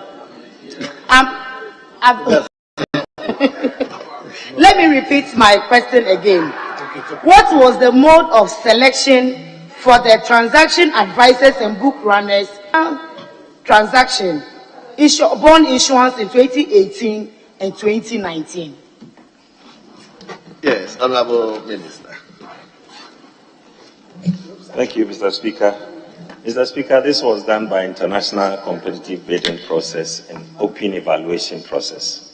Thank you, Mr. Speaker. Honorable, you may have your last submitted question. Though not satisfactory, because I didn't really understand what he said. I'll go on with my second supplementary. I said I did not understand what you said. Yes. So I want you to repeat the answer you gave. You didn't hear. You didn't hear. So repeat. Let me go on, right, Honorable Speaker. No, it's okay. It's not prepared to answer. Does the minister not feel that he finds himself in a conflict of interest situation, given that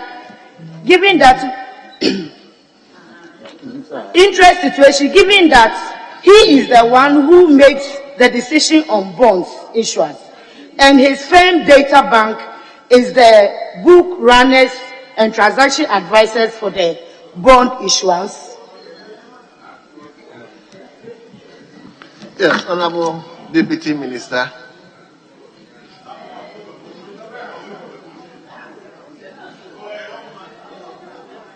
Yes, Honorable Deputy Minister. Mr. Speaker, thank you. Mr. Speaker, as far as we are concerned, there is no conflict of interest in this situation. Mr. Speaker, Data Bank has been involved in almost all international transactions in the Eurobond, as far as Ghana is concerned, whether even in the time when our friends, the NDC, were in government, Data Bank was part of Eurobond transactions, and they will continue to be part of our Eurobond transactions. So we don't see the conflict. Thank you, Mr. Speaker.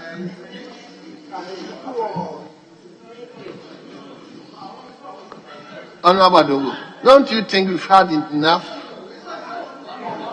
That's the specific Eurobond issuance that Data Bank was involved in our time. Can you give us one? We move to question one specific issuance in our time. 675. We move to question 675. Just one example. One example of Eurobond. Honorable leader, can we move on, please? Mr. Speaker, we can move on. We can move on, and indeed must move on. Yes, thank you. I think we should respect the rules of this house. You don't sit down and be throwing your hands up in the air and asking questions. I think you are too much of a senior in this house to be doing that. Right, Reverend Adongo. Right, Reverend Adongo. Mr. Speaker, can we move on to the next question?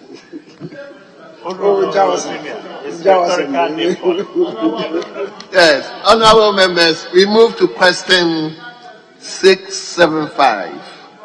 675. And the question stands in the name of a member for Nsawam Adwajuri, Honorable Frank Ano Dompre. Honorable 675, you may ask your question now.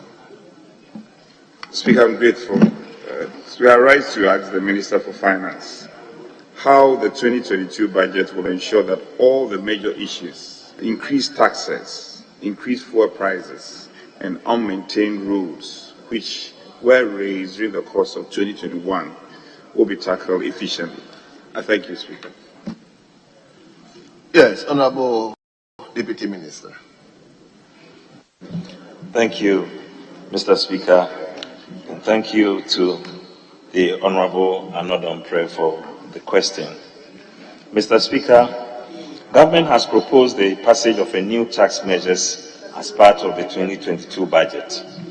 Based on the expectation of revenues from transaction levy and other sources, budget allocation has been made to support road infrastructure development as well as improvement in public transportation, including purchase of high-capacity buses.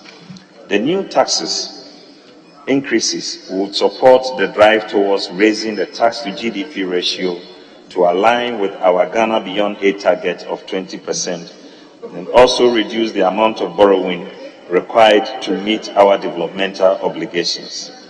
Mr. Speaker, U-Start program will also complement these policies and initiatives to promote entrepreneurial activities and provide jobs, particularly for the youth. Altogether, this is Honorable Dongo, are you going? I'm expecting you back. Mr. Speaker, the U-Start program will also complement these policies and initiatives to promote entrepreneurial activities and provide jobs, particularly for the youth. Altogether, this is expected to lead to an increase in economic activities and contribute to the reduction in the cost of living as incomes are earned and output is produced. I thank you too. Yes. Any further question, Honorable Majority Whip? Yes, indeed, Speaker. Speaker, the last paragraph of the Minister's answers, Speaker, if you permit me, I may read portions of that. The Youth Start program will also complement these policies and initiatives to promote entrepreneurial activities and provide jobs, particularly for the youth. Jobs for the youth is a curious phrase for me. I wish to know from my colleague and the Minister what conservative figures do we have in mind in terms of the youth who stand to benefit from the Youth Start? And if you could elucidate more on the Youth Start as a policy of government. I thank you. Yes, Honorable Member. Thank you, Mr. Speaker. Mr. Speaker, the Youth Start program is one of the flagship programs of His Excellency President Akufo-Addo's government to create 1 million jobs for young people of this country in the next 3 years. The program at the moment is at consultative stage. We are doing a lot of engagement with stakeholders. I think very soon we may engage Parliament as well. We have already engaged all the 261 district assemblies across the country. And we have engaged the CSOs, media, AGI, and all the other youth groups as well. And so there is a lot of public buy-in for the Youth Start program for us to address the issue of job creation through the private sector on a more sustainable basis. So that is, in summary, Mr. Speaker, we are also intending to invest up to 10 billion cedis in the next 3 years. And 5 billion of that expenditure will be coming from the financial institutions and the banks who have agreed to partner with government. And government, through its budgetary allocation, will provide 1 billion every year for the next 3 years.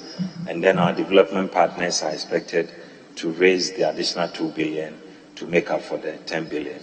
So, Mr. Speaker, this is where we are on Youth Start. Thank you very much. Thank you very much. Do you want to? Yes, let's hear you. Mr. Speaker, I want to support my brother, the government chief. Paragraph 2.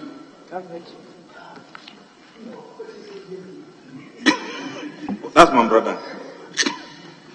That's my Pentecost brother. The Speaker, the Honorable Deputy Minister for Finance in paragraph 2 is saying that as part of the measures, you are aiming at reducing borrowing. Meanwhile, currently you have 1 billion loan facility before us. Is it that you are not interested in that again?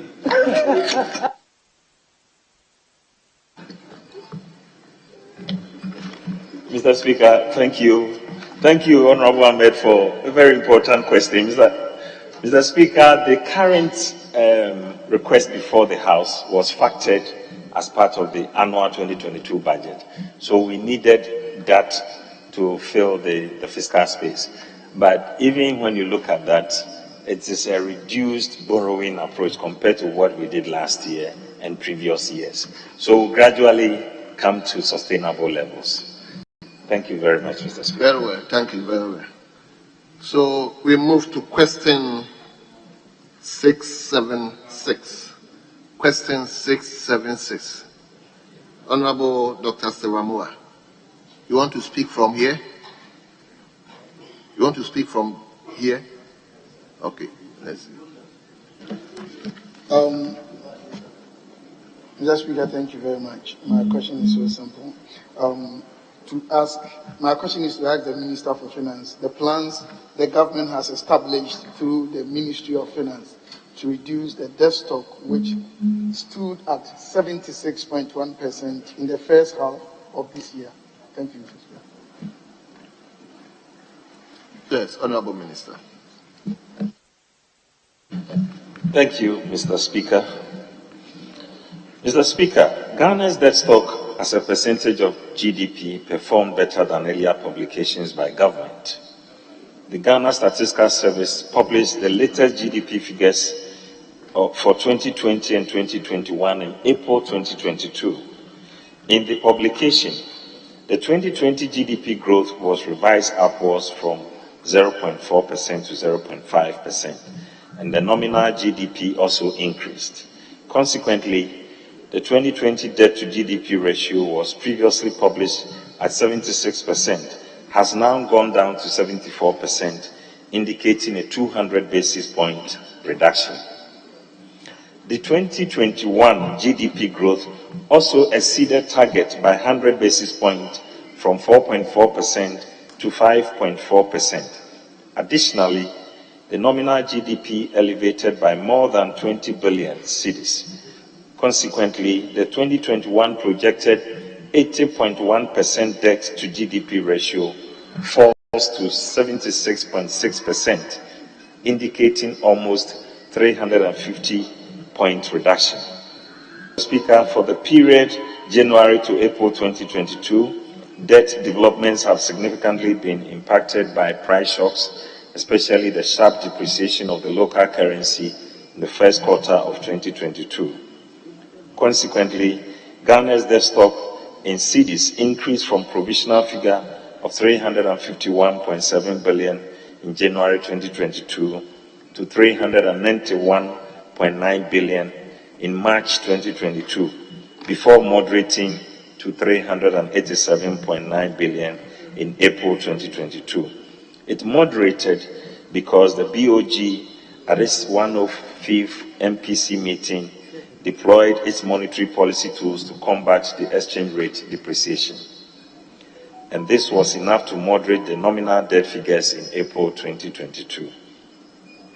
As a total of GDP, Ghana's total public debt stock increased from 70% in January 2022 to 78% in March 2022 and moderated to 77.2% as at end April 2022.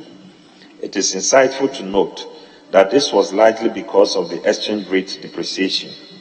Our internal forecast indicates that if the exchange rate had behaved like what happened at the same time in 2021, the debt to GDP ratio in April 2022 would have been 72% instead of 77.2%.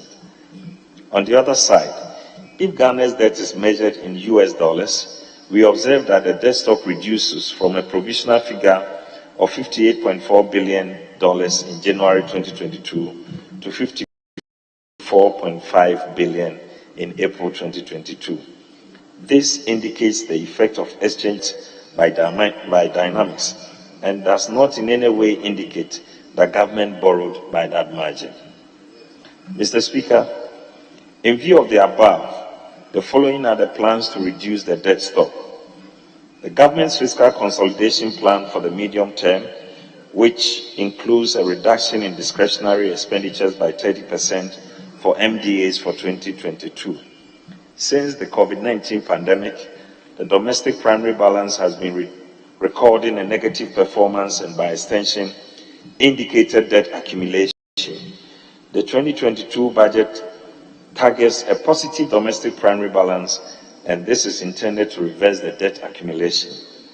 As stated earlier, exchange rate depreciation affects the size of external debt, which is recorded in Ghana cedis. With the measures put in place by the Bank of Ghana and supported by the Ministry of Finance, this stock would stabilize to reduce the growth of our debt. And since 2019, the government's debt management strategy of reducing debt accumulation included setting limits for concessional and non-concessional external borrowing. We shall continue to pursue this. I thank you, Mr. Speaker. Thank you very much. Honorable Amoa, any supplementary question? Thank you, Mr. Speaker. Mr. Speaker, I would like to find out from my honorable minister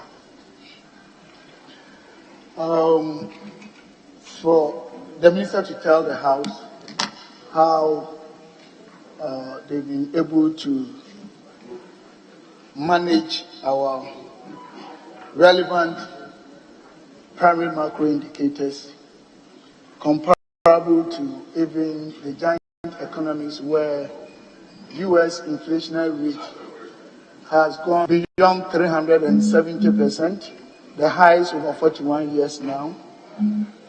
And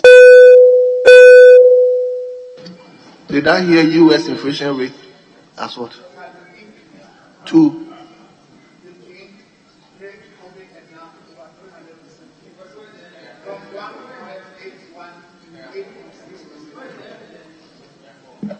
From 1.81 to 8.6. So the percentage increase is way over 300. And all the other primary macro indicators. So I want to ask Minister, what did they do for Ghana's own to be at least far below even both the continental and the world averages? I want to find out. Well. I'm interested in the question. So, yes.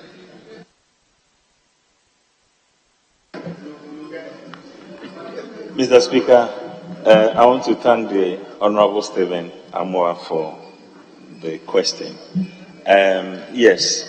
Globally, increased inflation has become a syndrome for COVID recovery. And like you rightly stated, in even strong economies like the U.S., inflation has shot up to very high levels, sometimes to 40-year levels of inflation. And obviously, we are also experiencing similar inflationary increases in our economy. Mr. Speaker, I think maybe our situation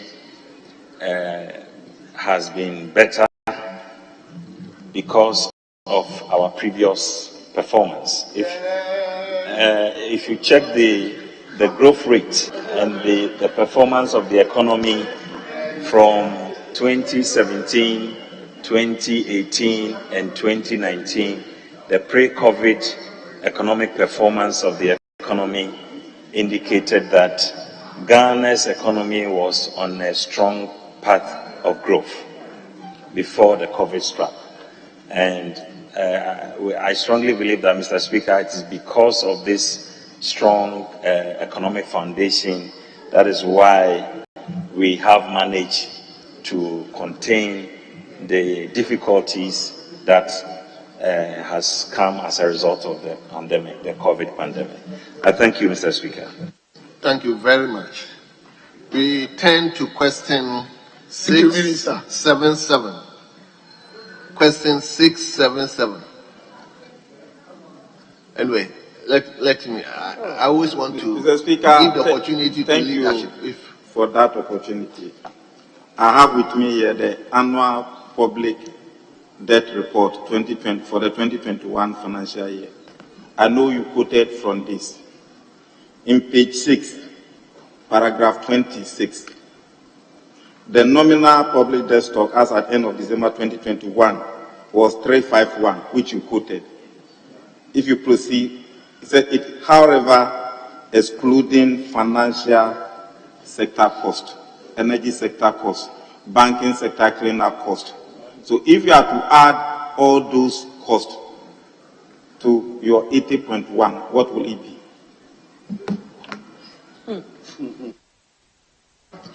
So are you adding?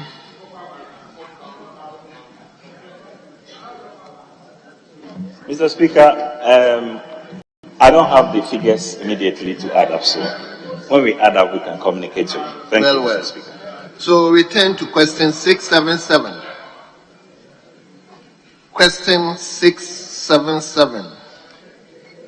It stands in the name of a member for Suhum, Honorable Kojo Asante. Mr. Speaker, the honorable colleague is not around, and he has authorized me to ask a question for him. So, with your leave, if you permit me, I can go ahead to ask a question on his behalf. Okay, let's hear you. Thank you very much, Right Honorable Speaker. Right Honorable Speaker, I ask the Minister for Finance if the government, through the ministry's work plan, intends to return to the International Monetary Fund for financial assistance. I thank you, Right Honorable Speaker. Yes, Honorable Deputy Minister, let's hear you in this house. I thank you, Mr. Speaker, and I thank the honorable member for the question. Mr. Speaker, the IMF remains a trusted advisor and partner to government of Ghana. As an IMF member country, the government continues to engage the fund through Article 4 consultations where macroeconomic issues are discussed and recommendations made. The IMF also supports with technical assistance in relevant areas. Government is resolved to take necessary and tough measures to restore and sustain macro stability, as well as promote credibility and investor confidence through the implementation of government's fiscal consolidation and debt sustainability measures. We will continue to collaborate with the fund as we stabilize the economy for strong recovery and revitalization. I thank you, Mr. Speaker. Very well. Yes. The owner of the question is not here. Are you? No further questions, I don't know. No supplementary question? No. No. If a leader, fine, but I wouldn't give. Thank you, Mr. Speaker. Mr. Speaker, the Honorable, I know this answer is coming from the Minister of Finance. The Honorable Deputy Minister, Honorable John Kuma, who is answering on behalf of the Minister, is quoted to have said that if the internal plans fail, government may be forced to return to the IMF. I also heard it on the social media. Now, God be so good, he's here. We want to hear from him. But if you read the answer he's giving, yeah, collaboration in what form? Will Ghana go to the IMF? I think that's what the Honorable Member for Suhum wanted to know. Are we going or we are not going? Yes, Honorable Minister. I also heard you. Thank you very much, Mr. Speaker. Mr. Speaker, as we speak, Ghana is not going to the IMF. But we also want to make it clear that we will continue to work with the fund as a member of the fund. We will continue to engage on issues of policy, debt sustainability, and fiscal consolidation. Thank you, Mr. Speaker. Thank you very much. So we move to question 678. 678. And the question stands in the name of a member for Efija Kwabre North, Honorable Collins Admakumensa. Honorable, you may ask your question now. Thank you, Mr. Speaker. I rise to ask the Minister for Finance what assurance the ministry can give in response to the widely held concern that government has abandoned projects started by previous administrations? Thank you, Mr. Speaker. Yes, Honorable Deputy Minister. Thank you, Mr. Speaker, and thank you to the Honorable Collins for the question. Mr. Speaker, government has not abandoned projects inherited from the previous administration. Most of the projects that were inherited are either completed or ongoing. Let me take the opportunity to highlight some of these projects. In the education sector, a total number of 22 out of the 101 E-block projects were completed by the previous administration, and the remaining 79 projects were inherited by this government. Out of the 79 inherited, 35 have been duly completed in line with government policy in education sector. Work is ongoing on the remaining E-blocks across the country.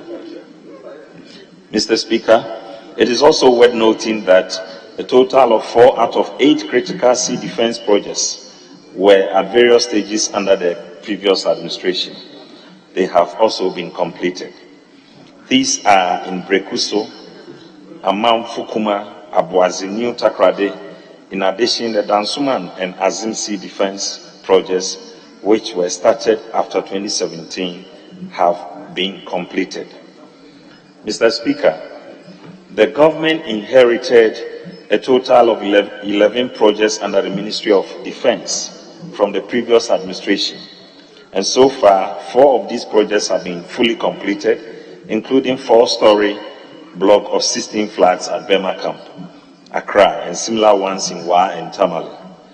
Naval barrack have also been completed, security housing. Mr. Speaker, the following are some of the critical road projects government inherited from the previous administration that have either been completed or significantly been improved. It is important to note that the Kasua Interchange and Ancillary Works Project, the Takwa Bogoso, I Am Free, Asanyenso, Nsawam Apedra, Kwafukrum, Rose, which were inherited at various levels of completion, have duly been completed. The dualization of whole main town, the whole main road, Teshi Link Road, and the Bolgatanga Boko Poma Krum Road projects are currently ongoing. I thank you, Mr. Speaker. Thank you very much. Yes, Honorable Member, you don't have. But Minister, let's talk about the area of health, the hospitals, my own Formina Hospital. Yes, if you can say something about it, because that is also an inherited. Yes, I thank you, Mr. Speaker, for the kind observation. Formina Hospital, District Hospital, the Bekwai District Hospital, and even the Konongo District Hospitals that were all started by the previous administration have been completed, and several other hospitals and health facilities across the country.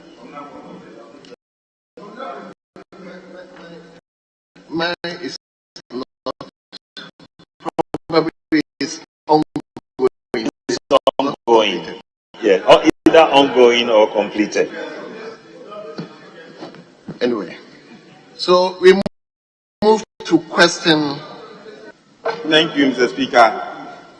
Mr. Speaker, on the Minister's answer. Paragraph 2 of the Minister's answer.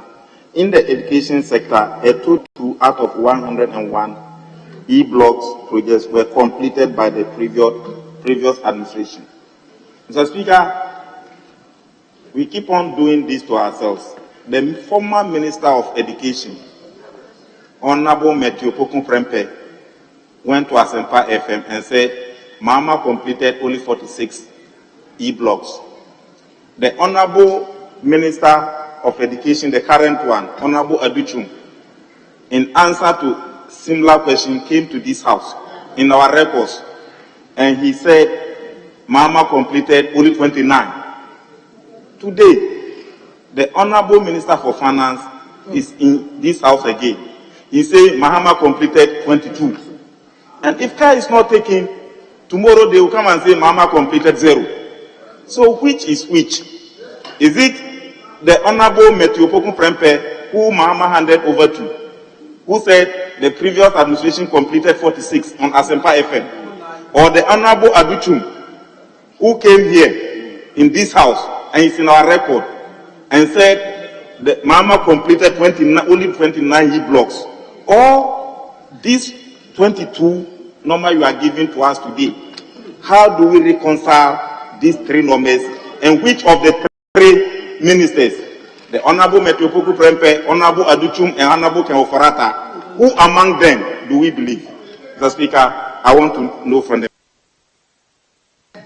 Yes, Honorable Leader. Mr. Speaker, the Deputy Minority Whip said that the former President John Dramani Mahama, handed over to Dr. Matthew Kuku Prempe. He never handed over to Dr. Matthew Kuku. Mr. Speaker, the premise of the statement made by my colleague is not only wobbly, but faulty. And I believe that this cannot be entertained. But having said so,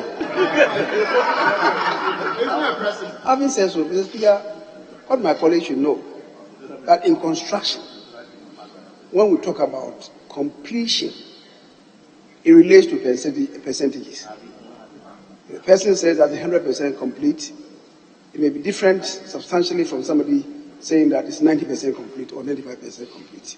So I think what you should have asked is what was the rate of completion that each of them was talking about.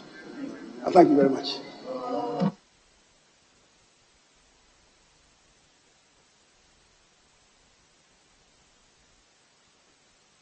So, honorable members, obviously the reconciliation will come, so don't worry.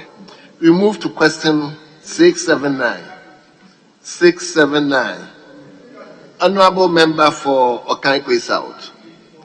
Honorable Dakwa Newman. Thank you, Mr. Speaker.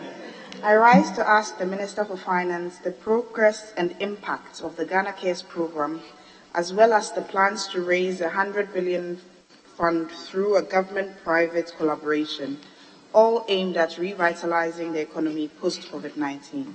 Thank you, Mr. Speaker. Yes, Honorable Minister. Thank you, Mr. Speaker. But hold on. The question is it 100 billion US dollars or 100 million? Anyway, okay. Thank you, Mr. Speaker, and thank you to Honorable Dakwa for the very important question. Mr. Speaker, the Ghana Cares of Atempa program is a 100 billion cedis program, not a $100 billion program in which government has committed to provide 30 billion cedis with a balance of 70 billion expected from private sector and development partners.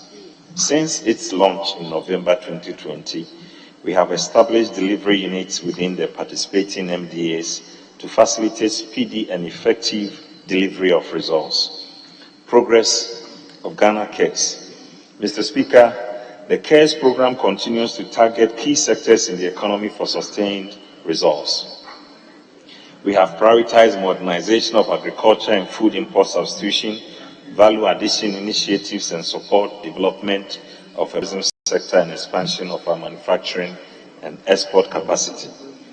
Mr. Speaker, the following achievements are noteworthy. Registered 1.40 million farmers in the northern sector out of an estimated 3 million farmers nationwide, and 32,000 value chain actors in a database to improve tracking and targeting of support programs in the agri sector.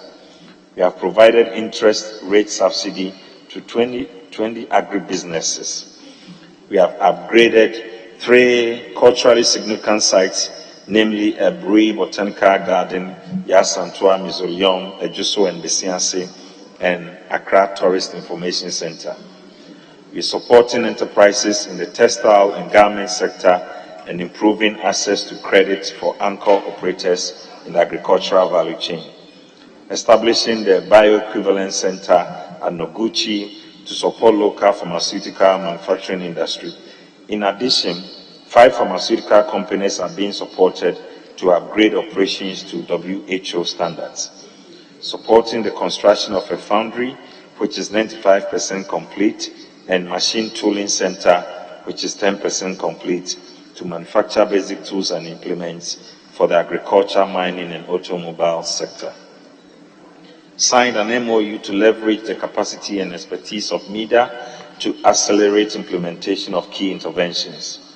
Concluding arrangements on proposed 30 million grant for MasterCard Foundation to support the youth under the Young Africa Works program in rice and poultry production, and launched the training and retraining scheme this week and will commence implementation in July 2022. The impact of Ghana Cares, Mr. Speaker, has been building a stronger economy anchored on competitive import substitution in agriculture, pharmaceuticals, and textile and garments, boosting participation of the youth in agriculture, providing local businesses and entrepreneurs, especially the youth in strategic sectors such as technology and digitalization, with direct support to enhance economic growth, developing revenue mobilization strategies that will boost burden sharing and enhance delivery of social services in communities. The funding for Ghana Cares, Mr. Speaker, the 100 billion Ghana cedis program is to be funded with spending and investment inflows from government, which is 30 billion cedis, and the private sector and development partners are both to give us external support of 70 billion cedis. The program continues to attract interest from international partners.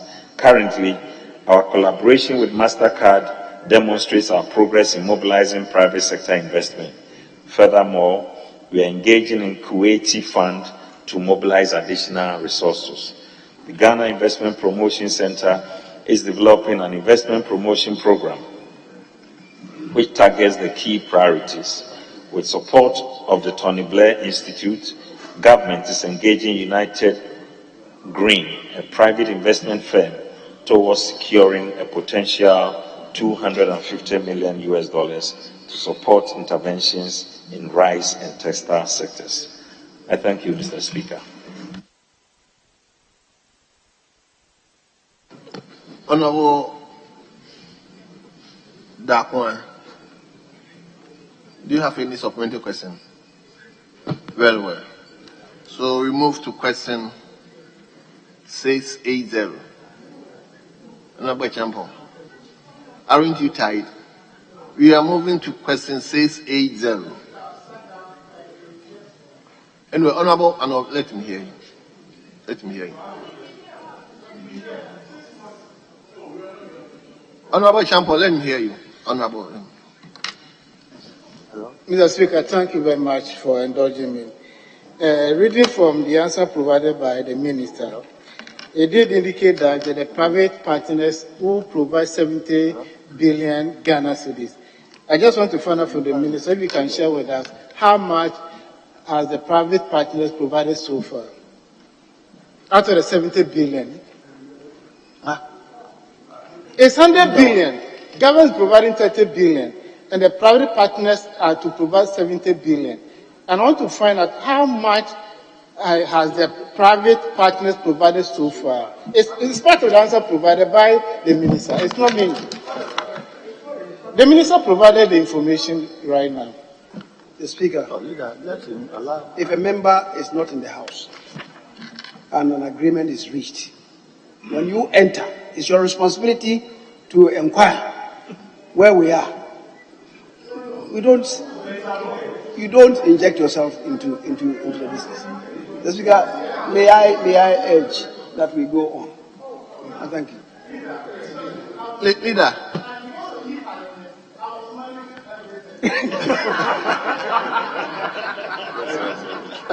Mr. Speaker, just for the records, where e-Parliament operates. A member cannot go and hide in his farm and pretend that he's part of e-Parliament. You must demonstrate presence. You don't go and hide in your farm, and when you enter the main chamber, you tell us that you were taking advantage of e-Parliament. Leader, respectfully, I've already asked him to ask the question. So, if the minister will respond to the question. Thank you, Mr. Speaker. Mr. Speaker, at the moment, the Ghana Cares program has seen a number of interest from different partners, and I've already enumerated a number of them. Ghana Card Foundation is doing training with the program. We are talking about potential partnership with the Tony Blair, the Investment Green. We are talking about Kuwaiti Fund, which is also willing to partner. So at the moment, and then GIPC is also raising some investment under the program. I don't have the specific figures at the moment as we speak, but there are a number of interest on the Ghana Cares program. I thank you, Mr. Speaker. I thank you very much. Let's now turn to question 680. 680. Honorable Member for Nsawama Drajiri. Speaker, if you may indulge me, because of the earlier presentation by the Minister of Finance, which in my own assessment I found very detailed, I think my question is redundant relative to the answers the Minister gave. So respectfully, I will have to withdraw this question. Very, very well. So return to the last question, 681.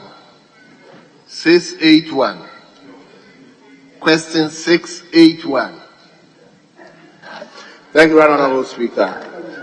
Honorable Speaker, I rise to ask the Minister for Finance that what measures the ministry has in place to ensure that the creation of 1 million jobs stated in the mid-year budget is achieved in the light of current indication that the government payroll is full. Thank you, Honorable Speaker. Yes, Honorable Minister. Thank you, Mr. Speaker, and thank you to the Honorable Paul Chumberima for this question. Mr. Speaker, when government announced in the 2021 mid-year budget that it will create 1 million jobs over a 3-year period through the YouStart initiative, our focus was to build an entrepreneurial nation by stimulating the private sector to become the engine for job creation. The YouStart is a historic 10 billion program with 3 billion from government, 5 billion from partner banks, and 2 billion from development partners. Mr. Speaker, as stated during the presentation of the 2022 budget statement, YouStart is government's special purpose vehicle to provide funding and technical support to youth and the youth-led enterprises to assist them start, build, grow their businesses. Mr. Speaker, the Ministry of Finance, in collaboration with the National Entrepreneurship and Innovation Program, the Ghana Enterprises Agency, faith-based organizations, and financial institutions, will provide loan packages ranging from 50,000 Ghana cedis to 500,000 Ghana cedis to youth-led enterprises and SMEs under the YouStart initiative. Additionally, such businesses will be supported with technical skills, training, as well as mentoring to enable them develop commercially viable enterprises. I thank you, Mr. Speaker. Yes. Yes, Honorable Paul Chumberima, any supplementary question? Honorable Speaker, I am okay. Thank you very much. Thank you very much. Honorable members, on behalf of the House, I would like to thank the Deputy Minister for holding the fort of the Minister to answer the rest of the questions. Honorable Deputy Minister, we thank you and you are hereby discharged.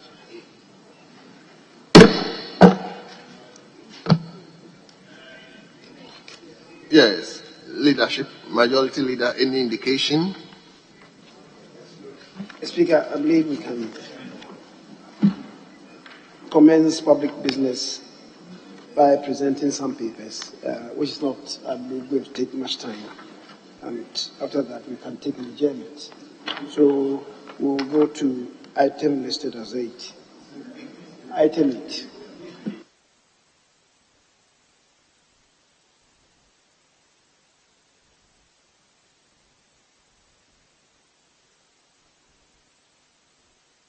Yes, honorable members, shall we turn to page 5? Page 5, item number 8, presentation of papers, that is at the commencement of public business. We begin with 8A by the Majority Leader and Leader of Government Business. Thank you, Mr. Speaker. Mr. Speaker, the House came to some conclusion that we were not going to listen to the minister responsible for finance in this House until he came to respond to questions filed and also come by a statement on the COVID-19 expenditures. These assignments have been completed by the minister, and I believe that the House would give a clear signal to the minister so that from tomorrow, businesses relating to the finance ministry could be undertaken by the relevant committees. Very well. Honourable members, as director, I think 2-3 days ago, I carried the instructions that all the referrals to the Committee on Finance will still be on hold, even though the referral has been made on. Today, the Finance Minister has discharged himself, and therefore, the caveat is now removed. The Committee on Finance should go ahead and investigate all the referral referred to them and report back to the House as quick as possible. I so direct. Yes. The Speaker, I'm with you and the Majority Leader as well. It's just safe to say that these two reports that we have been commenting on, the annual public debt report, tomorrow, if we can do with that of the 2020, then the Finance Committee should also be urged to present that of the 2021 report. Then we clear them. In so doing, we may be able to make an input into the activities of the finance, but just to assist them. I don't think they were brought here for nothing. Exactly. So these are the only things I want to add to that one. Yes, Leader. Mr. Speaker, thank you for the directive from the Chair that we can now continue with the consideration of referrals involving the Ministry of Finance. And Mr. Speaker, I want to believe that is the debt management report or debt report. We keep talking about debt reports. It's a debt management, right?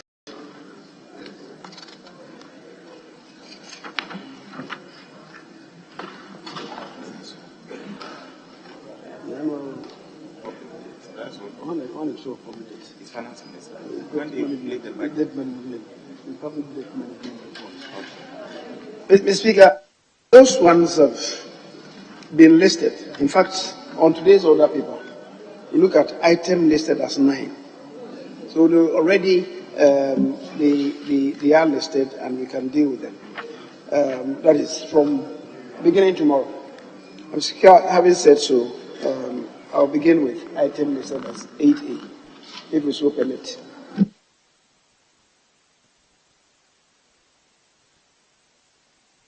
Yes. Okay, honourable members, I announce again, let's turn to page 5, item 8A, presentation of papers. We begin with 8A, Majority Leader. Report of the Auditor General on the public accounts of Ghana, General Government, for the financial year ended 31st December 2019. Honorable members, the report has been duly presented. It is referred to the Public Accounts Committee for consideration and report. We move to 8B. 8B by the Minister for Local Government and Rural Speaker, Development. if the House will indulge me, I want to present a paper, but the two papers, be Roman numbers 1 and 2, on behalf of the Minister responsible for local government, rural development, and decentralization. Very well, you may carry on. Annual statement by the Audit Committee of the Upper East Regional Coordinating Council for the year 2020. Honorable members, the statement has been duly presented.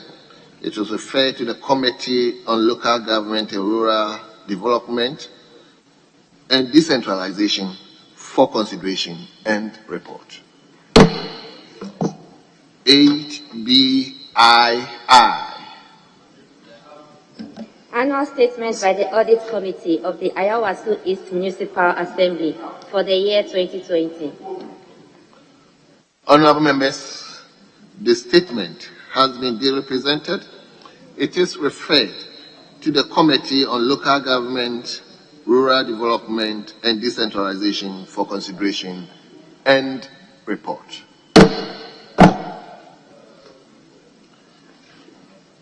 We now move to 8C by the Minister for Finance. Mr. Speaker, the Minister responsible for finance was with us and is reclined to engage in some other activities at the ministry. The Deputy Minister is here with us, so he can perform the responsibility on behalf of the Minister. Yes, now the Deputy Minister, you may do that on the behalf of the Minister. Annual statement by the Audit Committee of the Controller and Accountant General's Department for the year 2020. Honorable members, the agreement has been duly presented. It will refer to the Finance Committee for consideration and report.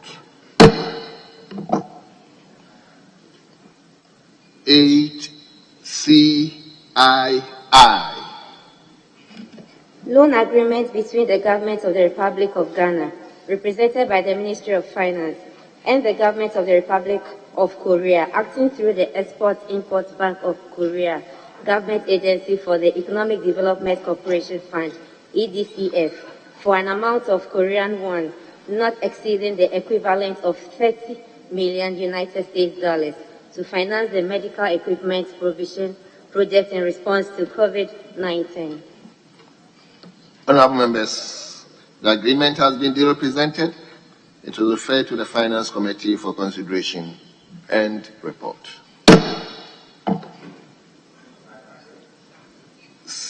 8CII. Loan agreement between the Government of the Republic of Ghana, represented by the Ministry of Finance, and the Government of the Republic of Korea, acting through the Export-Import Bank of Korea, Government Agency for the Economic Development Corporation Fund, EDCF, for an amount of Korean won not exceeding the equivalent of 147,100,000 United States dollars to finance the implementation of the improvement of Volta Lake Transport System project. Honorable members, the agreement has been duly presented. It is referred to the Finance Committee for consideration and report. Yes, AD.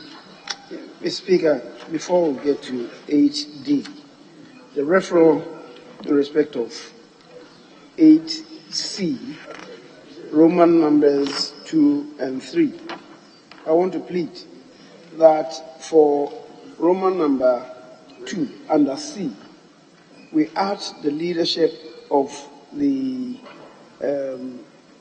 Health Committee. Health. And then for Roman 3, we add the leadership of the Committee on Roads and Transport. Because these are loan agreements. The contract agreements will be coming to the respective committees. And oftentimes when they are not too much aware of what the terms and conditions of the facility is, they are unable to appreciate the import of the facility. So let's add the leadership of the Health Committee to Roman 2 and leadership of transport, roads and transport to Roman 3. Thank you. Very well. Honourable members, let me go back to the referral made on ACII. The agreement has been duly presented. It will refer to the Finance Committee together with the leadership of Health Committee for consideration and report. In the same vein, I move to 8CIII. The referral I made, I want to repeat the referral again, and this time it is the agreement has been presented. It will refer to the Finance Committee together with the leadership of Committee on Roads and Highways to consider and report to the House. Yes, leader, we can now move to D. Mr. Speaker, the D is in the name of the Chairman of the Public Accounts Committee. He is not here. I understand that we have a member of the Public Accounts Committee here in the person of the Honorable Muntala. And that being the case, Muntala. The Honorable, I say, in the person of the Honorable Muntala. Vulnerable. Oh, the Honorable. I said Honorable. These are the vulnerable. I said Honorable. I said Honorable. You know I'm not capable of making derogatory statements. Yes, Speaker. So if he's a member of the committee, I'm told. So if you can assume the position of the member, and then you present the papers. So, honourable member, you want to? Very well, honourable members. Report of the Public Accounts Committee on the report of the Auditor General on the management and utilization of District Assembly's Common Fund and other statutory funds for the year ended 31st December 2018. Honourable members, the report has been duly presented. It is for distribution to honourable members. Report of the Public Hold on. We now move to ADII. Mutala, ADII. Report of the Public Accounts Committee on the report of the Auditor General on the accounts of District Assemblies for the financial year ended 31st December 2018. Honourable members, the report has been duly presented. It is for distribution to honourable members. ADII.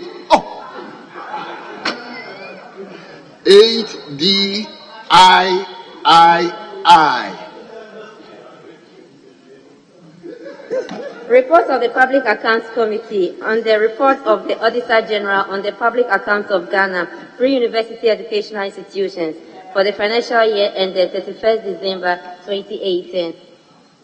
Honourable members, the report has been duly presented. It is for distribution to honourable members. Then finally, 8DIV. Report of the Auditor General on the public accounts of Ghana, technical universities and polytechnics for the period ended 31st December 2018. Honourable members, the report has been duly presented. It is for distribution to honourable members. What else?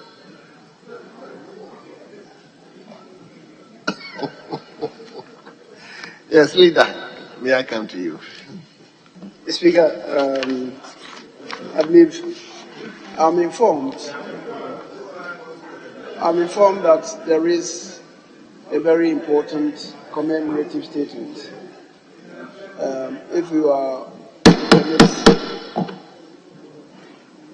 permit the member to make the statement, I understand it's a very important commemorative statement, and really it happens today. The date is today, so. Yes.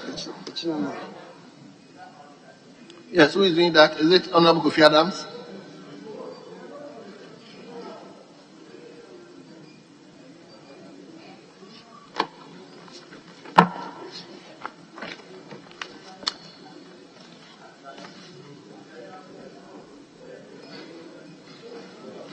Very well. Very well.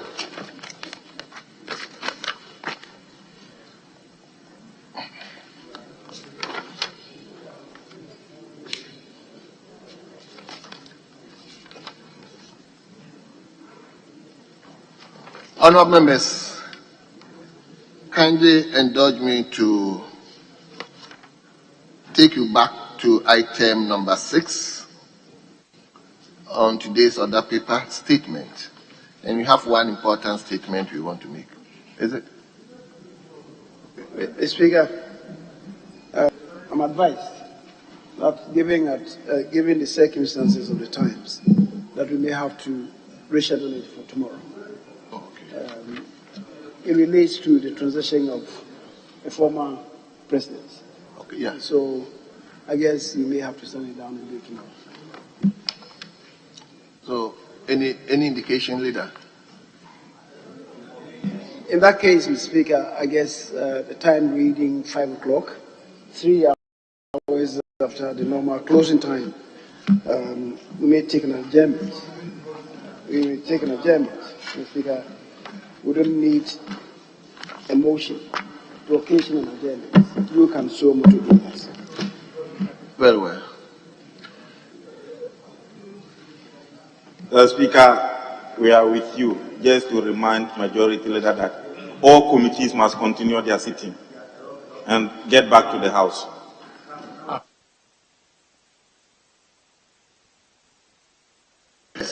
Honourable members, let me thank you very much for indulging us up to this time. We will move to adjourn the House to tomorrow 10 o'clock in the forenoon. Adjournment to tomorrow 10 o'clock in the forenoon. Once again, I thank you, and the House stands adjourned.